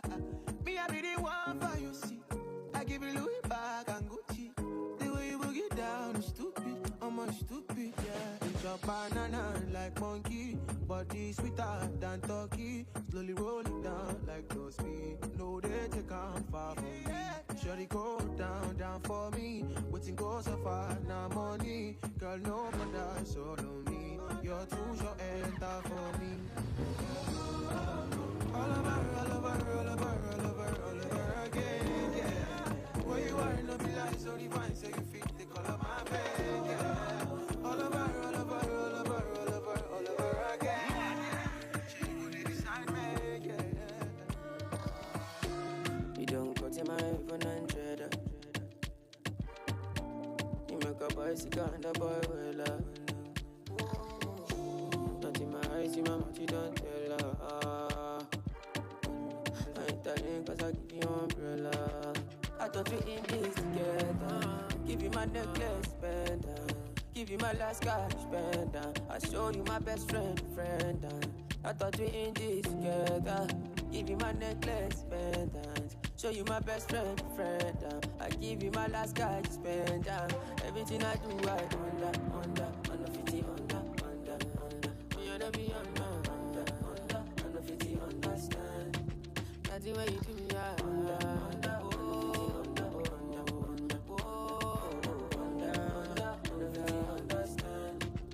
All of my fans are busy violent. I don't mind, I pick it content. I don't fight the uniform man. Oluwa, can you fix the problem? Thunder, fire, that your reason. Where they give tip to make you leave me. Thunder, fire, that your reason. I thought we in this together. Give you my necklace, pendant. give you my last cash spend. I show you my best friend. I thought we in this together.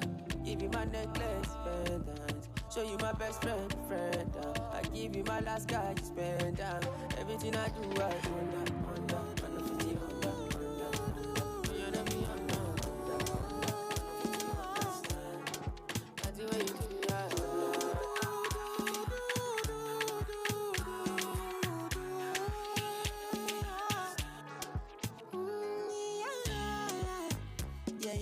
Sexy love, what she need from a bad boy like me.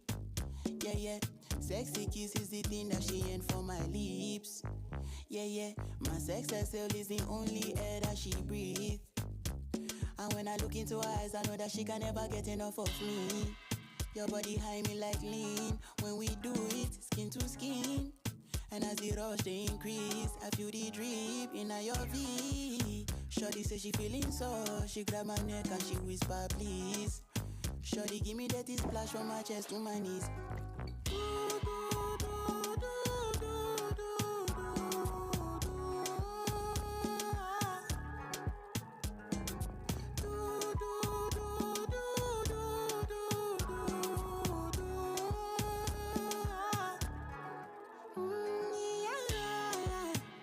Yeah. Shorty got a lot in her bucket list. I give her number one, she need a bucket quick. And when we done, she feel me like a majesty. Grip. Round two, quick. Round three, pelebe. Next day we go do one for your place. Make sure that your daddy is known. Make sure that your mommy is known. Switch off that television. Netflix know what I came here for. Shorty better shut your door, cause I know one disturb me boy. Shorty like it when I drill a hole. When I finish I go.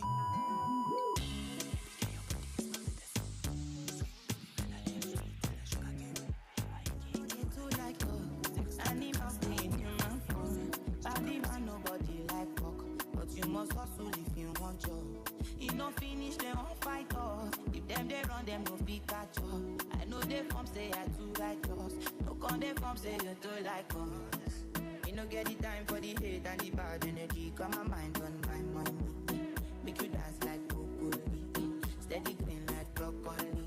Steady on my grind, oh yeah, what they want telling me. Could deny my fantasy. They want to check if my tap ain't no wrong. But it ain't rush. They rush well, it be much. Now gotta make my dog, it rush. The kind money we touch. Yeah, it rush well, it be much. No be hype, everybody they crush. There's no darling with us.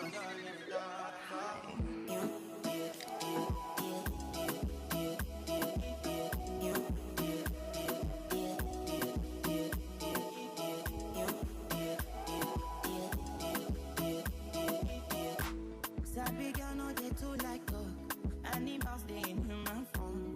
Body man nobody like talk. But you must hustle if you want job. If no finish they won't fight off. If them they run them no be catch up. I know they from say I too righteous. No con they from say you too like us. You no get the time for the hate and the bad energy. Got my mind on my money. Make you dance like broccoli. Steady green like broccoli. Steady on my grind, oh yeah, what you want telling me. Could deny my fantasy. You want to check if my tap ain't no wrong. But it ain't rush well, it be much. Now gotta make my tap, it rush. The kind money we touch. Yeah, it ain't rush well, it be much. No be hype, everybody they crush. There's no darling with us.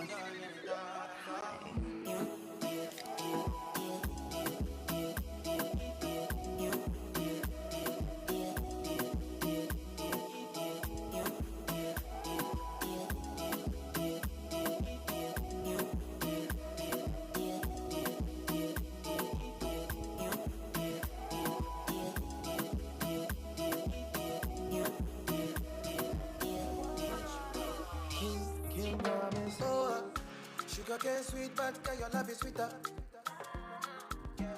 So below juice mixed with a little ginger. Oh girl, I wanna be with you, but you know they got enough time from me. I wanna live with you.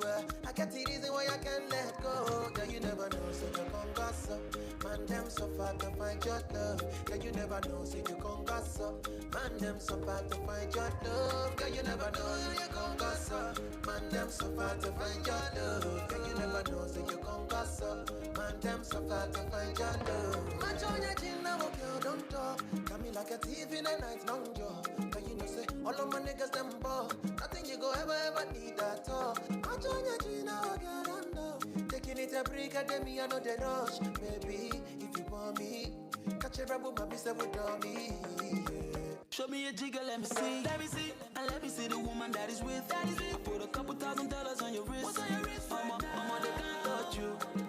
I ain't never see this kind, babe. We do some kind things, make me feel some kind way. You know I'm not just trying to get laid, cause I know some kind chicks do it for the right pay. Baby, make I fire you with my machine gun. 16 rounds, I be King Kong. Girlie, make I sample you my brand new song.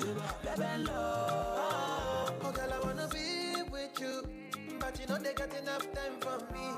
I wanna live with you, yeah. I can't see reason why I can't let go. Girl, you never know, say you come back up. Man, them suffer to find your love. Girl, you never know, say you come back up. Man, them suffer to find your love. I get money like Mutun Dede. Bami pe mo dupe, Mutun Dede. Ogbe kele sori se, Mutun Dede. Bami Juno Shakara, Mutun Dede. I get money like Mutun Dede.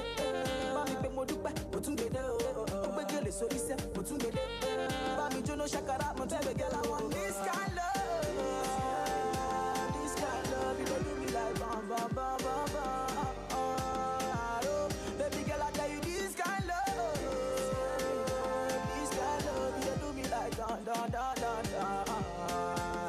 Hey, baby, get money.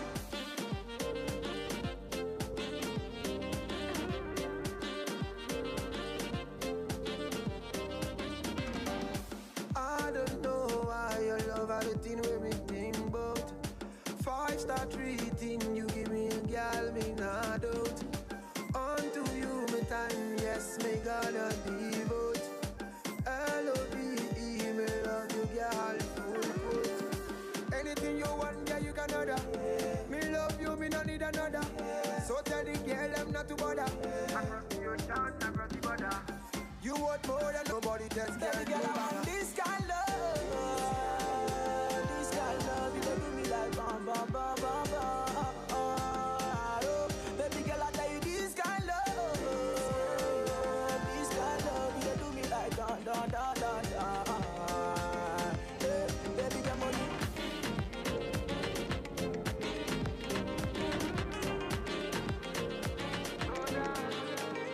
They told me everybody's 15 minutes in a different time zone. And since I have it at the moment, you the one I wanna shine my light on. Get your life, little mama, won't you get your life on?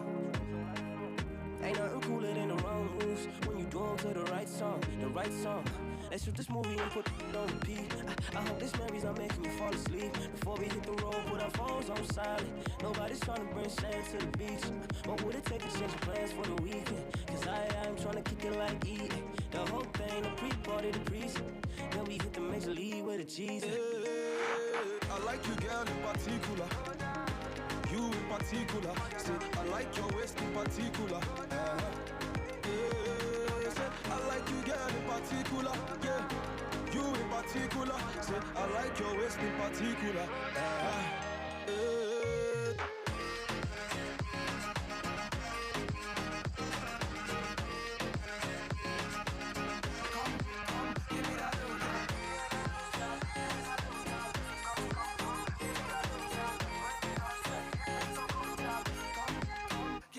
I wanna give you what I'm feeling here, yeah. Give me love one of these days, yeah. I knew the first time I saw you there, yeah. Give me love one of these days, ah. Got it, go. Now you sabi, mommy, you already know, mama. Got it, baby, got it, go. Me, I can't lie, oh. I like you, girl, in particular. Can I see your particulars? I've been screening you like una película. So baby, let's steer it up, yeah. I've come to see you as in your eyes.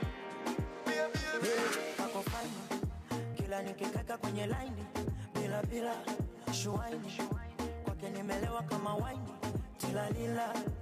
Yes, sisimizi na migegedu tunagegeduana. Nilivyo sina jisi, tajiri wa mbegu na mwonga na mwana. Baba mdenge mama mzalamu, unolake la kurithi. Kafunga tenge mwali chakaramu, shetani mwana ibilisi. Ipu, uchungu, mwana nyuma umejaza kishundundu.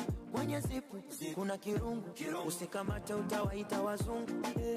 Babu mkuna nazi, kachota makishi nani, na msuli wa kiongo wazi. Mambo yote hadharani, ogogogogo. Mtoto anadaka ulikipa nonyeni wabeta tena kikata na ikiza. Baby acha mchezaga unavyo baby unavyo yoga leo aonyeshe. Baby acha mchezaga unavyo baby unavyo yoga leo aonyeshe. Asa komesha dengu dengu baby dengu dengu ringa dengu dengu deka dengu dengu wakone. Kanifondala miguu anataka nipite peku kundu chiyu anifikishe kwetu. Utamu radha kitumbua rojo ya embe kibada odari kunengua miuno ya ushubwada. Nyuma kalisa sambua kafungasha midabwada. Anavyotafuna mua kakibogoyo dada. Katoto kama ilainika bwana, ukapandizi banana, nakapeleka kwa mama Dangote. Kama kuku twakimbizana, kanaibuka kanazama, kamwili kana balana lana kazote. Apa mtoto anadaka ulikipa nonyeni wabeta tena kikata na ikiza. Baby acha mchezaga unavyo baby unavyo yoga leo aonyeshe. Baby acha mchezaga unavyo baby unavyo yoga leo aonyeshe.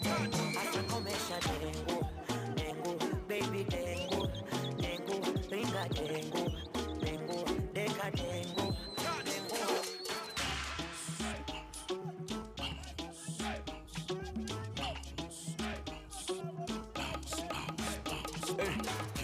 Salama Krish nisifi. Fish and akula fish, live in the sea. You gotta look for the key, nothing is free. Kijarija kaka kimapenzi Mr. T. Nipotea sinza mitaya ndani. Kombo somebody ya wema nipate ramani. Anti samahani. Mimi mgeni kwa nauliza njia nenda kanisani. Ndio nakutana na Shabani na mjua. Namsalimia Shebi ameuchubu. Shebi anasuasua au I'm not sure. Kumbe huku anakwenda kama Pastor Joshua. Kiangalia bodi ya gari ngangari, kumbe jitu kubwa mwili jumba kirakshari. Unaambiwa kuna kupari mpaka ngonge mjumari, na kuna habari kama watu wanaponda mali. Mind your business, missing a number na way. Mind your business, as long as you don't get in my way. Mind your business, missing a number na way. Mind your business, as long as you don't get in my way.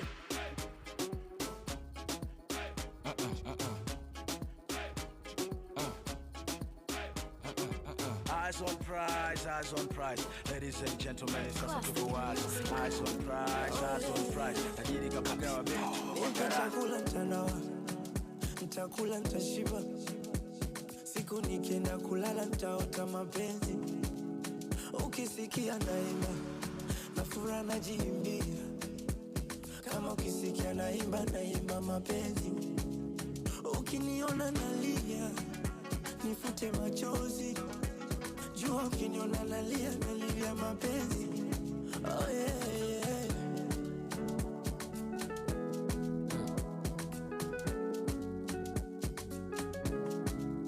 Lishafanya janja vya kubuni. Kaisoma namba kwa kirumi. Kujichanga mpaka mbuni. Na kumbe najichanja kama kuni. Jitafuta wapi nakosea step. Labda mvae fashion, jenge shape. Mwishoni I start to doubt myself. Siwezi kuogelea ya maji marefu. Ndio maana bado nakuwa na kiwewe. Maswali najiuliza mwenyewe. Nisema ndapata wangu, je ni wewe? Au ndo naweka kifaranga na mwewe? Mapenzi yanataka uyape respect, commitment. assurance. Mapenzi so kitu kama pesa, bengi umpe bunduki mlinzi asiprotect.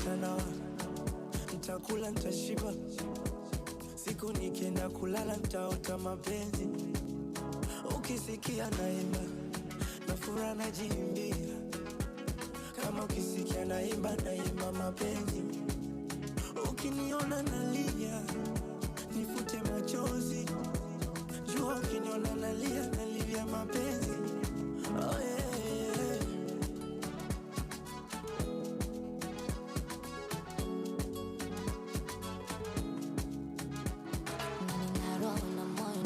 Wachuma roboti, so nahitaji furaha, amani ya upendo ndo nipate comforti. Nimetafuta njiani mtu wa kumwamini wakoti. Can I count on you baby? Would you give me your loyalty, yeah. Rafiki zangu kikutaka tasemaje? Namwambia please respect yourself. Na kama napata tatizo takubaje? I go run for you baby when you need my help. Mapenzi yanataka uyape respect, commitment, assurance, mapenzi. Chakula nitalawa, nitakula nitashiba, siku nikienda kulala nitaota mapenzi. Ukisikia naimba na furaha najiimbia, kama ukisikia naimba mapenzi. Ukiniona ukudekeza kama mtoto, furaha unafurahia, nafogeuka moto, machozi umelia. Mwembamba munene, wena pesa kama Dangote, naweza nijayo msiki, naweza penda mtu yoyote. Penzi sio somo, kasome kwa kitabu. Penzi imefanya Harmonize fukuze Shemwarabu. Penzi yoyoyo nimeleta kwa wanangu vita, squeezy sio naishia kwa like Easter. Hivyo sio kupenda achana naye, nekupenda pendana naye. Mambo sesi hayo baadaye, hebu cheza ufurahi kama swangi limekole.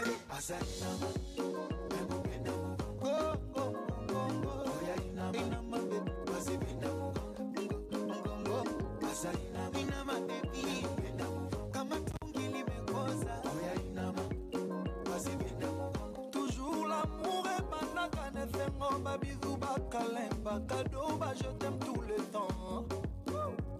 Mawele kawapi bébé na maza présente. Souciele kawapi chéri na mazalie. Tango nyonso lobela kanga je t'aime. Balu baba fika u, balu baba fika u ngana kolemete. Balu baba fika u, balu baba fika u ngana kolemete. Chéri na maza kitoko, chéri na maza yelengito, chéri na maza kitoko. Parfois l'amour est compliqué, mais chérie à moi toujours romantique.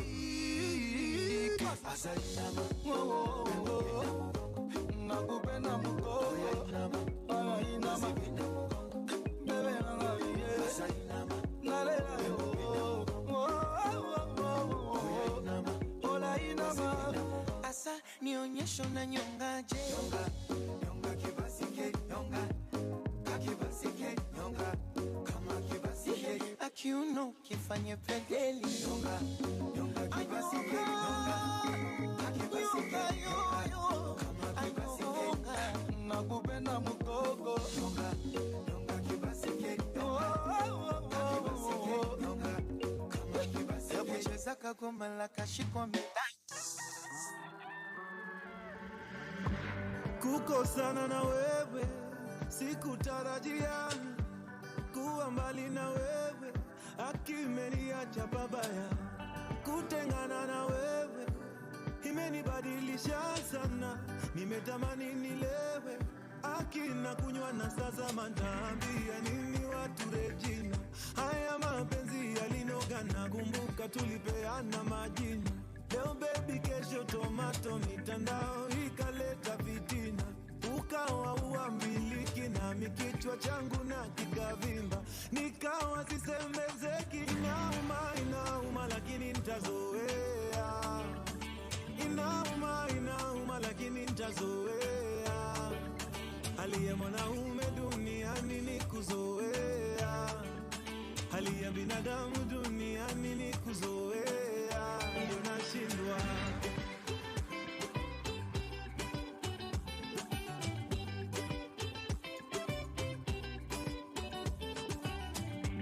Densi oh densi, densi tulikamata hadi usiku wa manane.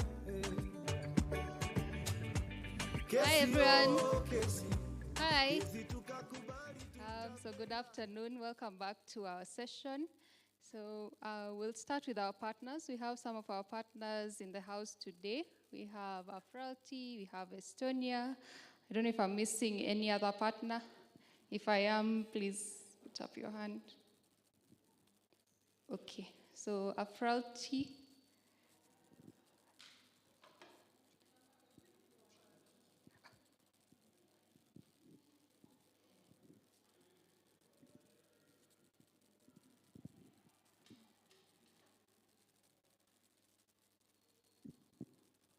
Thank you.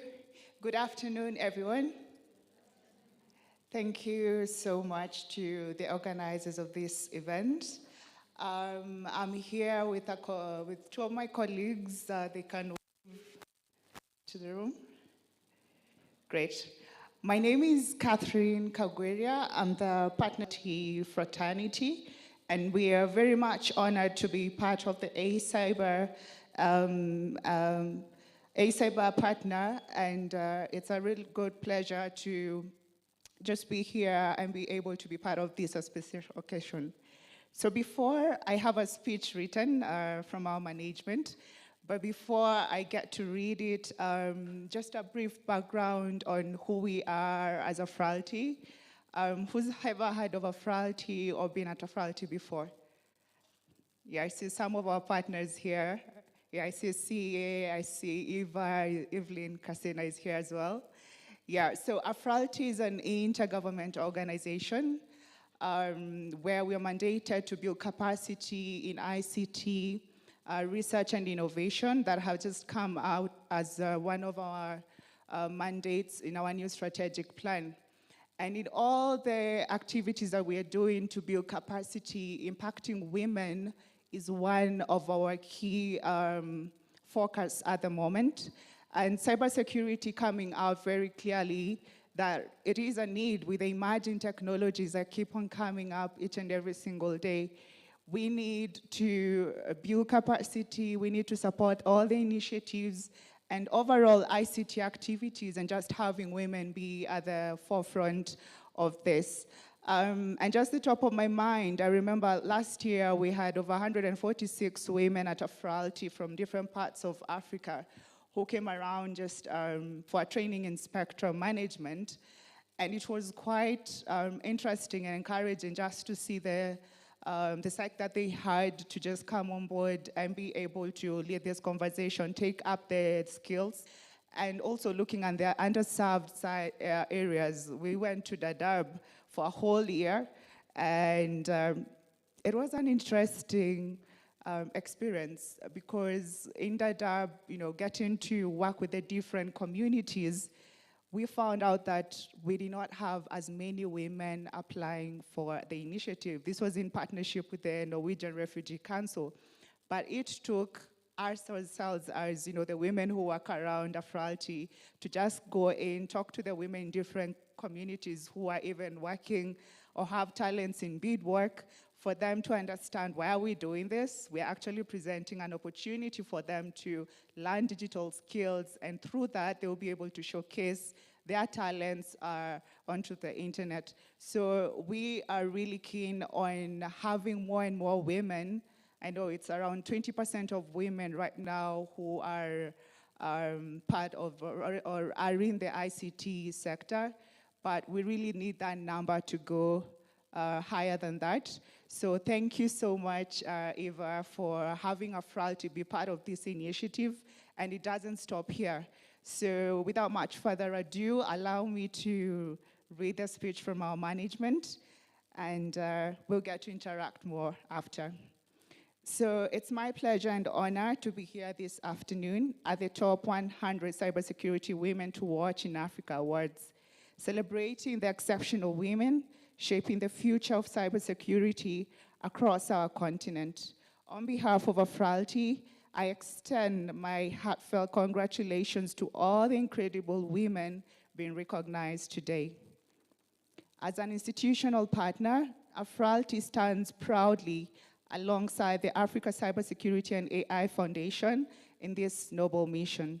For years, AFRALTI has been dedicated to advancing ICT training and capacity building across Africa, and cybersecurity has been at the core of our efforts.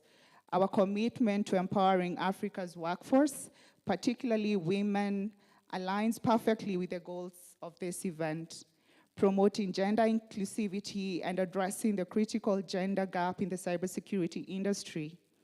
Today, women account for only 20 to 25% of the cybersecurity workforce globally. This underrepresentation is a challenge we cannot afford to ignore, especially in a sector as vital as the digital future of cybersecurity. The women we are celebrating today are not just breaking barriers, they are building a stronger, more secure digital Africa. At AFRALTI, we believe in not only recognizing excellence, but also fostering it. That is why we are committing to support the top 100 cybersecurity women to watch in Africa through several key initiatives. One, we will continue to support and expand our cybersecurity education programs, equipping more women with the skills and knowledge they need to thrive in this dynamic industry. By increasing access to specialized, affordable training, we aim to inspire the next generation of women leaders in cybersecurity. We'll also provide technical expertise and resources. By the way, at AFRALTI, we have a huge space. So if you ever need a space to work from, if you ever need a space for you to actually just get to interact with the different consultants and our facilitators who are on board, please feel free to come at no charge. So we are going to provide the technical expertise and resources. So as a leader in ICT capacity building, AFRALTI is uniquely positioned to offer technical expertise and resources to enhance the impact of these programs. We will continue to develop innovative training platforms, mentorship opportunities, and research initiatives that empower women to confidently lead in the cybersecurity space. In closing, I would like to thank the Africa Cybersecurity and AI Foundation for creating this platform to spotlight the immense talent and leadership of women in cybersecurity. To the women honored today, you are trailblazers, and your achievements not only inspire us, but also create pathways for many more women to follow. AFRALTI is proud to stand with you as partners in this journey toward a more inclusive, secure, and digital empowered Africa. Together, we will close the gender gap, build resilient cybersecurity systems, and ensure that Africa leads on the global stage. Thank you, and congratulations once again to all the honorees. Thank you. Just before I sit down, I just remembered at the height of COVID, this was my first experience getting to know of an organization that's actually women-led. She-Hacks. I've seen their banner somewhere. She-Hacks is in the house? Yeah. So I remember we wanted to have a webinar, and we really needed a women-led organization to come in and speak, and it was in partnership with Google. And She-Hacks was always ready to support.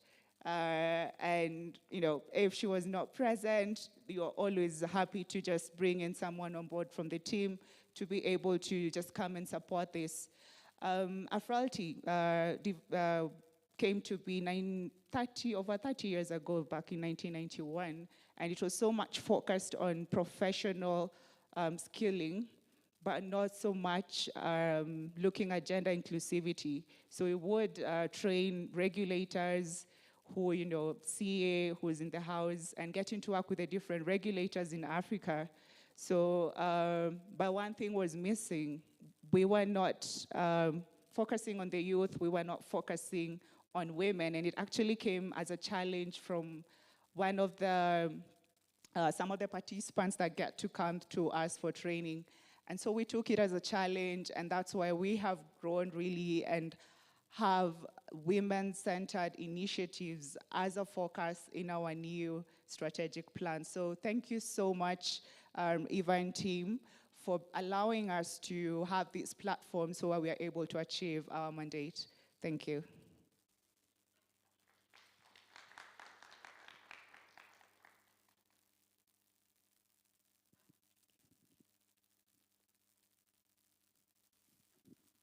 Thank you so much. I know we also have representation from Estonia, so most welcome. A round of applause for her as she comes on stage.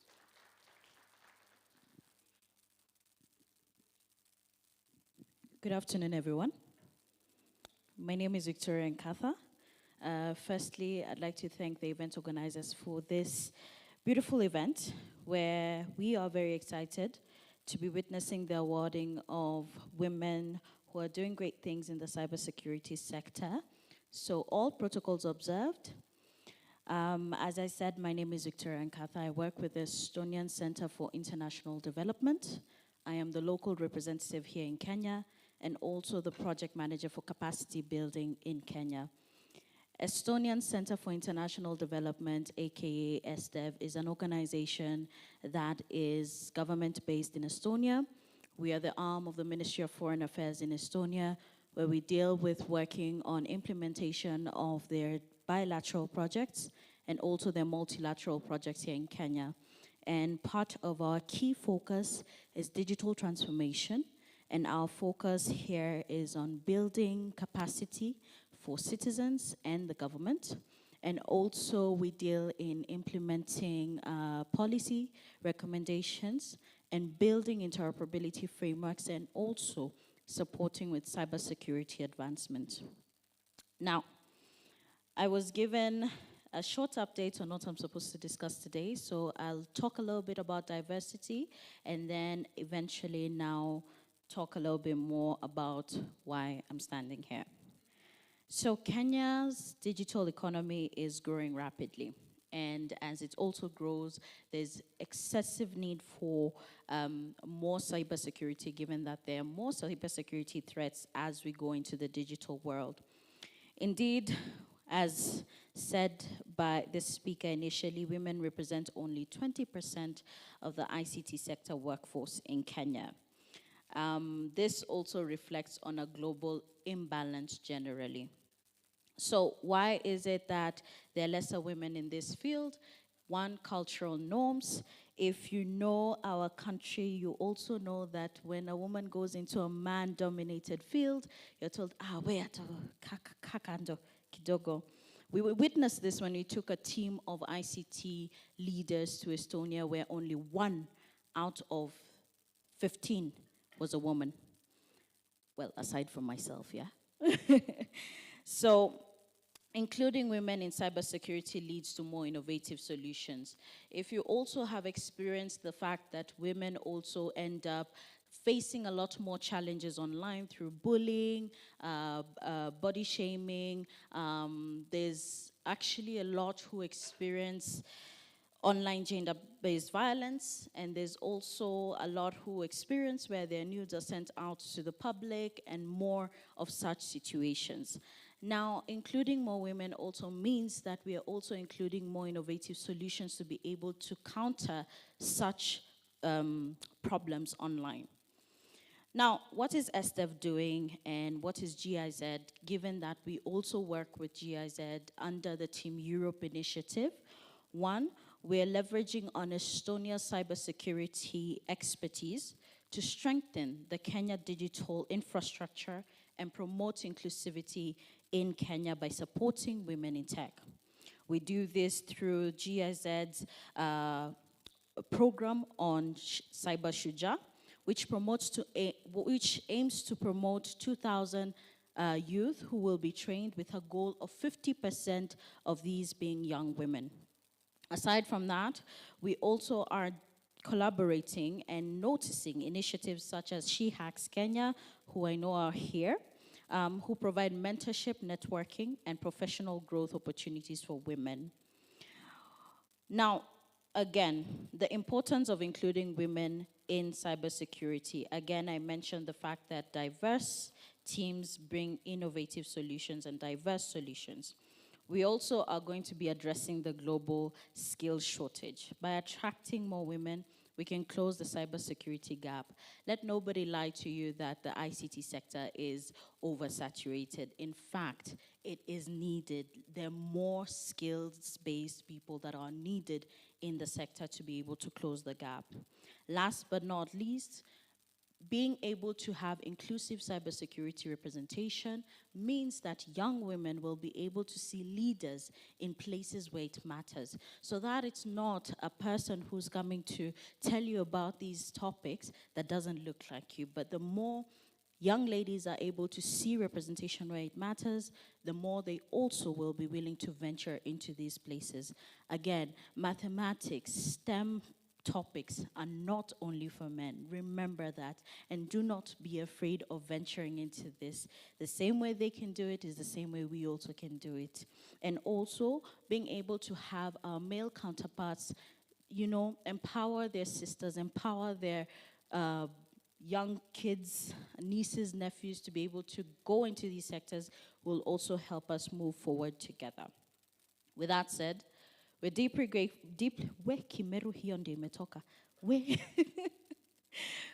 grateful to be part of recognizing women who are making significant strides in the cybersecurity space. And as SDEV, we also acknowledge the importance of celebrating trailblazers, especially women and those who are underserved. And we stand committed to supporting women to watch in the field, recognizing their contributions and potential in shaping a secure digital future for all.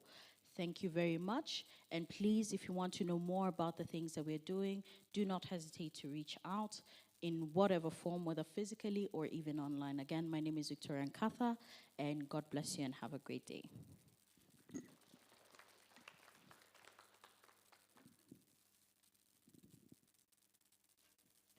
Thank you so much, Victoria. I know we also have Communications Authority here. Okay.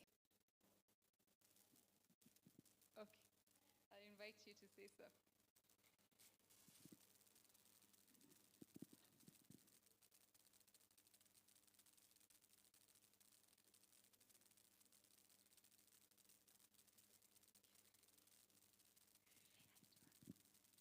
Hi, my name is Mulki from Somalia, from Minister of Communication and Technology, and also founder of Somali Women in Cybersecurity.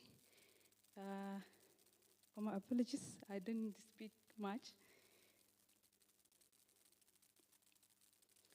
I'm honored to be recognized one of the top 100 women in cybersecurity in Africa. I will thank to the Cyber School and African Cybersecurity Foundation. So thank you for all.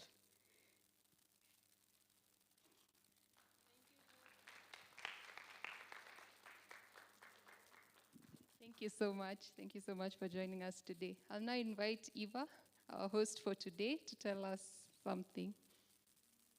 A clap for Eva as she comes.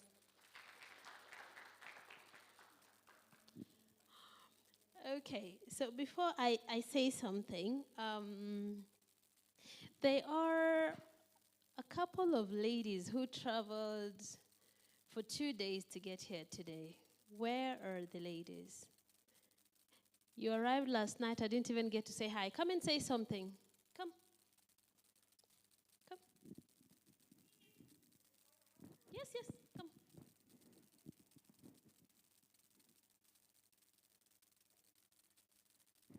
No, you can come, all of you. You've traveled for 2 days. You deserve it. Tell us a little bit about yourself and why you're here today.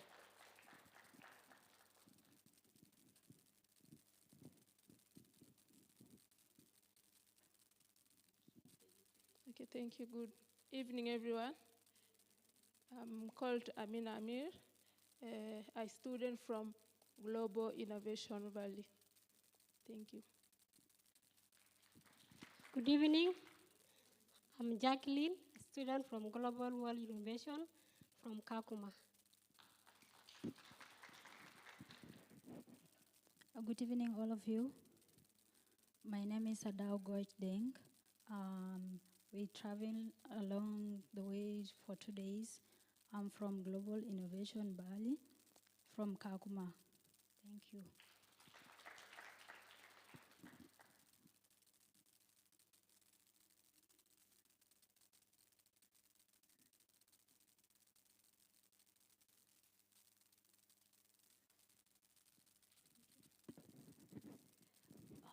Marcy? I'm getting old, my eyes don't see very well. Is Marcy in here? Okay, is Gogo here? Gogo, have Marcy put the presentation. Oh, it's there. But how does it get to the screen?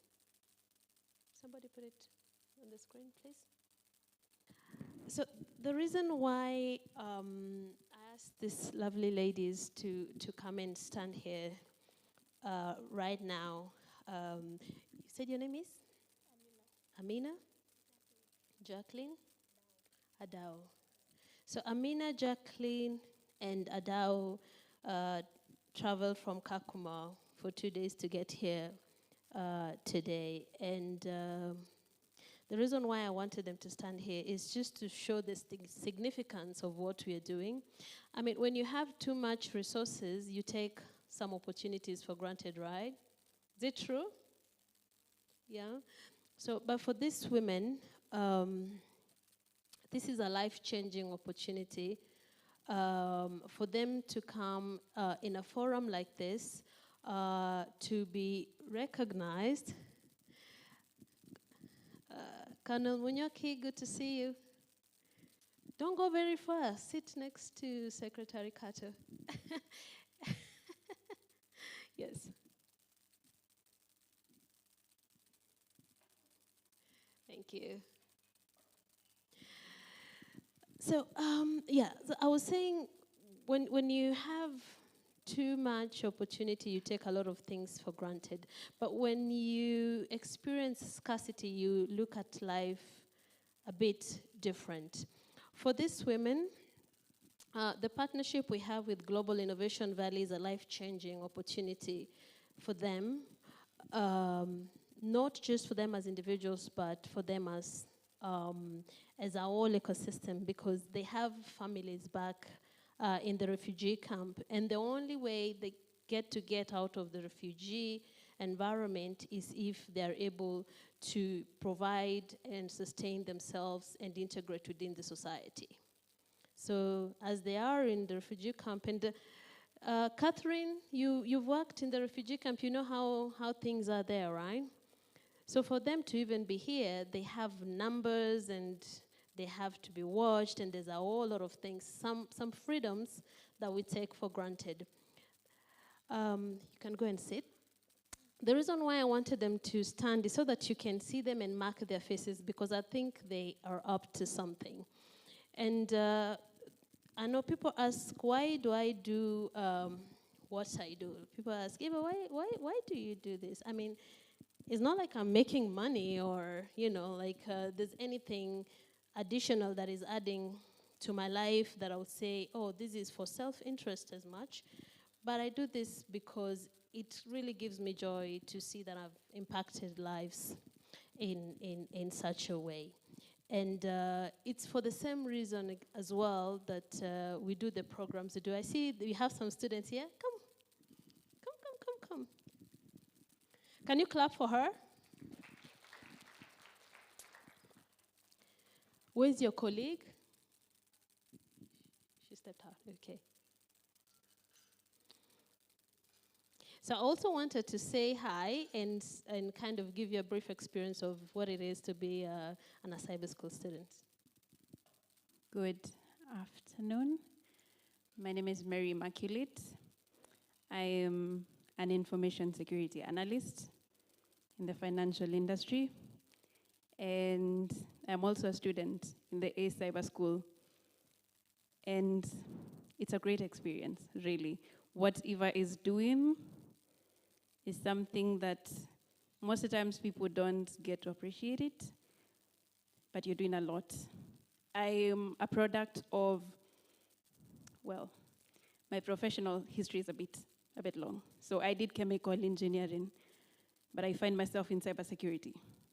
So I'm also a product of an organization that trains women called CyberSafe Foundation. But something that Daktari said in the morning when she was talking is that as a cybersecurity professional, you need to be a continuous learner. So when I came across a cyber school, I was like, well, there's always something new to learn. Before this becomes a speech, thank you very much, Eva.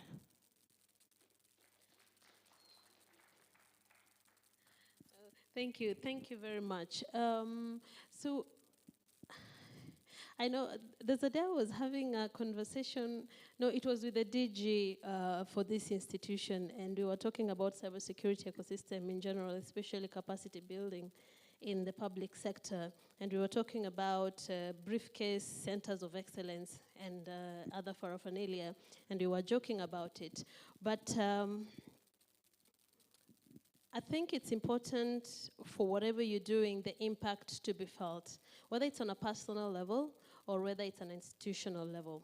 And I will leave you with that as a food for thought as I rush very quickly through what we do at a cyber school so that I can have my colleagues come on stage and take us to the next part of this.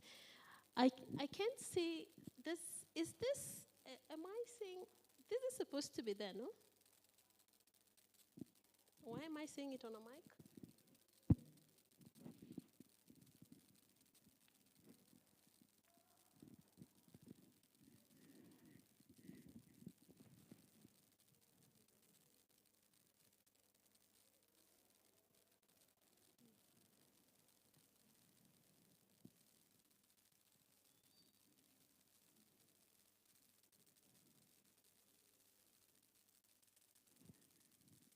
Okay, so as he fixes that, I'll just briefly take you through.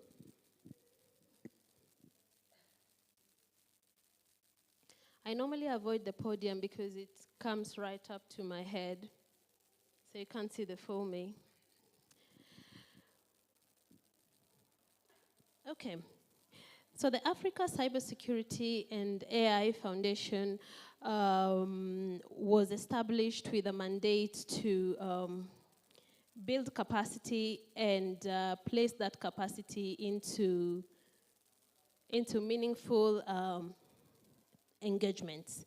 And when I say place that capacity into meaningful engagements, that means be it in jobs, be it in internships, be it in fellowships, be it in innovation setup where they can use that capacity. And this is because we have a whole lot of people trained, but they do, there you are. Yeah. You have a lot of people trained, but you have a very small amount of people actually using that skill. And I'm seeing Daktari is seated there. She talked about values in the morning. And training is one thing, but having values and using the skills that you've been trained in is a different thing altogether. And so for the Africa Cybersecurity and AI Foundation, through a cyber school, we not only build capacity, but we work with institutions of higher learning, including University of Nairobi, Strathmore University. Riara was one of our first partners. We don't work with them much now, but we work with a whole lot of other institutions across Africa, including University of Witwatersrand. Dr. Maise, Professor Maise is online, and she'll talk to us briefly. University of Lagos and a whole lot of other universities. And why do we do this? We do this because we are not in the business of training. We are not in the business of making money through courses. We are in the business of having life-transforming projects with our partners that we can then quantify the impact it has had in people's lives. So I'm happy having, certifications, for free. I'm happy, working with other partners in trying find solutions that are actually leaving a dent in the African cybersecurity ecosystem. And that is why so far in the last 2 years, we've worked with different development partners to be able to offer scholarships for almost 1,000 students now since the year began through various partnerships, including the Jitume program. I was telling Secretary Kato that through the Jitume program, we have in every cohort we have full house. For example, right now we have over 280 students in one of the classes. And through extended awareness programs, we've been able to impact over 1 million. And through various partnerships, we've been able to impact over 100,000 teens. The group we are yet to touch is schools, and we are trying to work something out with the Ministry of Education. But in terms of TVETs and universities and also for professionals, we've done very well. I wanted to bring that to attention, and I wanted to bring attention to some of the programs we run. I'm not sure why this is doing that, but yeah. You can see, so the top 100 women, and that's why we're here, so I'm going to get back to that in 2 minutes. I wanted to bring the fellowship to attention. The fellowship is important to us because you find a lot of times you have a lot of individuals who have been trained in cybersecurity, but they've not actually worked in cybersecurity in a work environment. So through the fellowship program, we work with institutional partners and private sector players, including KEPSA, to have the skills trained to work in different SMEs to gain skills in a 1-year program that is paid. Again, thanks to our development partners. So through this program, individuals get to actually practice the skills they've learned, such that by the time they get absorbed in organizations, they have practical skills and not just good on paper. And then I also wanted to bring to your attention the Cybersecurity and AI Innovation Challenge. If anyone here is doing some technology business in cybersecurity or AI, if it's a startup, talk to us. We'll be able to support in one way or the other through the challenge. It's Africa-wide as well for those who are online. For Konza, I've mentioned we are partnering to equip 1 million with skills and have them go into various pipelines within the next 5 years. It's not quite ambitious because we are actually working towards that number through the various programs. And then for the various innovations we have, through the Africa Cybersecurity and AI Foundation, we invest in various cybersecurity and AI startups.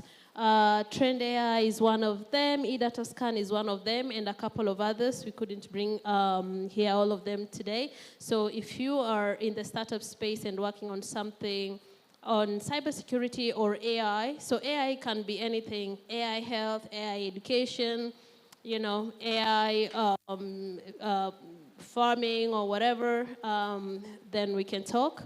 And for Safe Connect specifically, it's a program we are piloting with some development partners to secure public Wi-Fi's and home networks.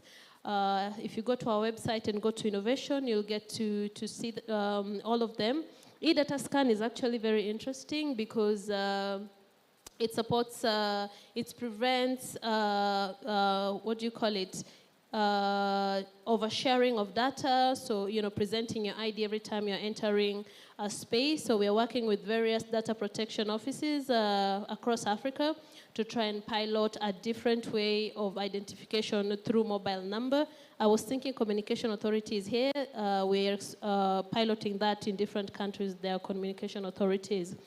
And then another one that is very interesting for me is the secure home, where we are working with partners as well to support homes to have clean internet traffic.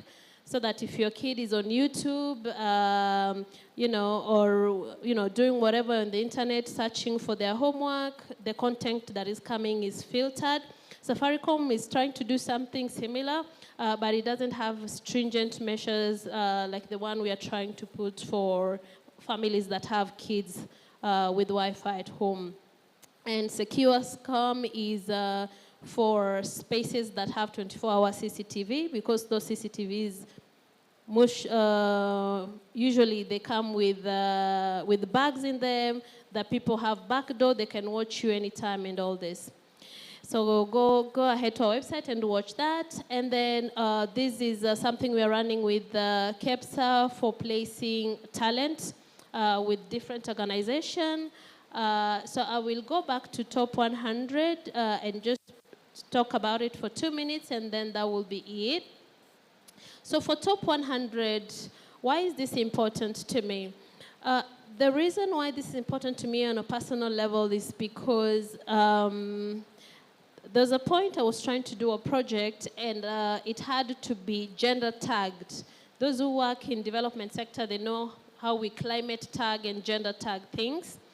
And we couldn't find, a good number of cybersecurity women to tag to these projects. And we really tried it. It was an Africa-wide project, and so we really struggled. And I asked my good friend Ben Roberts of Liquid, I said, Ben, why can't I find women in cybersecurity for this project? And he said, I also don't know. At that point, he only had about 2 women in his cybersecurity team across Africa.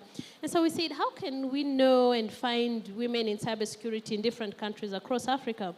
So we tried different platforms, and we were like, no, it's not working. So we said, we made a call out to our development partners, institutions of higher learning, and private sector, and asked them to nominate women that they know were in cybersecurity across Africa. And so that's how Top 100 came to be. And we are very proud of individuals we've been able to work with, including Nabiha. Shout out for Nabiha. She wears so many hats. And Nancy.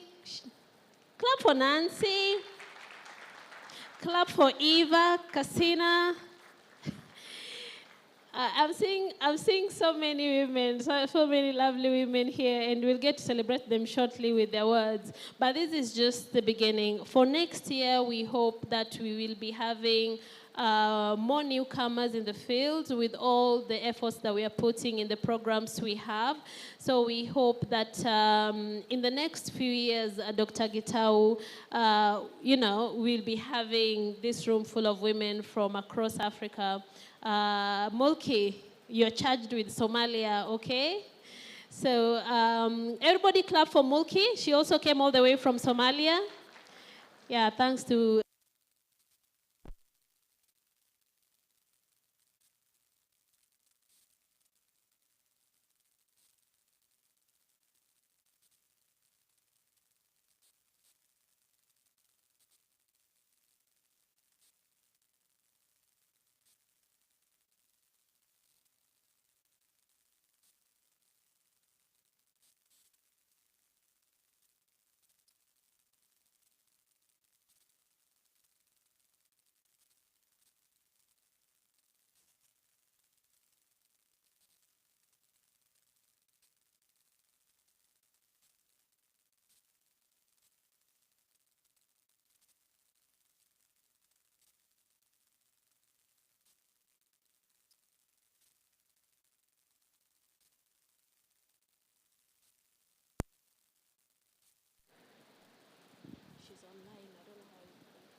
Okay.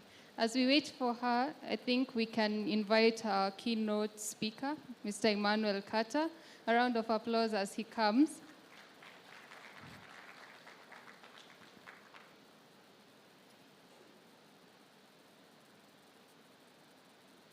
So where can I place this?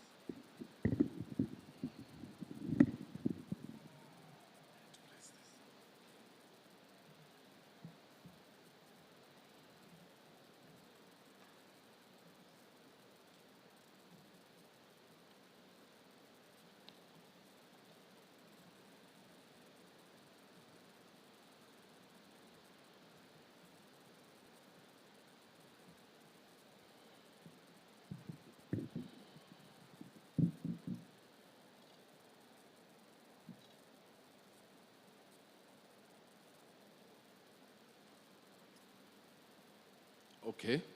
Allow me to ride on the already established protocols. Good afternoon. Good afternoon. Okay, that's better. So I won't take long. I know most of you don't enjoy listening to these speeches, but I hope I'll be as brief as possible and I won't make you sleep. It is a great honor to stand before you today as we celebrate this momentous occasion.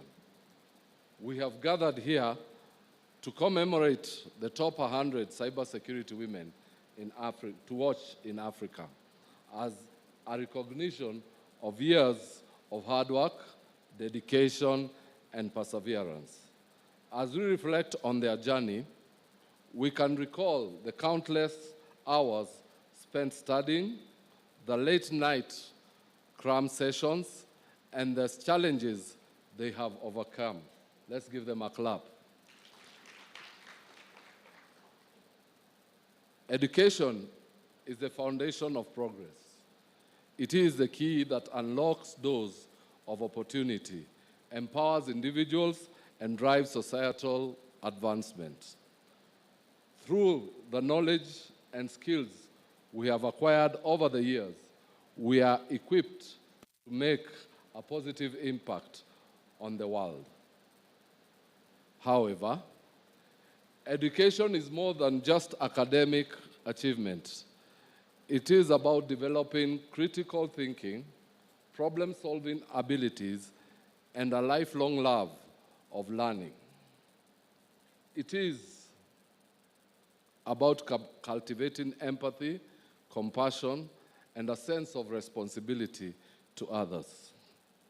As we celebrate the accomplishments of the top 100 cybersecurity women to watch in Africa, I take a moment to reflect on their journey, on the journey that has brought us here. A cyber school and its affiliate, the African Cybersecurity and Artificial Intelligence Foundation, have been one of the pioneers in addressing the critical skills gap in Africa. Cybersecurity, in Africa's cybersecurity landscape, especially in the dynamics of technology. Through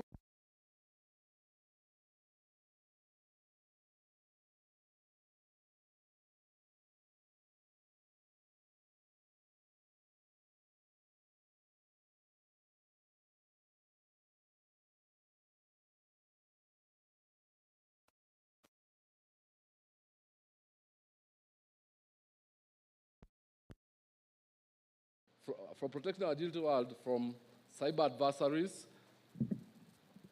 that exist today and tomorrow. In today's interconnected era, cybersecurity has become a cornerstone of our societies. From critical infrastructure to personal data, everything is increasingly reliant on technology. A strong cybersecurity posture is paramount to ensure we protect our economies, national security, and individual privacy. In Kenya, the National ICT Master Plan 2022-2032 and the Bottom-Up Economic Transformation Agenda, BETA, are clear. We must expand the digital infrastructure to enhance essential services like e-governance, agriculture, education, and healthcare. With the government's commitment to developing the digital superhighway by deploying an additional 100,000 kilometers of optical fiber cable, 1,450 digital hubs, and 25,000 public hotspots, we are laying the groundwork for a resilient digital ecosystem that will power Kenya's long-term ambitions. The demand for a skilled digital workforce cannot be overstated, and more so in cybersecurity, where we need to protect all this infrastructure and data to ensure that we have a stable and thriving digital ecosystem. A cyber school, together with the African Cybersecurity and Artificial Intelligence Foundation, has played a vital role empowering Africa's women to become cybersecurity leaders, and more specifically, here in Kenya. By providing world-class training and mentorship, you have equipped your graduates with the tools they need to make a significant impact on the continent's digital future. While we have had significant progress, there is still challenges to overcome. The threat landscape is constantly evolving, and new vulnerabilities are emerging daily. Additionally, the digital divide persists, with many parts of Africa still lacking access to basic internet connectivity. However,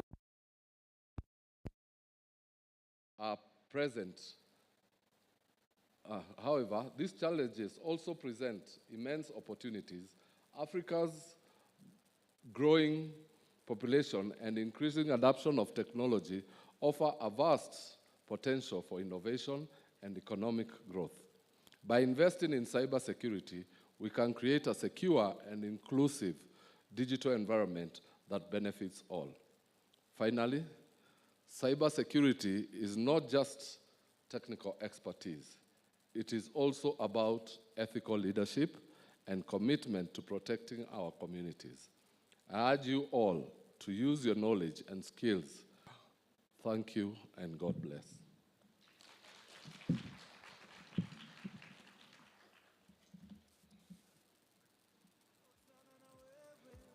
Sikutarajia kuwa mbali na wewe, akimeniacha pabaya. Kutengana na wewe imenibadilisha sana, nimetamani nilewe akina kunywa na sasa mataambia nini watu Regina. Haya mapenzi yalinoga, nakumbuka tulipeana majina. Leo baby, kesho tomato, mitandao ikaleta vitina. Ukawa uambiliki nami kichwa changu na kikavimba, nikawa sisemezeki. Inauma, inauma lakini nitazoea.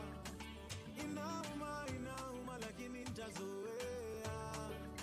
Hali ya mwanaume duniani ni kuzoea.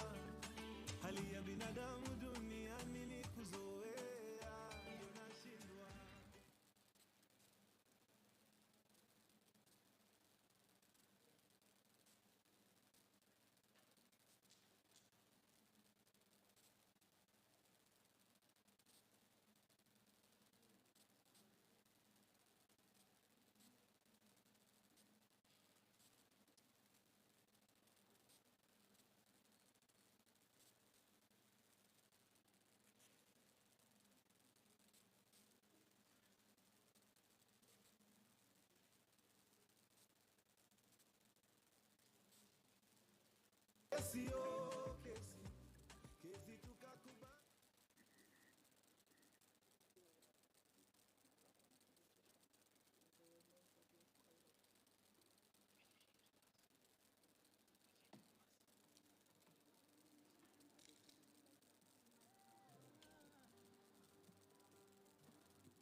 Shika maua, moyo moyo fungua, tazama ndani baby, utaona moyo wako waniita.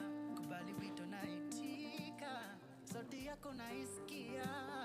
Umekwama kwa akili, nikilala ninaota nikipana we, pana we, ninapana we, pana wewe, pana we, pana we, ninapana we, fly away, oh oh, pana we, pana wewe, pana we, pana wewe, pana we, pana we, ninapana we, fly away, oh oh. Good afternoon. Good afternoon. How are you? Have you even spoken to the person next to you? Just check on them. Ask them, how are you? What's your name?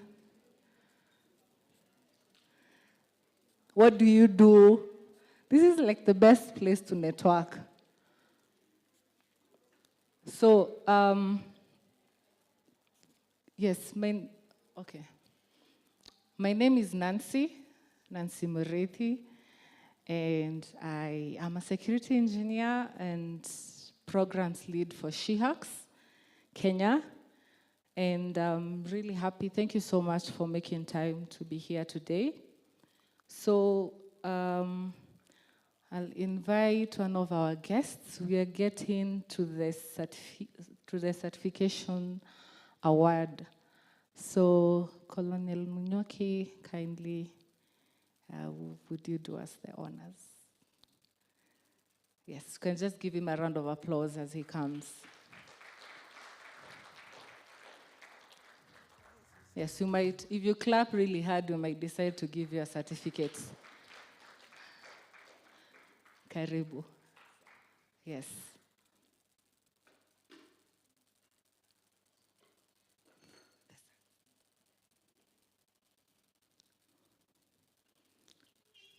So I'm aware we have a very large team online.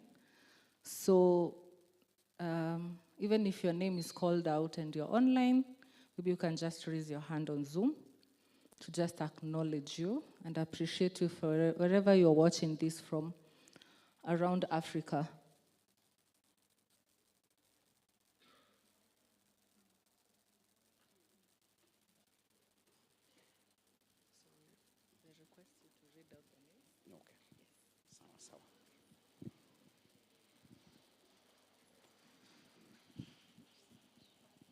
Where do I stand? No, I think it should be here. Oh, okay. Sawa sawa.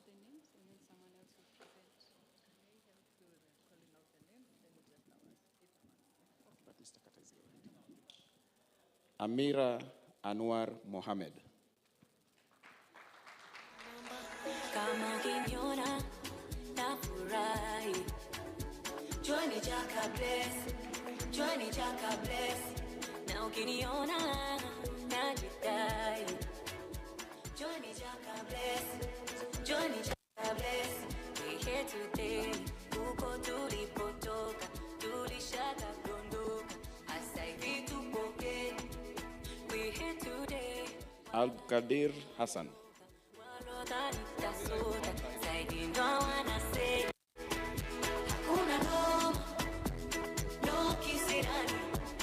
Shikabawa.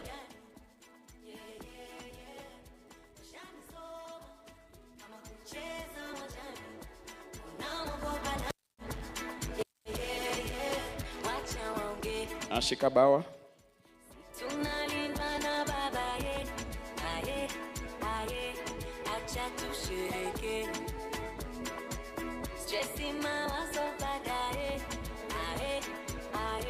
Aderonke Favor.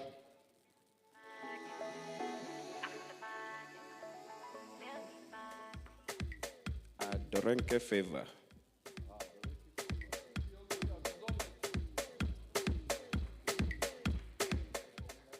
Ayan Kenyan.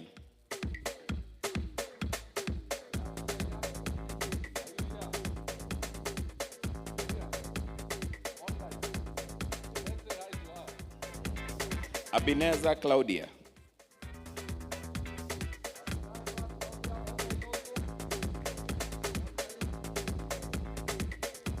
Angelina James.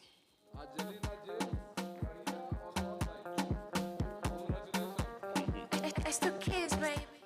Apriele Oichoi.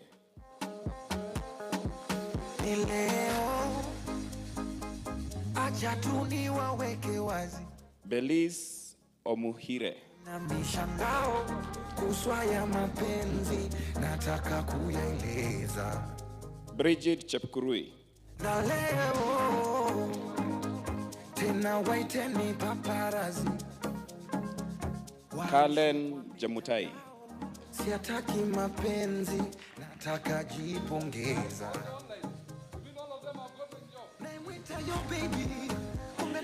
Karin.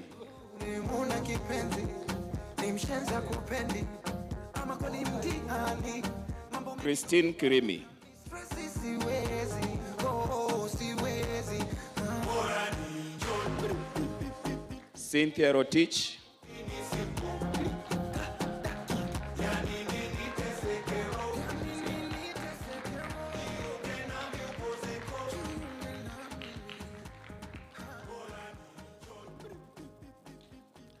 Followed by Carol June Wanjiku Kibuku. Carol June Wanjiku Kibuku, you're online. Congrats. Come and receive. Catherine Jeruto. Catherine Jeruto online. Come and. Jeruto is here at least.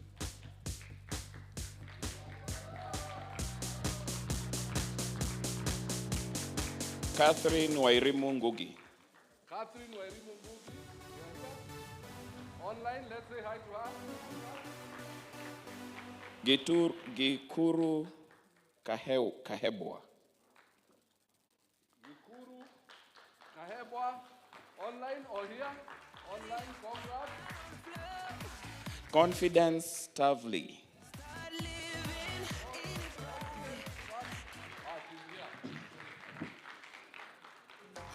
Diana Wakilongo. She's not here. She's online. Verise.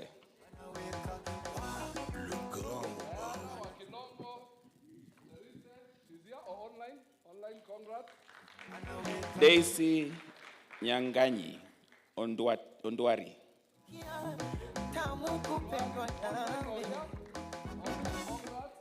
Diane Omuhire.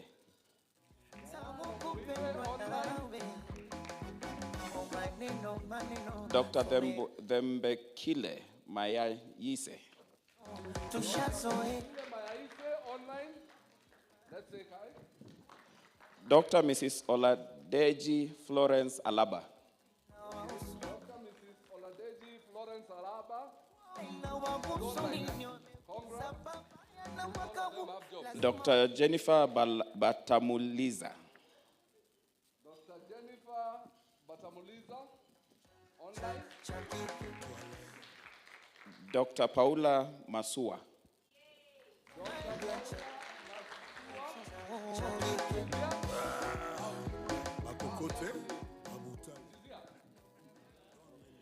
Aileen Ambassa.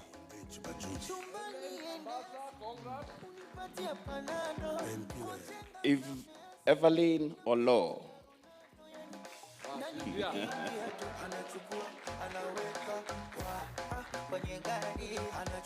Eunice M. Maingi. Eunice M. Maingi.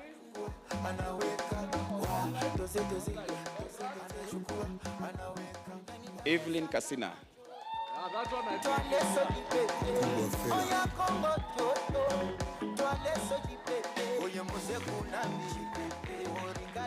Eve Kilele.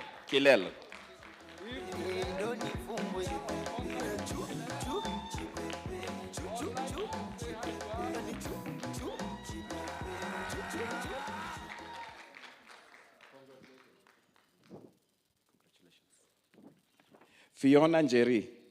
Fiona Njeri, online or here? Online. Sawa. Faith Kwamboka. Faith Kwamboka. Hey.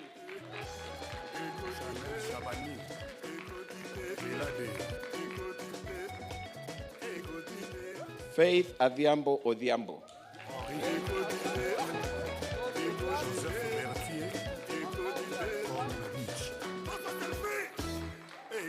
Godish Kimberly.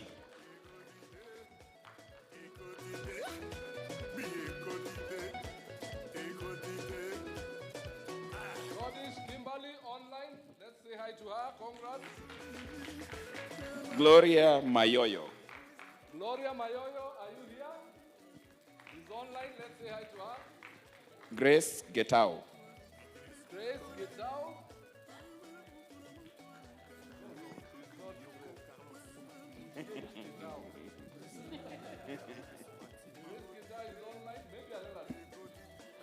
Helen Oluyemi.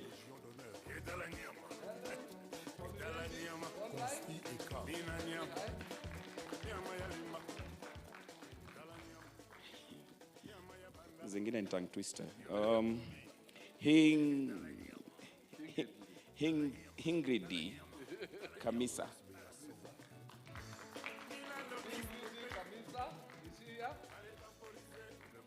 Henriette Manishimwe. Henriette Manishimwe is here online. Let's say hi to them. We wave to them. Hilda Gadain Tiwe.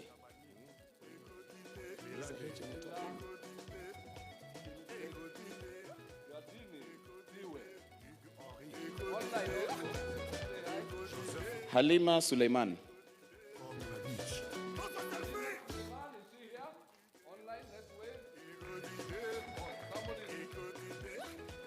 Hafsa Fiti.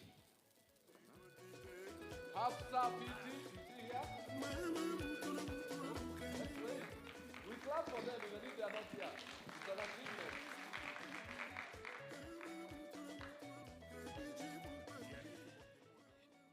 Ifra Yusuf Wasame. Ifra Yusuf Wasame, is she here?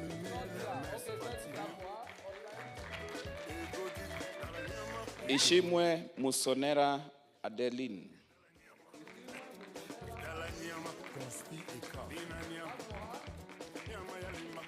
Irene Joroge. Irene Joroge, is she here? Clap for her, she's online. Jennifer Ndegwa. Jennifer Ndegwa, she's online also. Clap for her. Judy Ngure. Judy Ngure.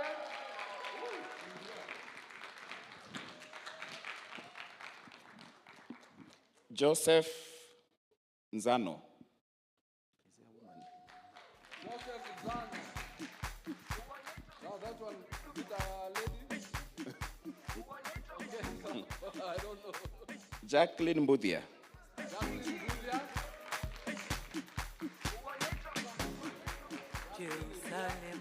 Jessica Wanjohi.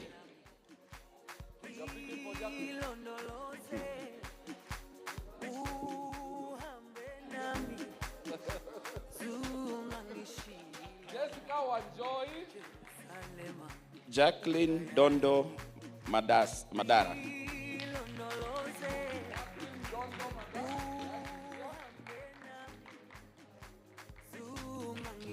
Janine Muka.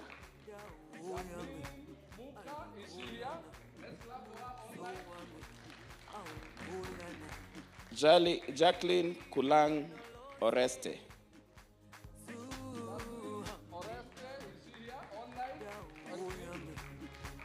Jennifer Wanjiru Ndegwa.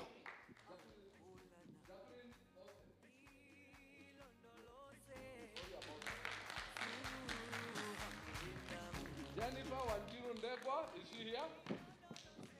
Online, let's wave. Joylene Kirui.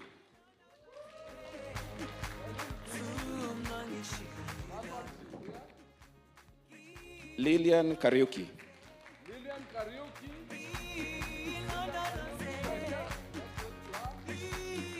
Lynette Wanjiku Kinyua. Lynette Wanjiku.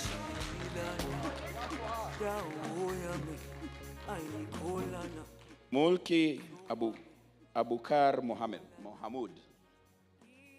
Mulki Abukar Mohamud is also here. Malaz Idris Siding.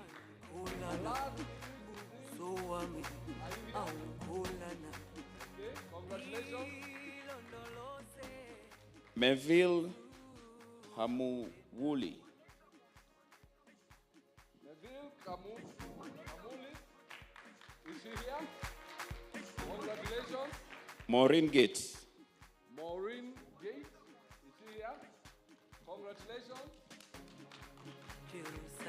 Mercy Langat. Mercy Langat. Are you here? Congratulations. Maureen Mwaniki. Maureen Mwaniki. Congratulations. Malaz Lain Alabdin.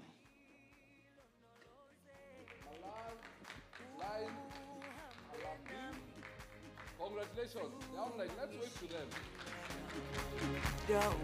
Maria Monari. Maria Monari. Congrats. Mary Kazema. Mary Kerema. That's my colleague. Oh, Kerema. Mary Kerema. That one I can take for her, but I don't need to take a photo.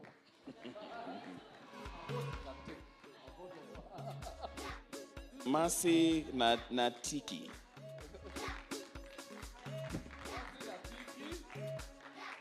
Mutunge Efraisi Divine.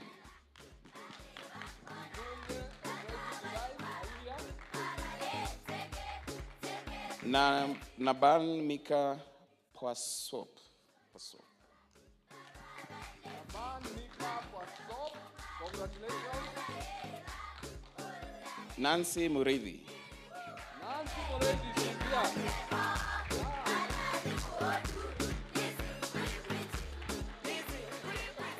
Nancy Nderi.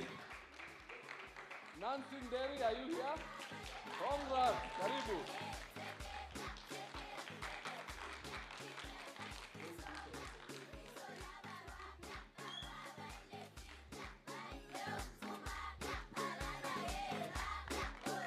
Najma Mohamud. Najma Mohamud.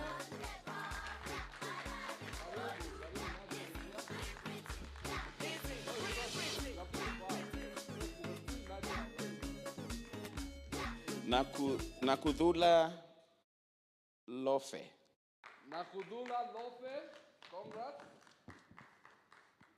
Nabiha Rishad. Nabiha Rishad. Come for yours. Letter. Come for yours. Congrats. Nora Gaki Kimathi. Nora Gaki Kimathi. Clap for her. She's online.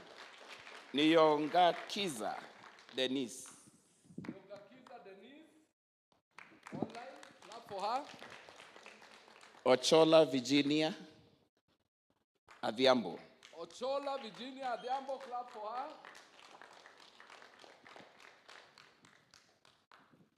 Professor Nolu Solo Graza. Professor Nolu Solo Gaza, you know what? Ocho? Priscilla Alakara.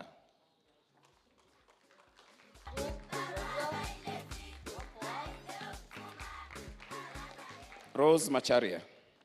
Rose Macharia.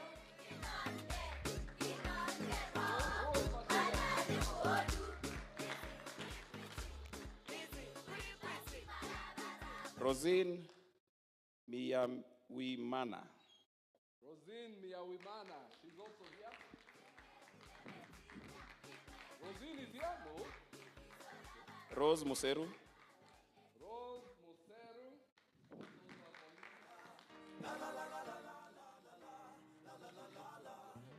Shira Krupesh Patel.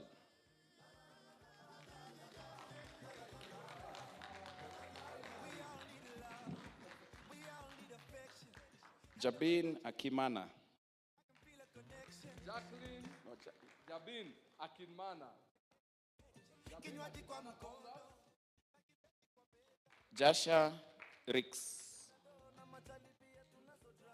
Jasha Rix. Congrats. Shalin Ouma. Shalin Ouma. She's online. Let's clap for them. Paro Shiaka Alin. Caro Shiaka Alin, congrats to her, you are there. Tracy Njeri Kamau.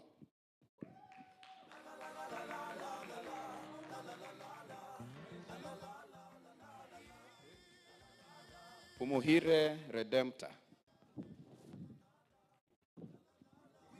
Redempta, are you here? Oh, somebody is speaking for her. Whitney Atonya. To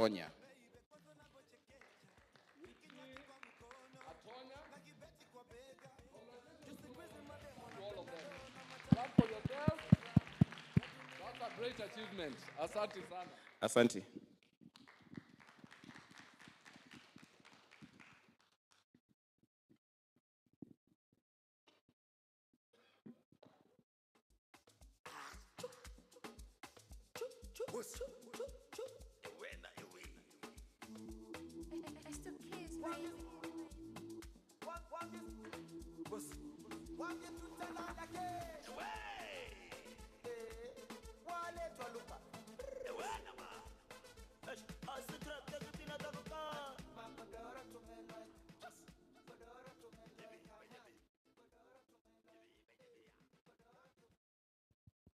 Thank you so much.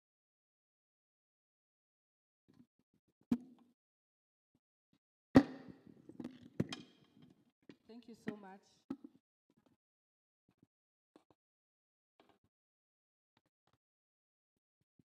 Another round of applause for that session. Thank you so much, our guests, for honoring us and guiding us through that session. So I wanted us to do something a little stimulating. So what I want us to do is, who wants to guess? Who has an idea? Anyone? There's a gift for anyone who guesses. Anyone who wants to give it a shot? TikTok. What do you say about that, Dr. Kate? Are you willing to do TikTok? Okay, so I just have a few questions. And we have, it has been mentioned that a cyber school runs a number of programs. So the winners for this round will get scholarships and a chance to do certifications with a cyber school. Yeah? So how it's going to work is I'll ask a question to the crowd, and the first person to get the answer right, that's the person who's going to get the first award, the second award. So there are 10 awards to give. Are you ready? Are you ready? You would just stand kidogo and do like this.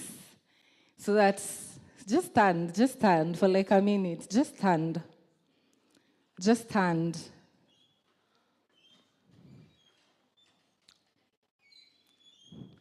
Tell your neighbor, I have to get that award. It's mine. Okay, you can have your seats.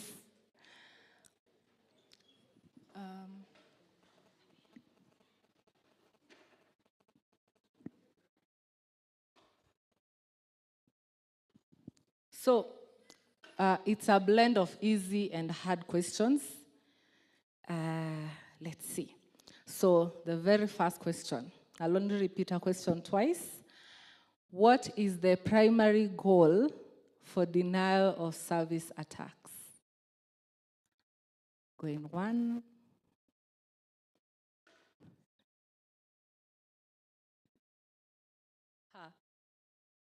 What is the primary goal of denial of service attack? You can just stand, tell us your name. We need to know you.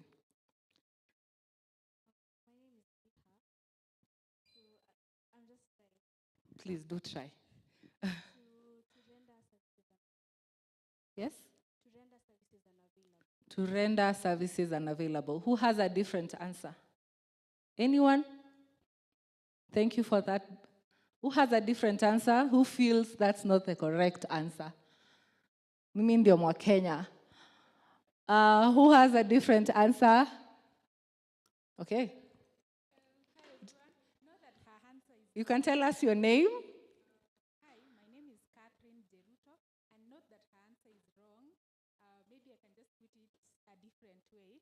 So for denial of service attack, the goal is to overwhelm a system so that rightful users do not get access. Okay. It's her saying in English and you said it in Kiswahili. So the first answer was correct. I hope someone, Gogo, you can help us take notes of the ladies. Yeah, it's to render services unavailable. Yeah. Which of the following is an example of a multi-factor authentication? A, username and password. B, password and security question. C, fingerprint and one-time code. And D, password and captcha. Nabiha, back to you.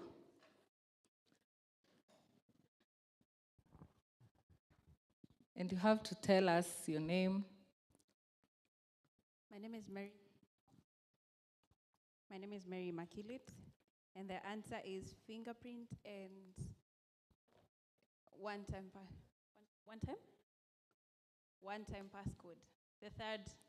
The third option. Yes. Who has a different answer? A different answer? That's the correct answer. Fingerprint and one-time code. The third question, what is the main purpose of a firewall in network security?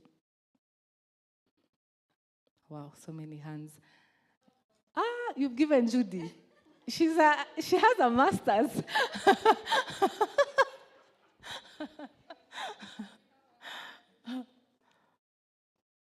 What is the main purpose of a firewall in network security? When you talk about firewalls, what's the main purpose? Yes. Please just stand and tell us your name. Hi, my name is Amina, and the purpose of a firewall is to filter incoming and outgoing traffic. Thank you. A different answer? Anyone who has a different answer? We have a hand there. There, the gentleman. A different answer. What is the main purpose of a firewall in network security?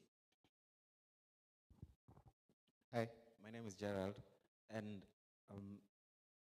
a firewall serves to protect the system from unauthorized access. To prevent a system from unauthorized access. Anyone else?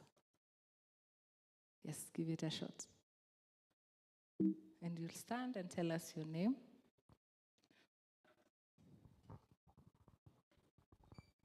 My name is Sumaya Ahmed, and the function of firewall is to filter the incoming and outgoing traffic, allowing only the authorized traffic. Thank you so much for that answer. It is to block unwanted traffic. Yes, so I think the first lady and the last one got it more accurate. The fourth question. We've had a session around social engineering. How many were here? How many were here and were having that session for social engineering? What is the most common form of social engineering? What is the most common form of social engineering? There are quite a number. The most common. Hi everyone, my name is Nicole Wangui, and the most common form of social engineering is phishing. Phishing, that's correct. What's happening to these sides? What's happening? Yes? I think we should, next answer we have to get it from this side. Which of the following best describes a zero-day vulnerability? Things are getting hotter. What do we mean when we talk about a zero-day vulnerability? Zero-day. Okay, hi everyone. Natalie. So a zero-day vulnerability is a type of weakness that is not known. The patching or like how to fix it is not known by people. Yeah. Thank you. Anyone else who has a different thought? Zero-day. Yes, that's the correct answer. A vulnerability that has not yet been patched. So who has heard about SQL injections, SQL attacks? By a show of hands, you've heard about it. Just by a show of hands, you've heard about SQL. What does SQL mean? It's an acronym for something. What does it mean?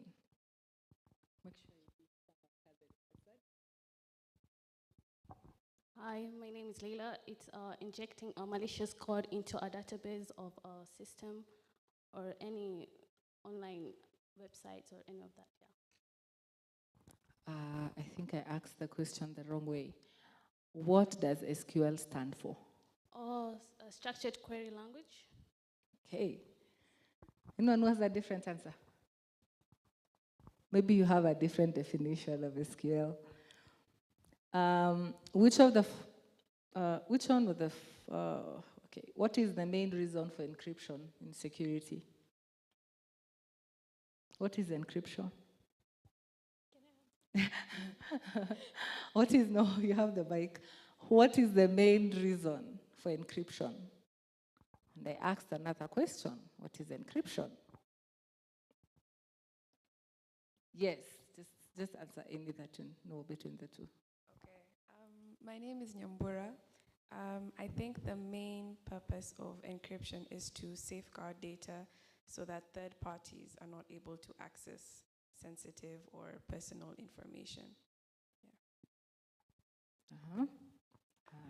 Thank you for that. Anyone who has a different opinion? What is encryption? Yes, I think there's a hand there. What is encryption and what is the importance of encryption? Encryption is converting data into the coded format. Sorry? Encrypting data into the coded format. The coded format.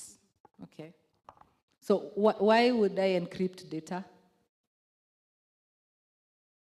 I mean, for WhatsApp, you have to end-to-end encryption. Why would I encrypt data? Hi, my name is Faith Modengi. I would encrypt data to maintain confidentiality, to ensure only authorized users access it. Yes, you've hit the nail on the head. It's for data confidentiality. Which type of attack involves tricking users into clicking on malicious links or downloading malware? Which type of attack involves tricking users into clicking on malicious links or downloading malware? It's a session we've had here this morning. It's phishing. I'd say phishing. Okay, yeah, it's correct, but it's phishing. What does the term honeypot mean? Honeypots. Anyone? Anyone who hasn't spoken?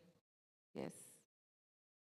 My name is Happiness Mwamba, and I'd say a honeypot is kind of like an imitation of the real system that the security people use so that they can understand how hackers are thinking and know how to mitigate it.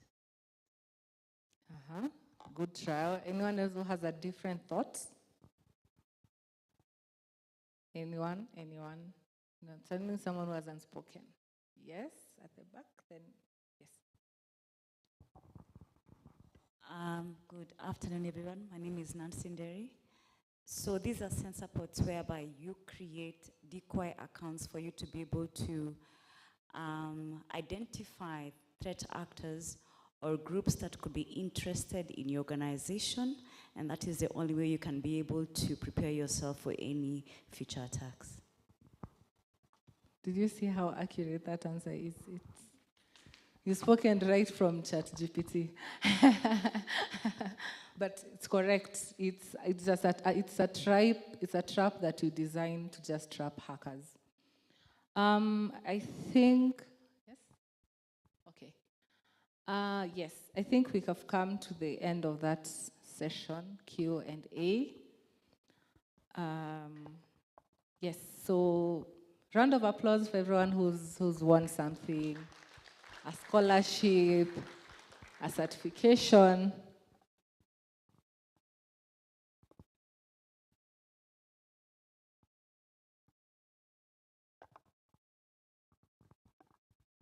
Yeah, Gogo is requesting if you've gotten an answer right the first time, you just go and see her, probably by end of day, so that your award is secured. So we'll move on to the next segment. And when we have seats here, what comes to your mind? No, hackers, you're supposed to always think like the bad guys. So what comes to your mind? Yes, we have a fireside chat that's going to start in the next few minutes. So I'll invite Eva. Yes. I'll invite Eva to just coordinate that other session.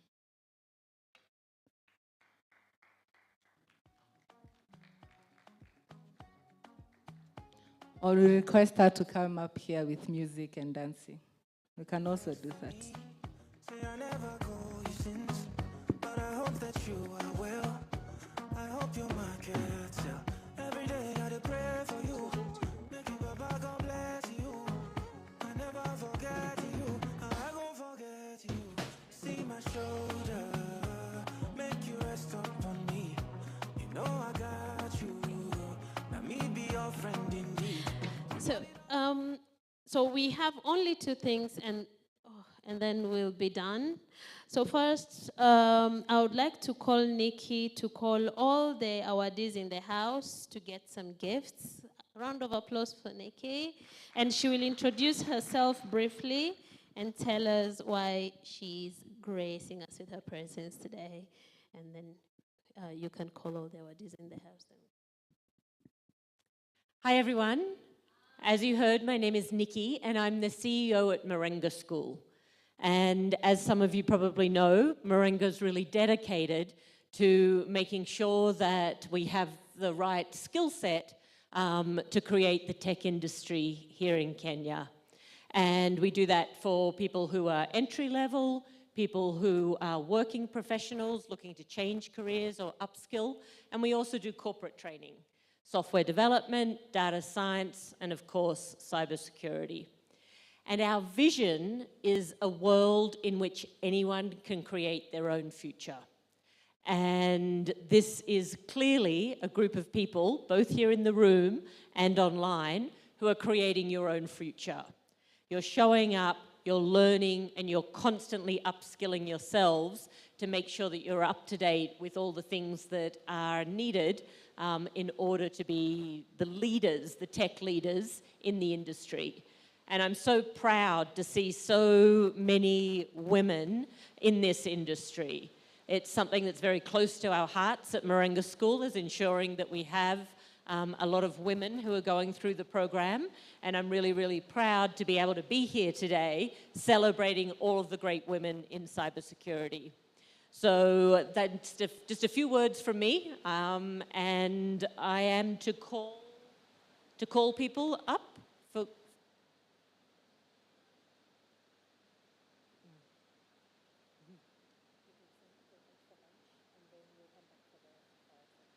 Okay, all right. We're going to take a break with some food. So where do people head? Out here. There's some food, and then we'll come back for the fireside chat in a few minutes, in 10 minutes. So 10-minute break, enjoy some food, and then we'll be back for the fireside chat. Thanks, everyone.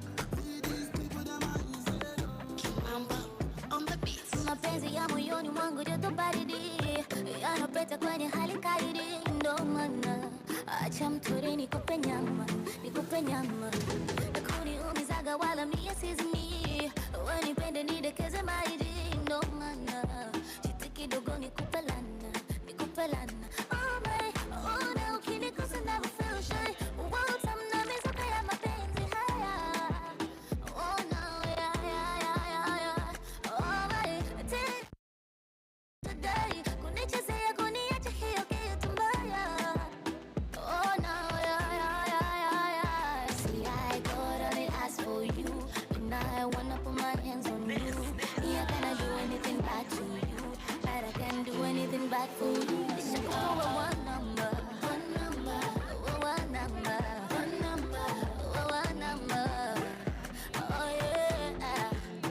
this is one number oh yeah.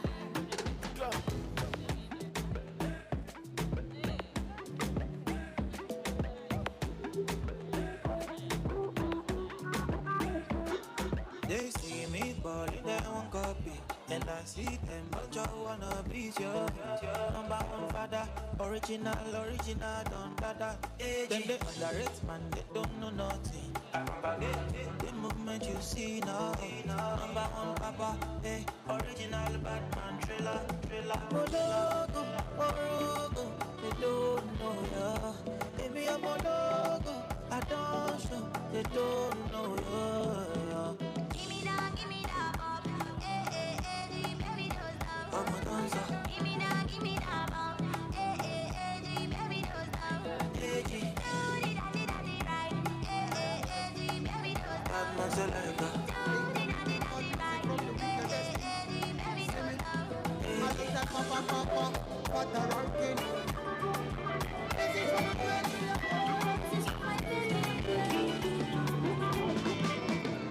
I'll lay you down like an edge controller. I wanna love you all over. Wanna be the gun for your soldier. Show you I'm loyal, Wanna hold you tight like a folder. You are the beauty and the beholder. Be the range to your rover. Told ya, oh I am loyal. Oh baby, ni aleweto. Kunyamina, solo dileto. We belong together, no debate.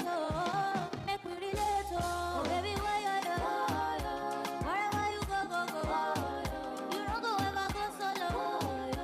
Even if I'm Morocco, I go follow you go. Juliet and Romeo, I go follow you go Mexico. Even Jericho, I don't go let you go. Baby, relax. Our love got the best remarks. You light up me world and you bring out enough sparks. Relax. Woo!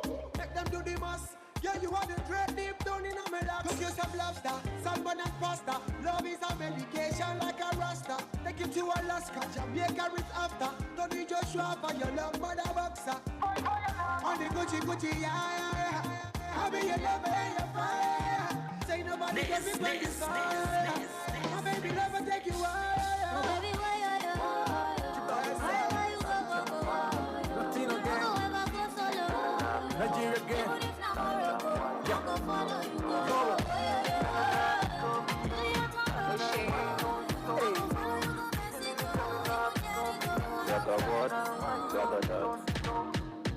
Softly, Baby, make you roll on softly, softly, softly. Baby, make you roll on softly. Lento, suave, lento, suave. Baby, vamos a hacerlo lento, lento, suave, lento, suave. Baby, vamos a hacerlo lento. Oh yeah, no, tina, no, moti yo, moti no, tina, no, oh yeah, no, tina, no, moti yo, moti no, tina, oh yeah, no, tina, no, moti yo, moti no, tina, no, oh yeah, no, tina, no, moti yo, moti no, tina.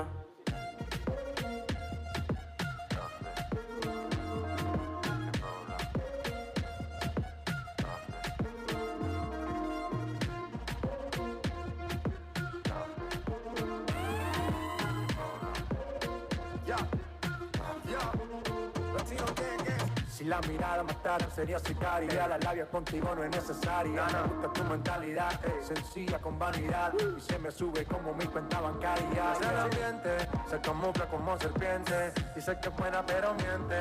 Normal, por el dedo 20. ¿Dónde quieres que te lo conecte? Suavemente. Bésame, bésame. Cuando se me la mano hacemos a tu manera y después de eso no me vuelve a ver. Desde que yo te vi, baby, yo me convencí. Ahora quiero más de ti, baby, please. Softly, softly, baby, make you roll on softly, softly, softly, baby, make you roll on softly. Lento, lento. Baby, vamos a hacerlo lento, lento.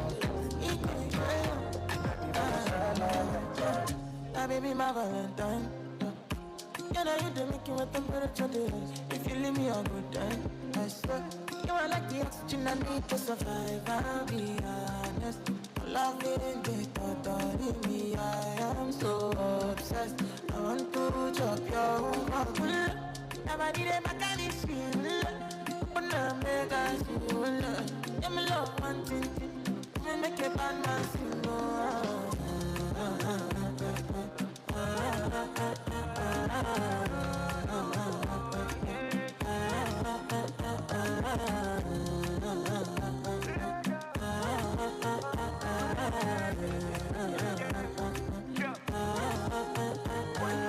Pounds and dollars I could spend for your head. Talk all they want, I don't care what they said. Cause your matter, now you my con they carry for my head every night. And you I want to carry to my bed, oh no no. Don't tell me no no no. You can be my partner, never ride it solo no. And we got no one lucky, no need to party go. I feel it what you're doing, know ya baby, gotta go, gotta go. No. Your body they back at me, speed. Open up, make us see. Now you where they got my fancy. When they do me, I keep on key. Oh no no no no.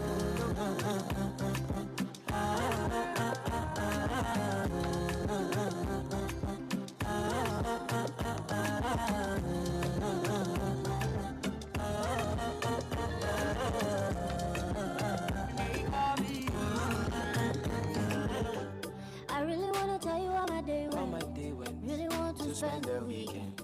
I for sure you this thing I'm feeling. Oh yeah, but I don't really know you that well. I really wanna kiss you in the face, baby. And maybe every other place, baby. You be like, say I don't remember, say I don't really know you that well.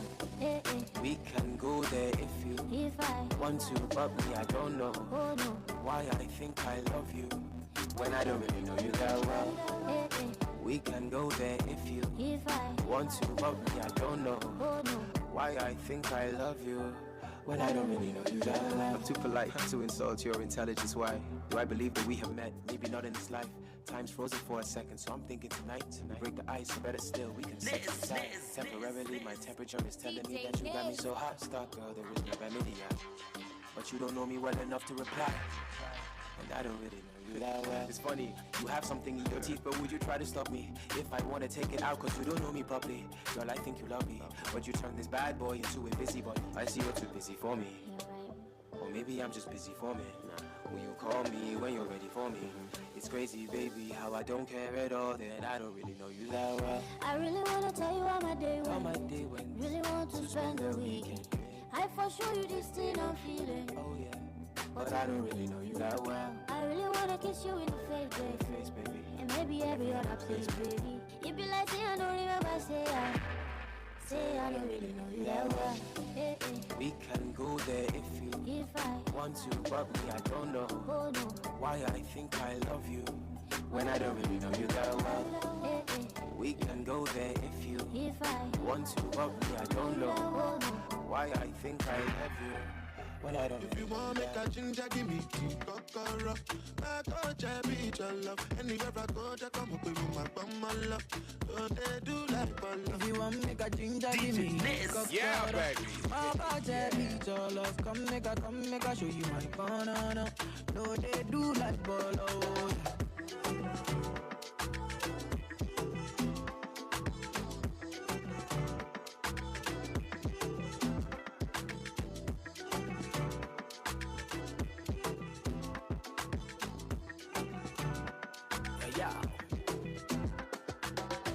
make a touch upon it. Make a rub, make a love, make a rub, make a touch upon it. Make a rub upon it. Till I go lotion, I'm a rub upon it. Like fine wine, say you sweet when you wine it. Me, I don't feel leave when you wine it. As long as we go there, I'm on a me go pay.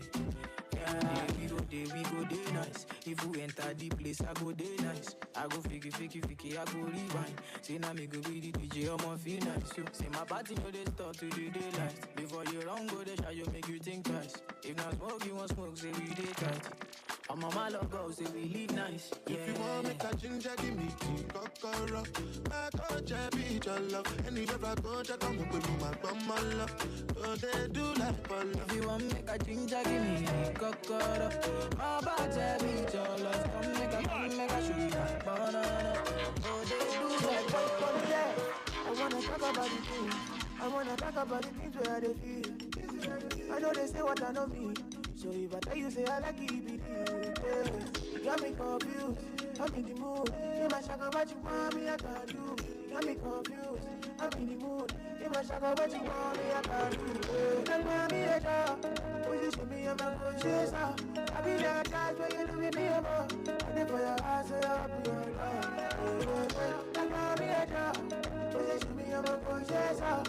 I be there, guys, where you do with me, I'm on. I live for your eyes, so I'll be your love.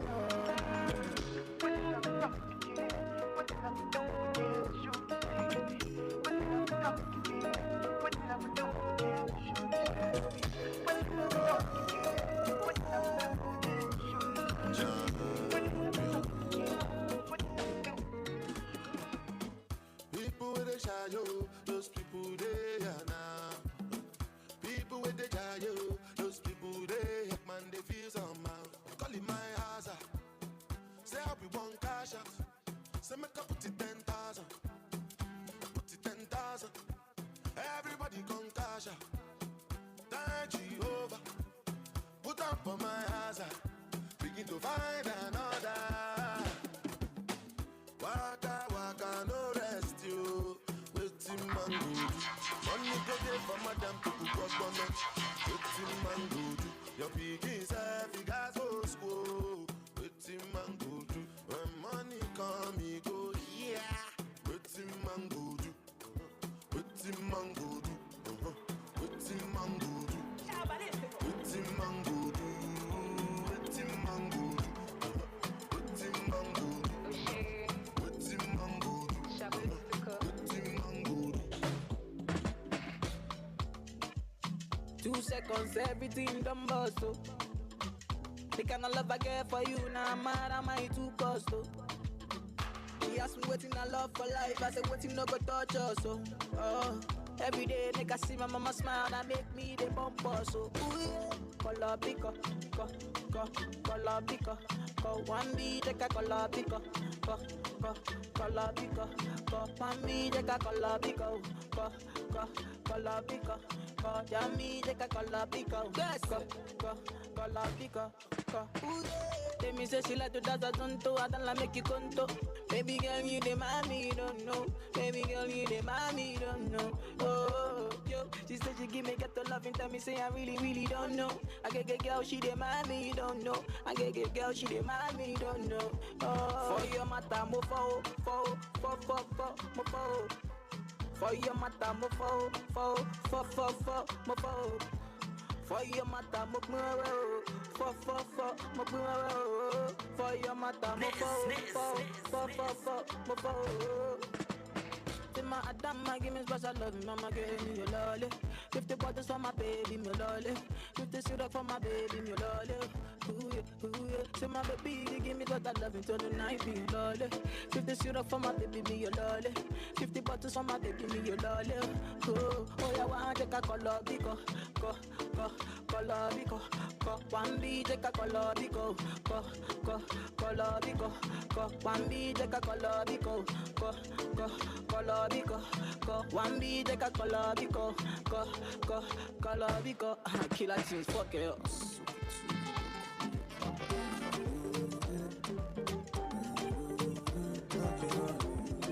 Case Beats.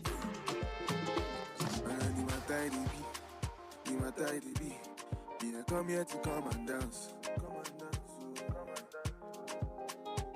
And in my tidy go, in my tidy go. You get this way where this guy did bounce. Yeah, baby. Yeah. To bajo, baby, buy me sorrow. To bajo, baby, buy me sorrow. To bajo, baby, buy me sorrow. Over to you, to bajo, baby, buy me sorrow. To bajo, baby, buy me sorrow. To bajo, baby, buy me sorrow. Nekamo, where you want it? No be so. You don't carry my heart, you go. Oh, Yimo, oh, Sugo, Yellow CC, no be so, what a now. I like my ladies in 3s and 2s, but for this night, I'm on you, I choose. I like my ladies in 5s and 6, but the way you want it, it before cruise. I like my ladies in 3s and 2s, but for this night, I'm on you, I choose. I like my ladies in 5s and 6, but the way you want it, put me for cruise.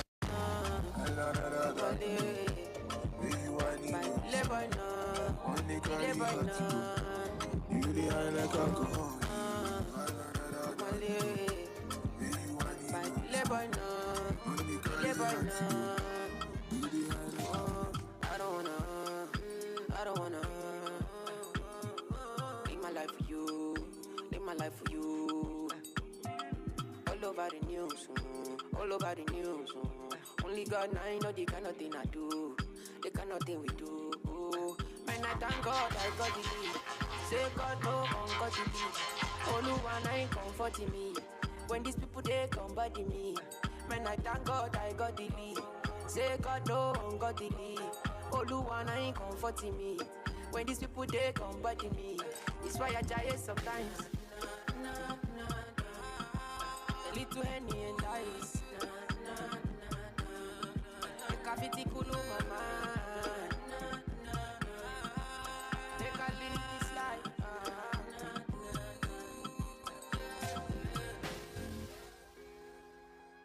DJ Nez. Oh, my leg. Oh, kill it, boy, no. Make I play you my cassette, you. Anything you sell is a market, you. Try to they look from my aspect, you. They loud them at the handset, you. Me I know fi drag it shine. All one I be my country down. Me I know they try to connect the lights. I just want Charlie boy day, Charlie boy day. Man, I thank God I got the lead. Say God no one got the lead. All one I comforting me. When these people they come body me. And I thank God I got the lead. Say God no one got the lead. All one I comforting me. When these people they come body me. Yeah, confuse me. Tell me why you they confuse me, oh baby. Your body too attractive, and the way I fall for you, it they feel like magic. Oh no, the way you take me, I go day, and I no go fit to come another day. Although I go to call you my baby, and together we go there, we no go fade away. Why be saying that you in my mind? Say you no be option, no be lie. Oh yeah, make you run away, make you fly away. Oh no. Why be saying that you in my mind? Say you no be option, no be lie. Oh yeah, make you fly away, make you run away. So baby, you call on me. You don't say I go pull up on you. know say I go what? Call on me, you know say I go pull up for you. Yeah, you know say I go pull up for you. So we enter part two, stepping at the place, everybody confused. Everything move, I like cool, smoke and pose, so yeah make you feel good. Oh. Now when you table I go do, and I don't go fit to come another day. But I go to call you my baby. Yeah, and together we go there, we no go fade away. Why be say that you in my mind? Say you no be option, no be lie. Oh yeah, make you run away, make you fly away. Oh no. Why be say that you in my mind? Say you no be option, no be lie. Oh yeah, make you fly away, make you fly away. Girl, in your love, where they ginger me, you they give me the love and the energy. Only you where they hide me like Hennessy, baby, Girl, in your love, where they ginger me, you they give me the love and the energy. Only you where they giving me melody, yeah. This love me I never see before, baby, This love me I never feel before, baby, This kind girl way I never see before. I go America, go London, me I never see before, baby, sweeter than Fanta, Coca-Cola, oh yeah, sweet in my belly, oh, I'm again, no go give me jetty, oh. Come bless you, baby, oh. I no go do you, Johnny, oh, baby, oh. Now you, what they make me they do. Yeah, now you, what they make me they do. Now you where I choose, you they make me they do. I they do la mumu, I they do la mumu, yeah, mo bro.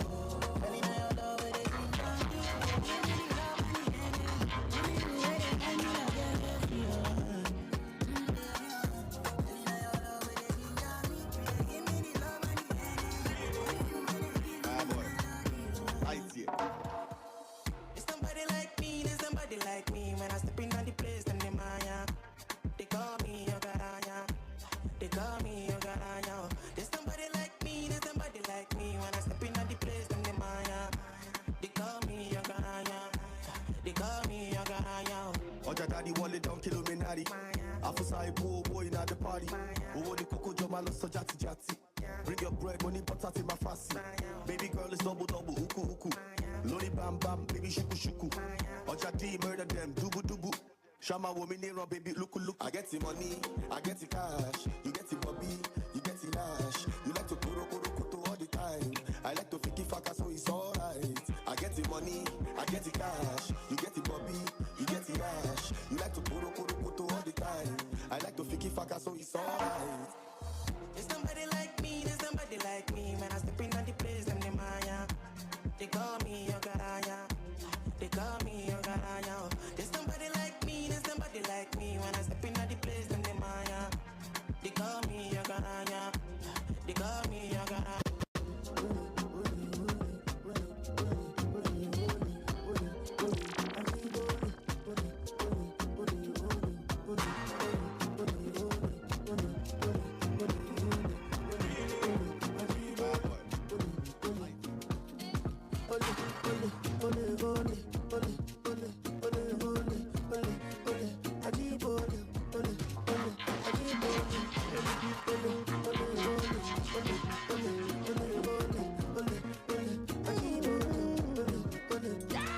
Give me my money.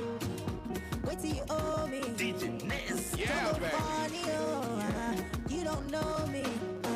You see my goals, they be rolling. No one story, I got share the money. Aye. Because say I quiet, no me say I be fool. Lori Titi, I want them to can I cool. Because say I quiet, no me say I be fool. Lori Titi, I want them to can I cool. Ever make it be ole. Come and see ole. Somebody shout ole.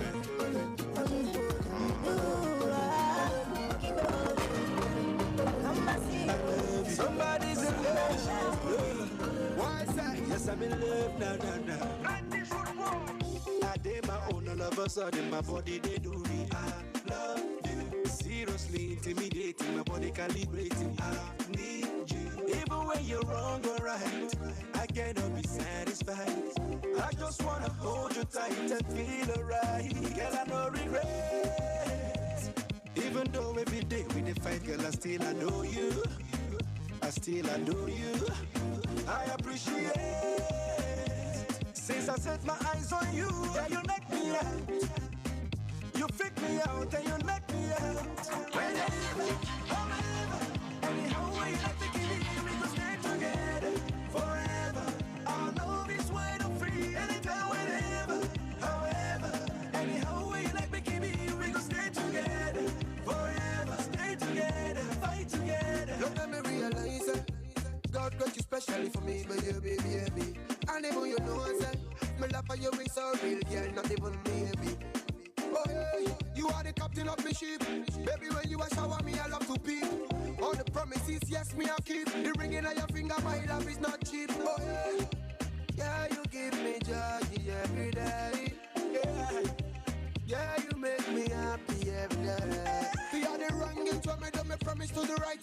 Girl, I hate it when we quarrel and we fight. Remember the cuddling at night. Forever in my arms, me I hug you so tight. Oh yeah. Yeah, you give me joy every day. Every day.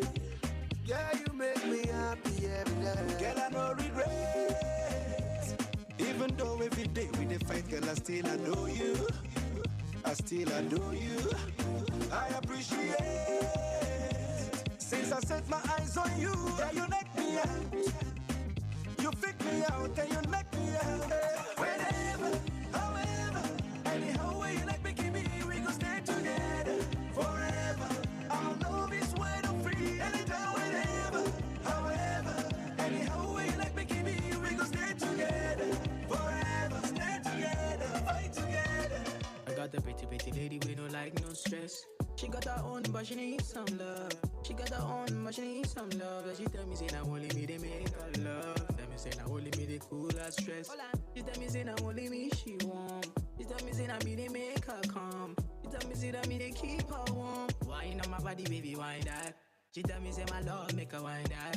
She tell me, say, my love, make her climax. She tell me, say, now only me, they make her move, they groove. They make her feel right now.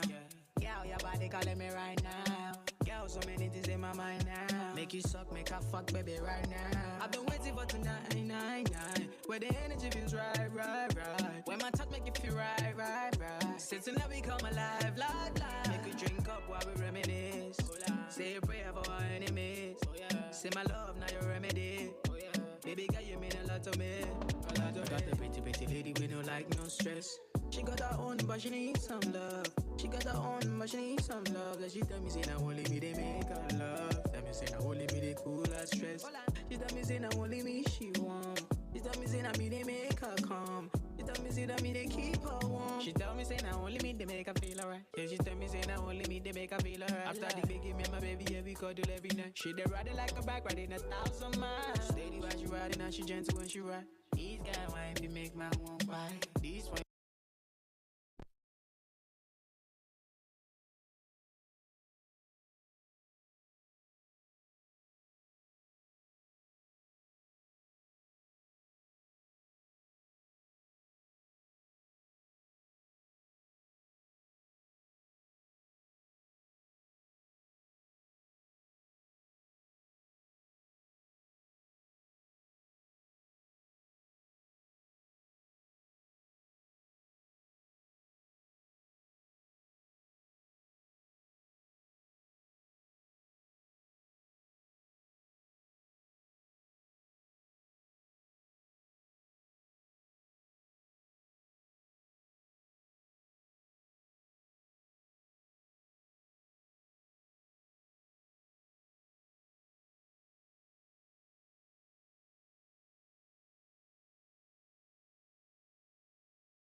Okay, so it's that time we have started thinking about home and dinner, even though we've just had snacks. So I would like us to make it very quick.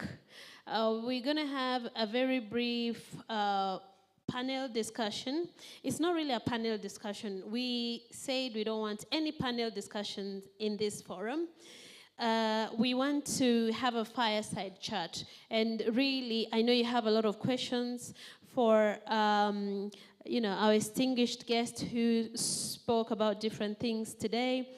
And I know you really, want to engage them, on a few things.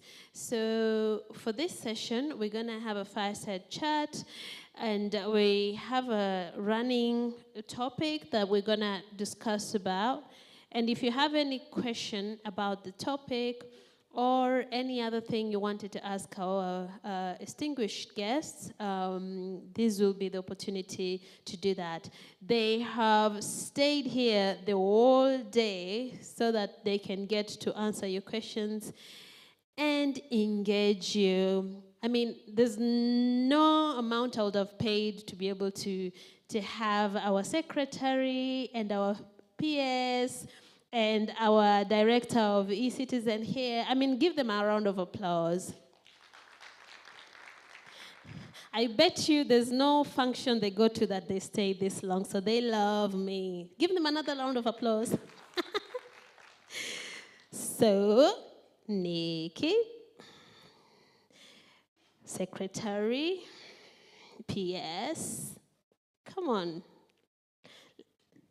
Clap, clap, clap, clap. Come. Let's have a fireside chat and engage the audience. I know they have a lot of questions for us.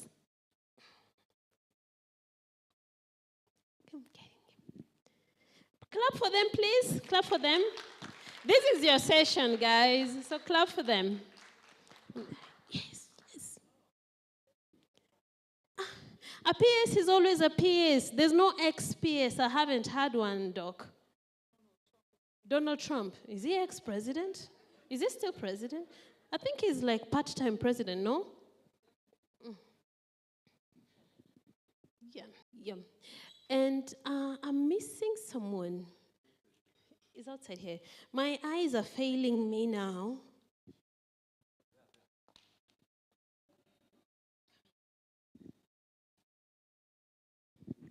In my other life, I would have been a military girl. I've been told, Daktari, that I have the tendency of. Yeah, I don't know if it's a good trait.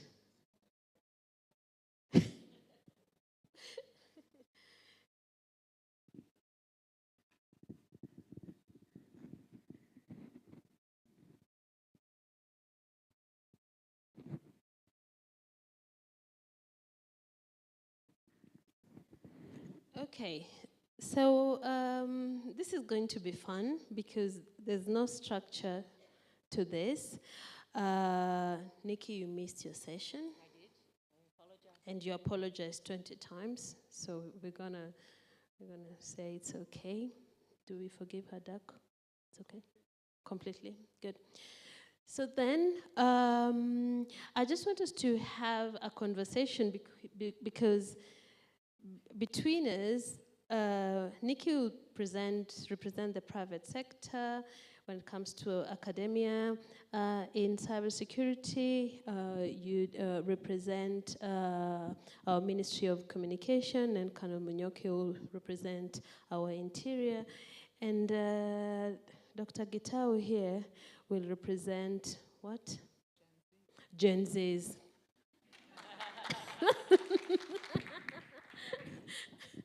So I want us to have a brief conversation so that we can engage the audience. And then next we're going to present some lovely awards to the T1CWWA who are in the room. And then we're going to do a little dance and we'll call it a day until next year. Hopefully we'll be in Kenya, but most probably Nigeria. But all of you will be invited and we look for money to get you there. Will we look for money, Nikki, to take them there? Always. So we can have secretary get us some money? Or, Munyoke, will you give us some money to take the ladies to Nigeria? Gen Z said secretary should not spend money on such issues.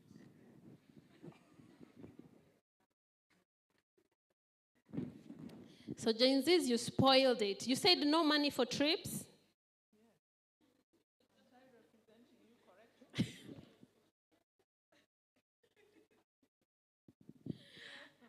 So whoever nominated Daktari to be your representative, but you guys said you are leaderless, no?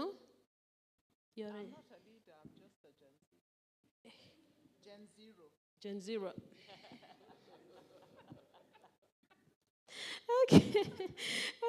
Okay. So I just want us to have a bit of a chat about what is the role of women in digital transformation, and what does cybersecurity, play? What role does cybersecurity play in the digital transformation? And this is very interesting because my PhD thesis is on governance and how governance can build trust to foster cross-border data trade. And it's about trust, and it's about how cybersecurity can affect commerce. So I just want us to have a brief chat. We will start with you, Nikki, and then we will go to secretary. Sure. So one of the things at Moringa that we're always focused on is where are the jobs and what are employers looking for in terms of skills that people need to have as they move into the workplace. And so one of the things that we hear more and more and have been hearing for the last few years is around the skills about cybersecurity and how it's changing so fast, and people need to be constantly upskilling and continuing to learn to make sure that they're keeping up with the ways that the technologies are changing and the ways that the threats are changing.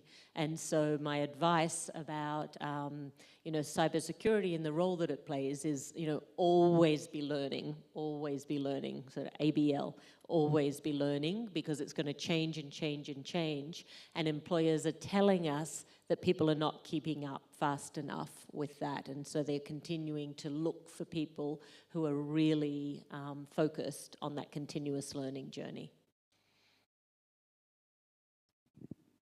Okay, thank you. From the government side, the role of women in cybersecurity. First, we have a constitution, and the constitution demands in every facet of life, in every government institution, that we should have a proper gender balance, a minimum of a third from each gender. Now, I'll give you a small story. The other day, the Department of ICT and Digital Economy recruited 44 directors and 3 secretaries. So that's how many people? 47, isn't that so? Yes. Out of those 47, that's top leadership in the department. Out of those 47, only 7 were women. Now, worst of all, the person who came to launch the induction was our current CS. I pitied my PS at that time because she really trolled him and told him it was very unfair in the recruitment process. So what do we say? As a government, we need to get at least a third of the women in the cybersecurity, of the people in the cybersecurity space to be women. And if possible, get it even to 2/3 so that the men are a third. Why do I say that? Even traditionally, and it has always been said in Africa, if you educate a woman, you have educated what? A village. Because she moves and she'll transfer knowledge. And the more we put emphasis on women to be trained and to be skilled, the more secure our resources, our city resources, and our digital environment will be. And then the other thing is, women always are perfectionists. They want to do it to the best in everything they do. So once you educate a woman, you'll get perfect ICT security solutions. So thank you.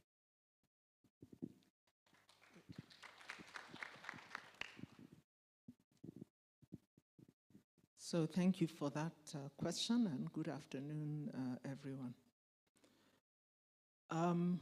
Just in 3 words for the Gen Zs. Firstly, opportunity, which I think Nikki and also Secretary Kato have really emphasized, which is we need jobs. We need meaningful jobs, which help us to, as the Gen Z said earlier, to have a life, to move away from home, to get married, to start a family, enough income. And I think one thing about cybersecurity employment is that it is reasonably paid. So we want all the opportunities we can get, both the men and the women, in cybersecurity, so that we have the skills to work in Kenya, in the region, in the whole of Africa, and in the world, wherever we choose to live and work. And we know that cybersecurity jobs are becoming important everywhere. The second thing is safety. All of us, I don't think there's anybody here who doesn't have some kind of a device. And in Kenya, we use those devices for our money, our transactions. We use them to communicate, including sensitive information. We use them to save the names and addresses and phone numbers of our dearest and nearest, our friends, our family, our workmates.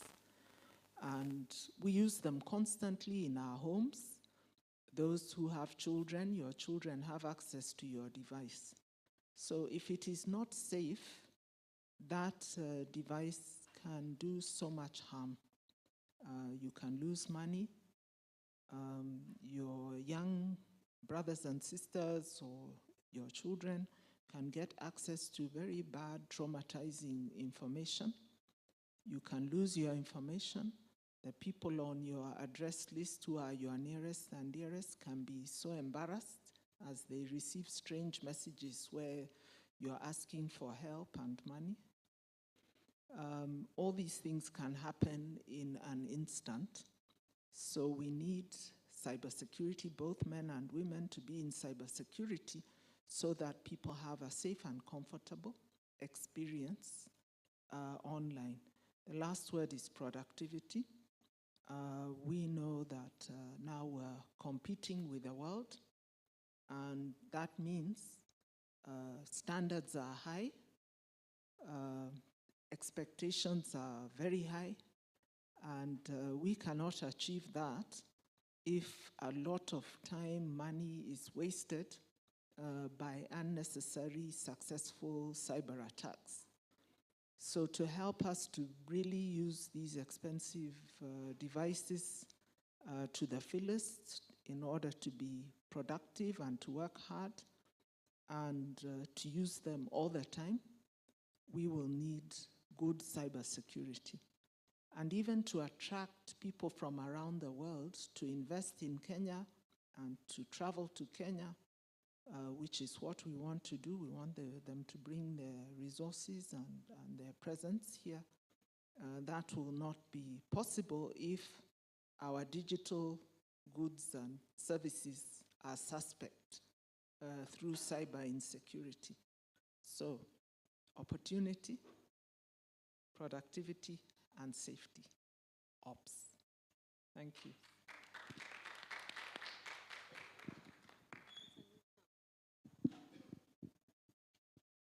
Good evening. I will begin by wondering why I was given interior. I thought I'll be given defense, but it's all right. I'll be very brief because much has already been said. I am Director Information Security at E.T.G, and I have a team of analysts who work under me. looking at the analysts and how they perform their duties that they are assigned, there are areas that you find the ladies tend to outshine men, and more so in areas that require trust and confidentiality.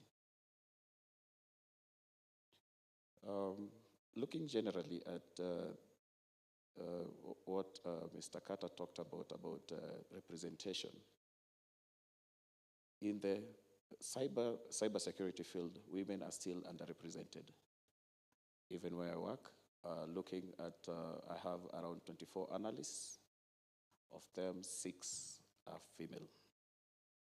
So these kind of initiatives, I would say they are very good. And I would encourage that we continue with such initiatives, continue inspiring and motivating our ladies, our women, to be more, to appear more in cybersecurity. Thank you. No, thank you.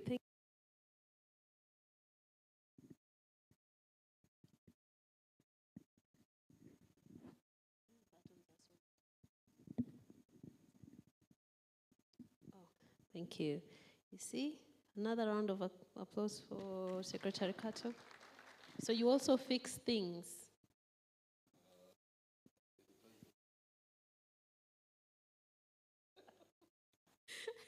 Okay. Just one more question. So, because we are all leaders here, and you know, we keep saying what needs to be done, or this needs to be done, this needs to be done. In our roles as leaders, what do we think that, you know, what role does governance play in an institution's cybersecurity posture? But also, what role does governance play to ensure that there's diversity within cybersecurity culture in an organization? I'll start with Doc. I guess government still has a very big role in the modern world. I believe that role is evolving as the world changes very rapidly. However, I'll just pick a few things. The government has a very powerful role in communication. Government has the mechanisms to let everybody know, right down to the grassroots. And we know that people need cyber hygiene knowledge, how simple information about the threats and opportunities, and also how to protect themselves and how to use the device in the best and most efficient way. And using the media, using the system we have of public administration, the chiefs, and the people that the government has right down to the grassroots, the government is very well able to communicate with every citizen. The second thing I'd say is education. We know the government has great influence over the curriculum, over the schools, over the training and deployment of teachers. And using these means, the government can certainly ensure that we equip young people, including the young girls. You know, a professor from Yugoslavia once told me that when they found in their country girls were not doing well in maths, they did a research and they found that in the early primary years, the performance of boys and girls in maths was the same. But in the later primary years, the boys started outstripping the girls in maths. And you know, maths is like a prerequisite to some subjects, such as cybersecurity. So if you don't do well in maths in the early years of your education, then it limits your opportunity to get access to the higher cybersecurity courses. And this may be one of the reasons why there are fewer girls, because you find when you write those qualifications for the job, there are less ladies who have attained those qualifications, and you can trace it right back to when they started doing poorly in mathematical subjects. And they found it was not about girls, it was about the way mathematics was being taught. And it's a long story, so I don't want to go into it. But they immediately changed the way that mathematics was being taught in primary schools. And within a few years, they attained equal performance in mathematics for boys and girls. In fact, the girls were doing slightly better by the end of primary school. So these are things the government can do, make sure that the teaching methodology and the curriculum is very well able. You remember I used to lecture for 2 hours, so don't let me get going. So I'll just mention those two, communication and education, as some of the roles of government.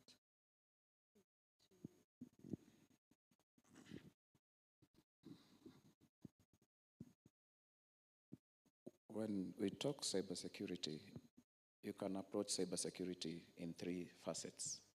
One is technology, processes, and people. I want to concentrate on processes because this is where I would put governance. We need to have processes so that they can guide us in whatever we do in cybersecurity. It's important to have the right documentation, be it policies, let's say if it's an incident response plan, things that will guide people on how they're supposed to do their day-to-day processes.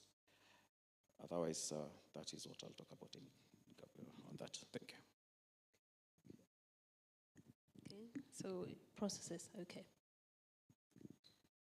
So just a couple of points from me. So one is government is actually one of the largest employers, or the largest employer. And so there's a real opportunity to promote women in roles and women in leadership roles through the hiring that government does. And once that becomes visible, then it trickles down to everybody else. And just reiterating the fact that women are often some of the stronger performers. This morning I was looking at our statistics for gender, and women make up about 1/3 of our classes, across all of our classes, but they actually graduate at a higher rate. So some people don't finish the class, and women actually have higher graduation rates and higher placement rates. So I thought that was very encouraging. Thank you. Thank you. Yeah, so governance is a very important subject in cybersecurity. Actually, within cybersecurity and the IT security industry, a major thing that is taught is IT governance. And most of you have seen it. Things like COPIT, there are several models that are used outside there. Why do we need IT governance in cybersecurity?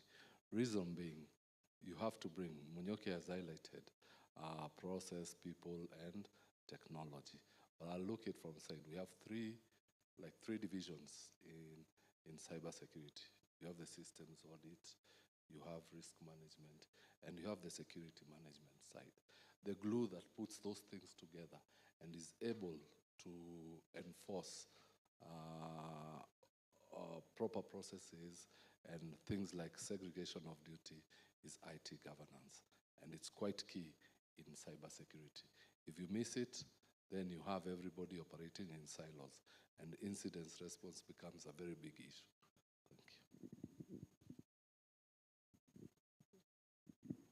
Just a quick one. I also wanted to mention the government's role in legislation. And I think it's an achievement in Kenya that we have 2 strong acts, the Computer and Cyber Crimes and the Data Protection and Privacy. And I believe there are a few others that should be in the pipeline.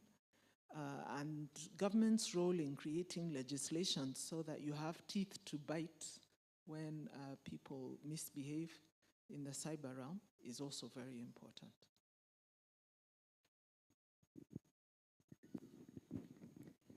So it's actually interesting that you've mentioned about teeth to bite. I think you're talking about enforcement, right?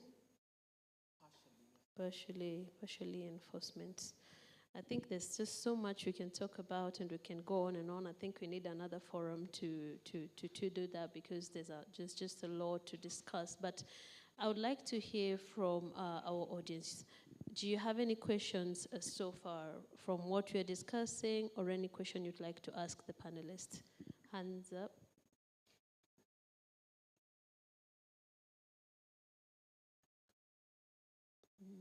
Okay, so there's no question. Oh, okay, I see somebody there. There's a mic. Coco, there's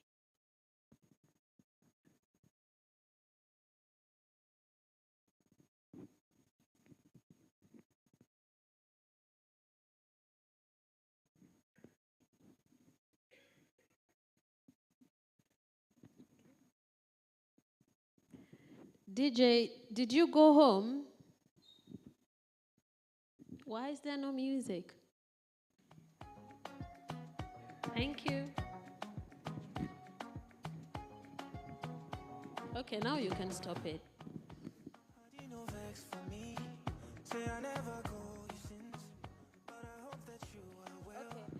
Doctor is saying you need to sing, maybe. Go with the music.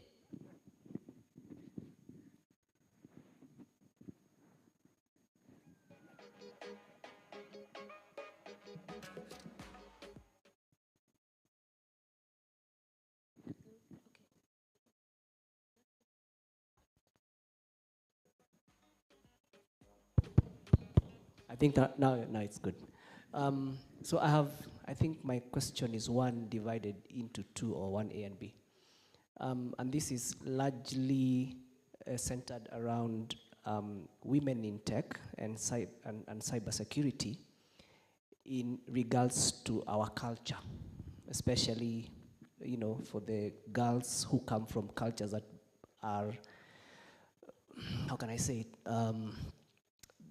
They are sort of, I don't want to. It is very important for the government and other agencies to show benefits of empowering women to all communities, because sometimes it's not just the marginalized communities, as we call them. There can be attitudes in all communities where we not only exclude women, but also maybe the physically disabled or other people who are not fitting into the standard mold. So a lot of work still needs to be done. But where I would start is to make sure that in the basic education system, where we know that most people, at least in Kenya, I think, are convinced that both their girls and boys need to go through basic education. So I believe it's very important to immediately bring this issue of cyber security, or as I prefer, cyber hygiene, into the earliest stages of education, so that everybody is exposed, and then to strengthen STEM, science, technology, engineering, mathematics, or STEAM nowadays, and art education, so that no one is held back by not having the basics. They have it, even as we work hard to speak to their parents and communities, to have campaigns to really show them the benefits of giving opportunities to their girls as well as to their boys.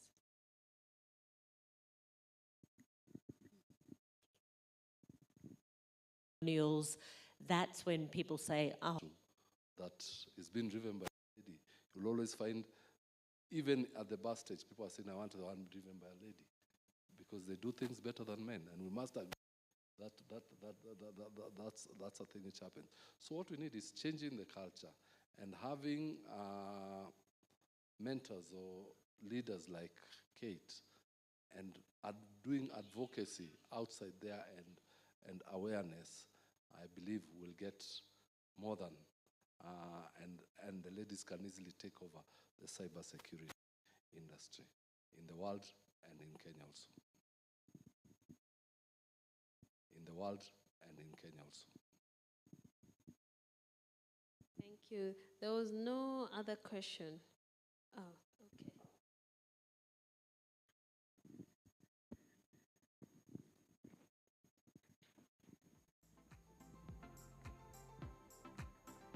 Thank you. You're a good student.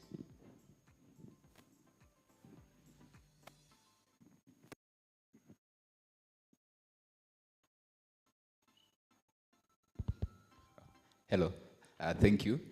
I'm no expert too, but I'd like to add on what you guys have said, but then I'm going to quote this almost cliche quote that says, is it Martin Luther, where he says, don't ask what your country can do for you, ask what you can do for your country.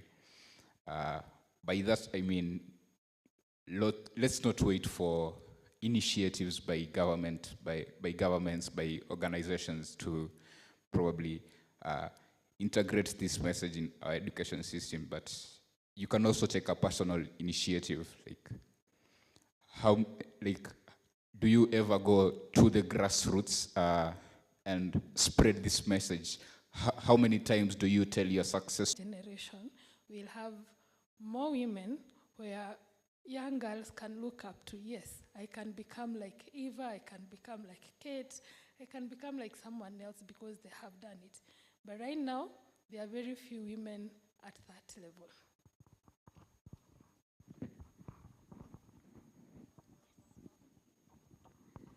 Okay, so mine was on to add on what she has just said. So you'll find that with the workplaces, whenever a woman comes into play, I'm not being, but you'll find anytime you find that there's a female that is in a particular position, the other gender, the male, they always see it as a competition.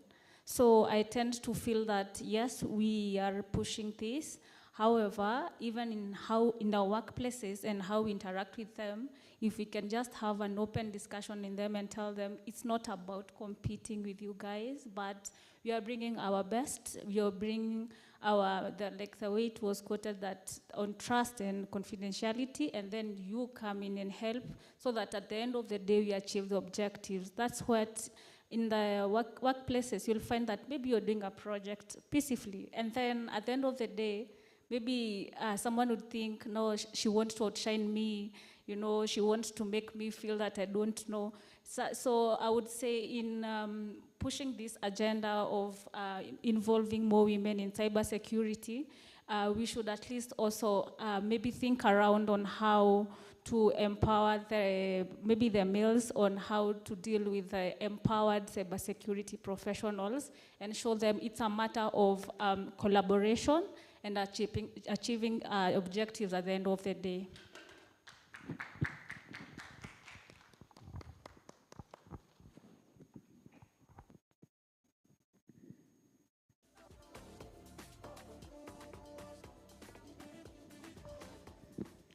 Good evening. Okay, mine is on, let's say you said you have to mentor your young ones. While mentoring your young ones, they will always tell you they want to see how you succeeded. And maybe you are not working, probably, and you still have that skill. Now, how will you bridge that gap between you're an expert, but you don't have an opportunity, but have that urge of educating? Because she only speaks well on a lucky day. And it's not a skill. So we discussed with Evelyn and we are saying.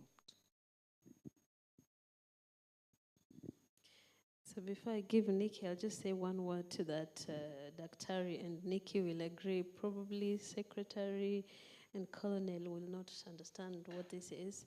But as a lady, you need to have a very delicate balance between being able to stand up and speak and being nice. So, Nikki, you don't want to be too strong. You don't want to jump up from your seat and say, oh, and I have something to say, so that they say you're arrogant.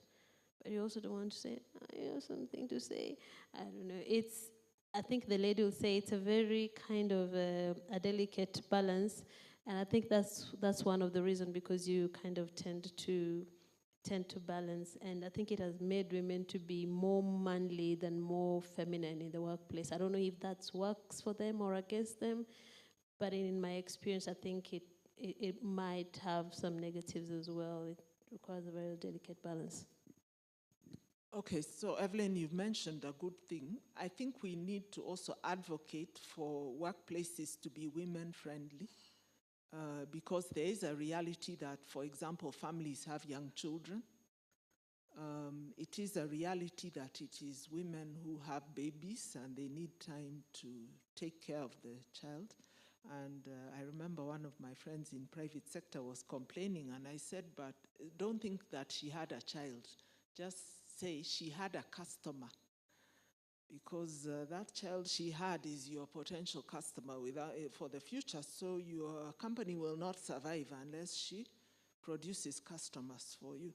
So stop taking it badly and take it very positively, that this customer has to be nurtured so that they will be fit and healthy to buy your products.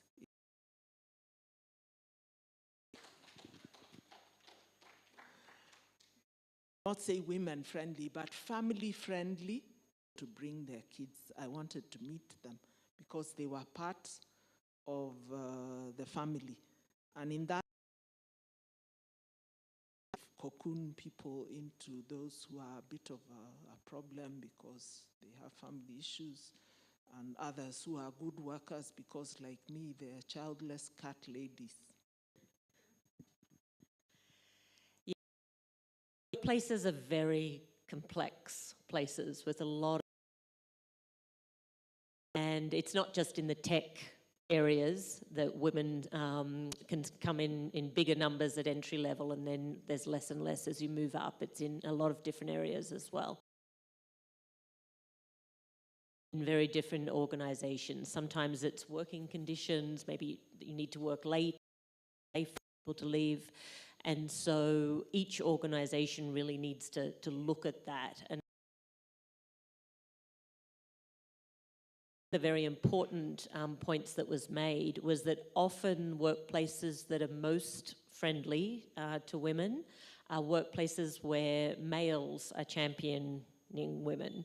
And so when you are in environments and you find, males who are championing women, and I ask all the males in this room, you're obviously here because you're very supportive of this, and that can make a big difference in the workplace because then others will follow the lead of you. So that's also something to focus on.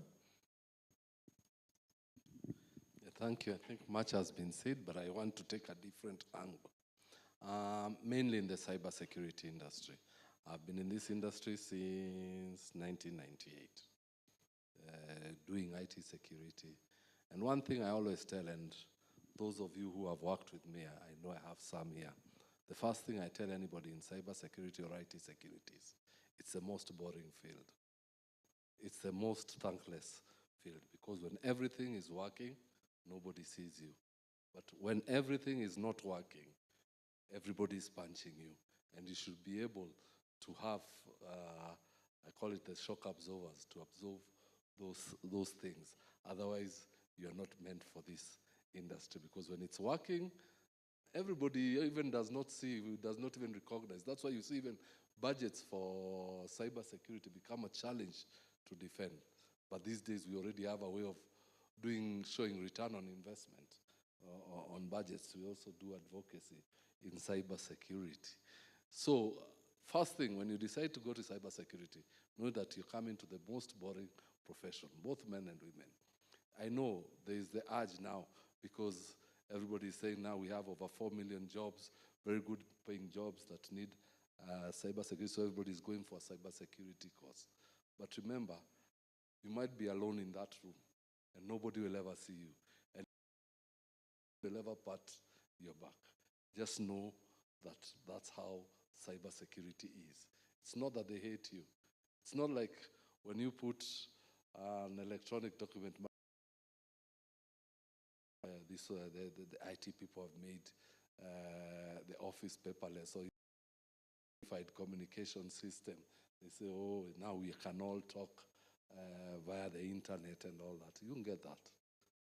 But when it's working, things it did. Thank you. We just have to keep note of that. I think it's important to know that, because that's why also some women look at it and they're like, because women we like being recognized, a little bit here and there. But yeah, you're very right, especially if you work in something like a stock operations and you can meet somebody in the lift and they're like, so you work here? Like, duh. Made you have an MFA, remember? So you're actually very right. We're going to go to the next session for giving the first, before we go to gifting all the T1CWWAs in the house. I know it's late and I know we are also very tired, but do you guys agree that we need another forum where we have these lovely people together and then then I know we have so many questions for them. So without further ado,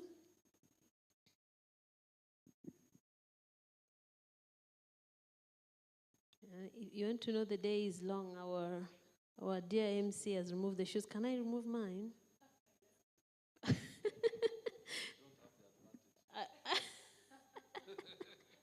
Yeah. So, Nancy, you're going to lead us in the next session. We'll just stand up, and then the T1CWWAs in the room can come one by one, and we'll do the gifting, and they'll get. Okay. All right. Let's get a photo. No clapping.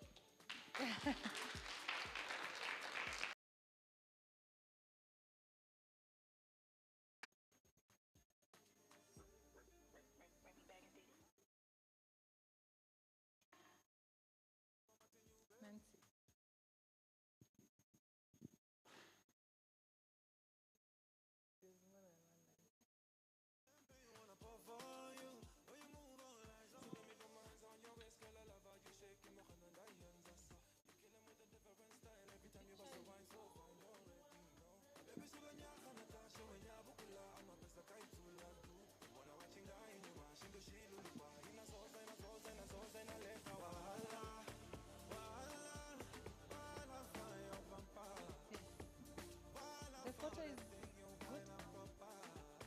You're done. I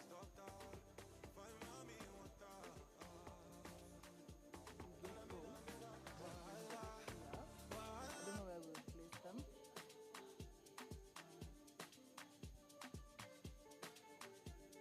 Huh? Yeah.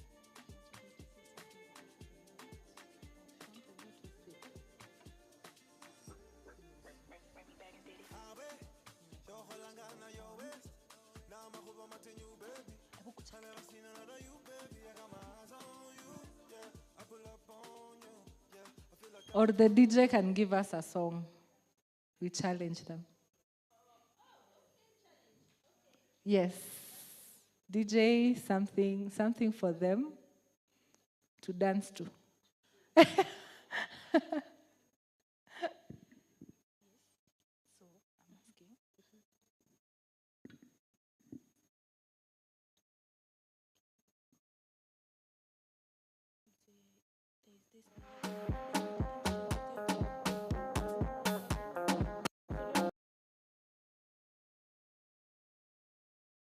Yes, baby.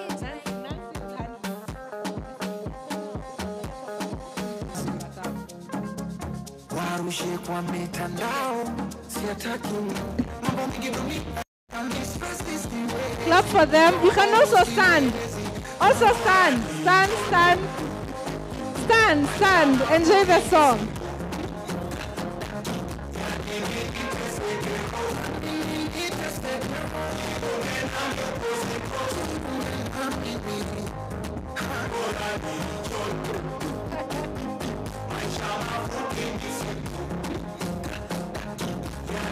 If you have another move, you're welcome. If you have another move, welcome. You're welcome.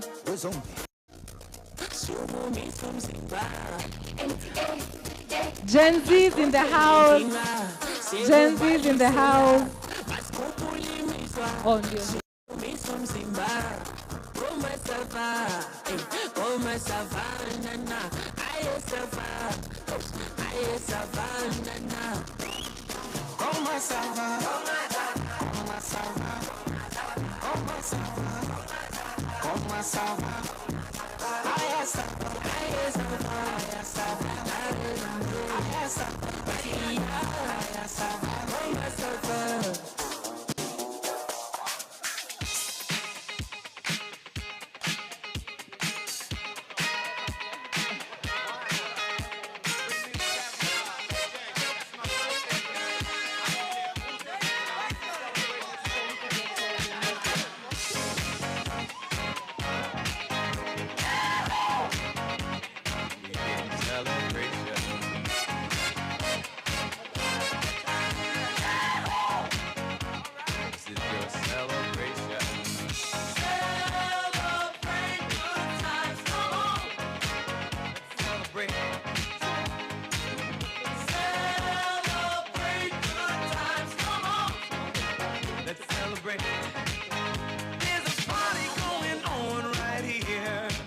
A celebration to last throughout the years.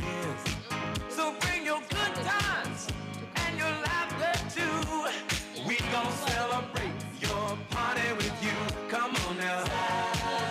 Celebration. Let's all celebrate and have a good time. Celebration. We gon' celebrate and have a good time. Okay. It's time to Thank you, DJ.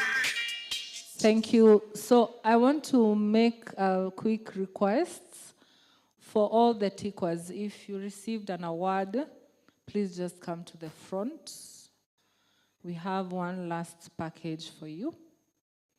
And please hurry up before our guests, before they get tired. Please do. DJ. Yes, DJ. Some music to bring these amazing ladies to the stage. Some music. If you got an award, just come to the front. All T1CWWA.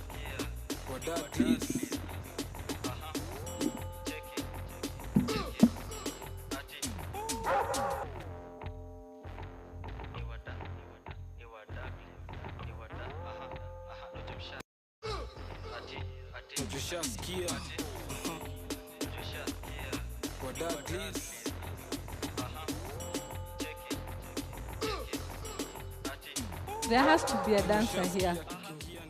Anyone. T1CWWA. One of you, please take over the stage as we arrange for your gifts.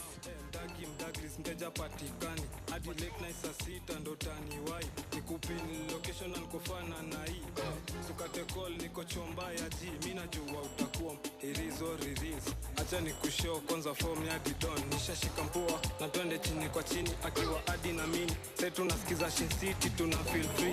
Teka video na post pale NGC. Jina ni Kantel Kurapsi ni Talent G. Anguka nao. Anguka nao check it. Anguka nao twende down low now. Stand up to your feet mikono juu alafu click. Tuliza pesa alafu one leg. Anguka nao. One leg. Anguka nao.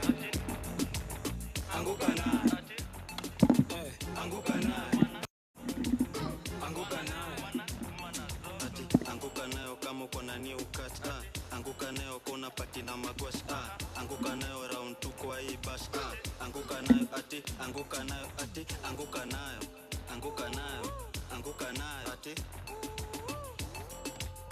anguka nayo.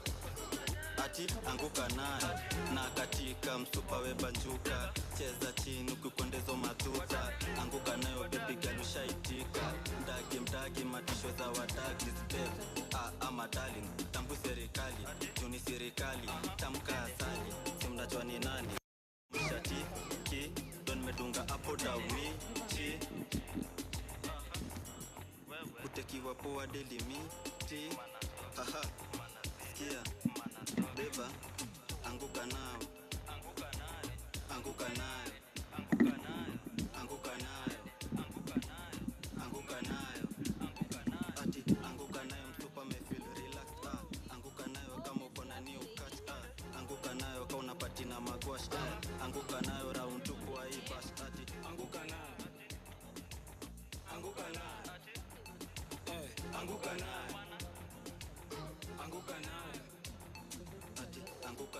kama uko na new catch anguka nayo kuna anguka nayo round 2 kwa hii bash anguka nayo ati anguka nayo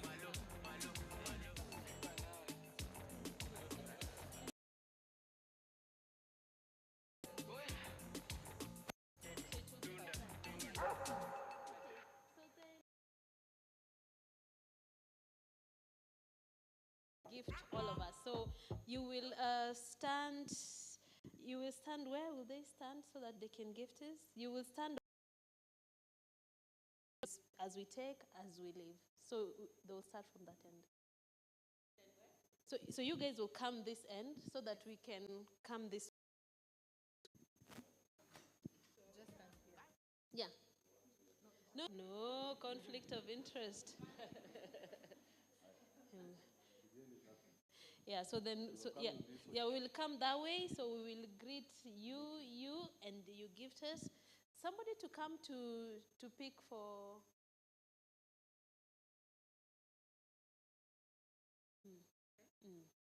Yeah. So when you pick, you will take a photo with all of them. When somebody speak, oh, where am I taking this? Chapati nafanya vituko kukupenda sitasizi moyo wangu ni mwepesi umenikalia chapati nafanya vituko kama chizi kukupenda sitasizi sura yako mzuri mama mzuri mama mzuri mama mzuri mama na tabasamu lako maua mzuri mama mzuri mama sura yako mzuri mama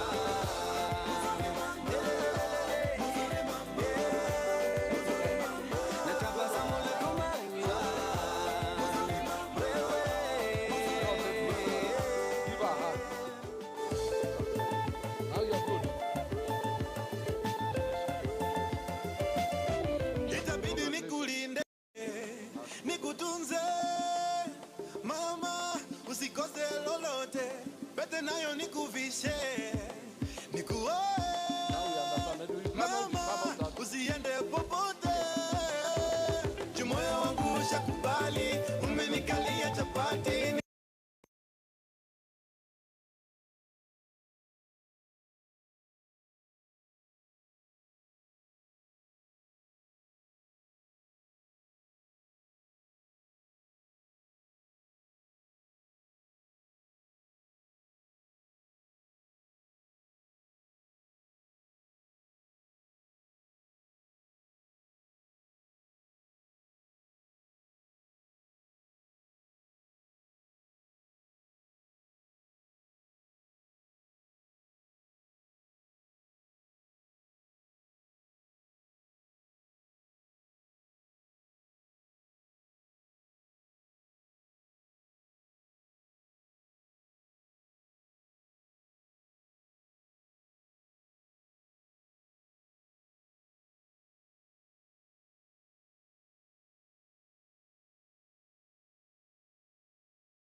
Thank you everyone for joining us in this momentous occasion, and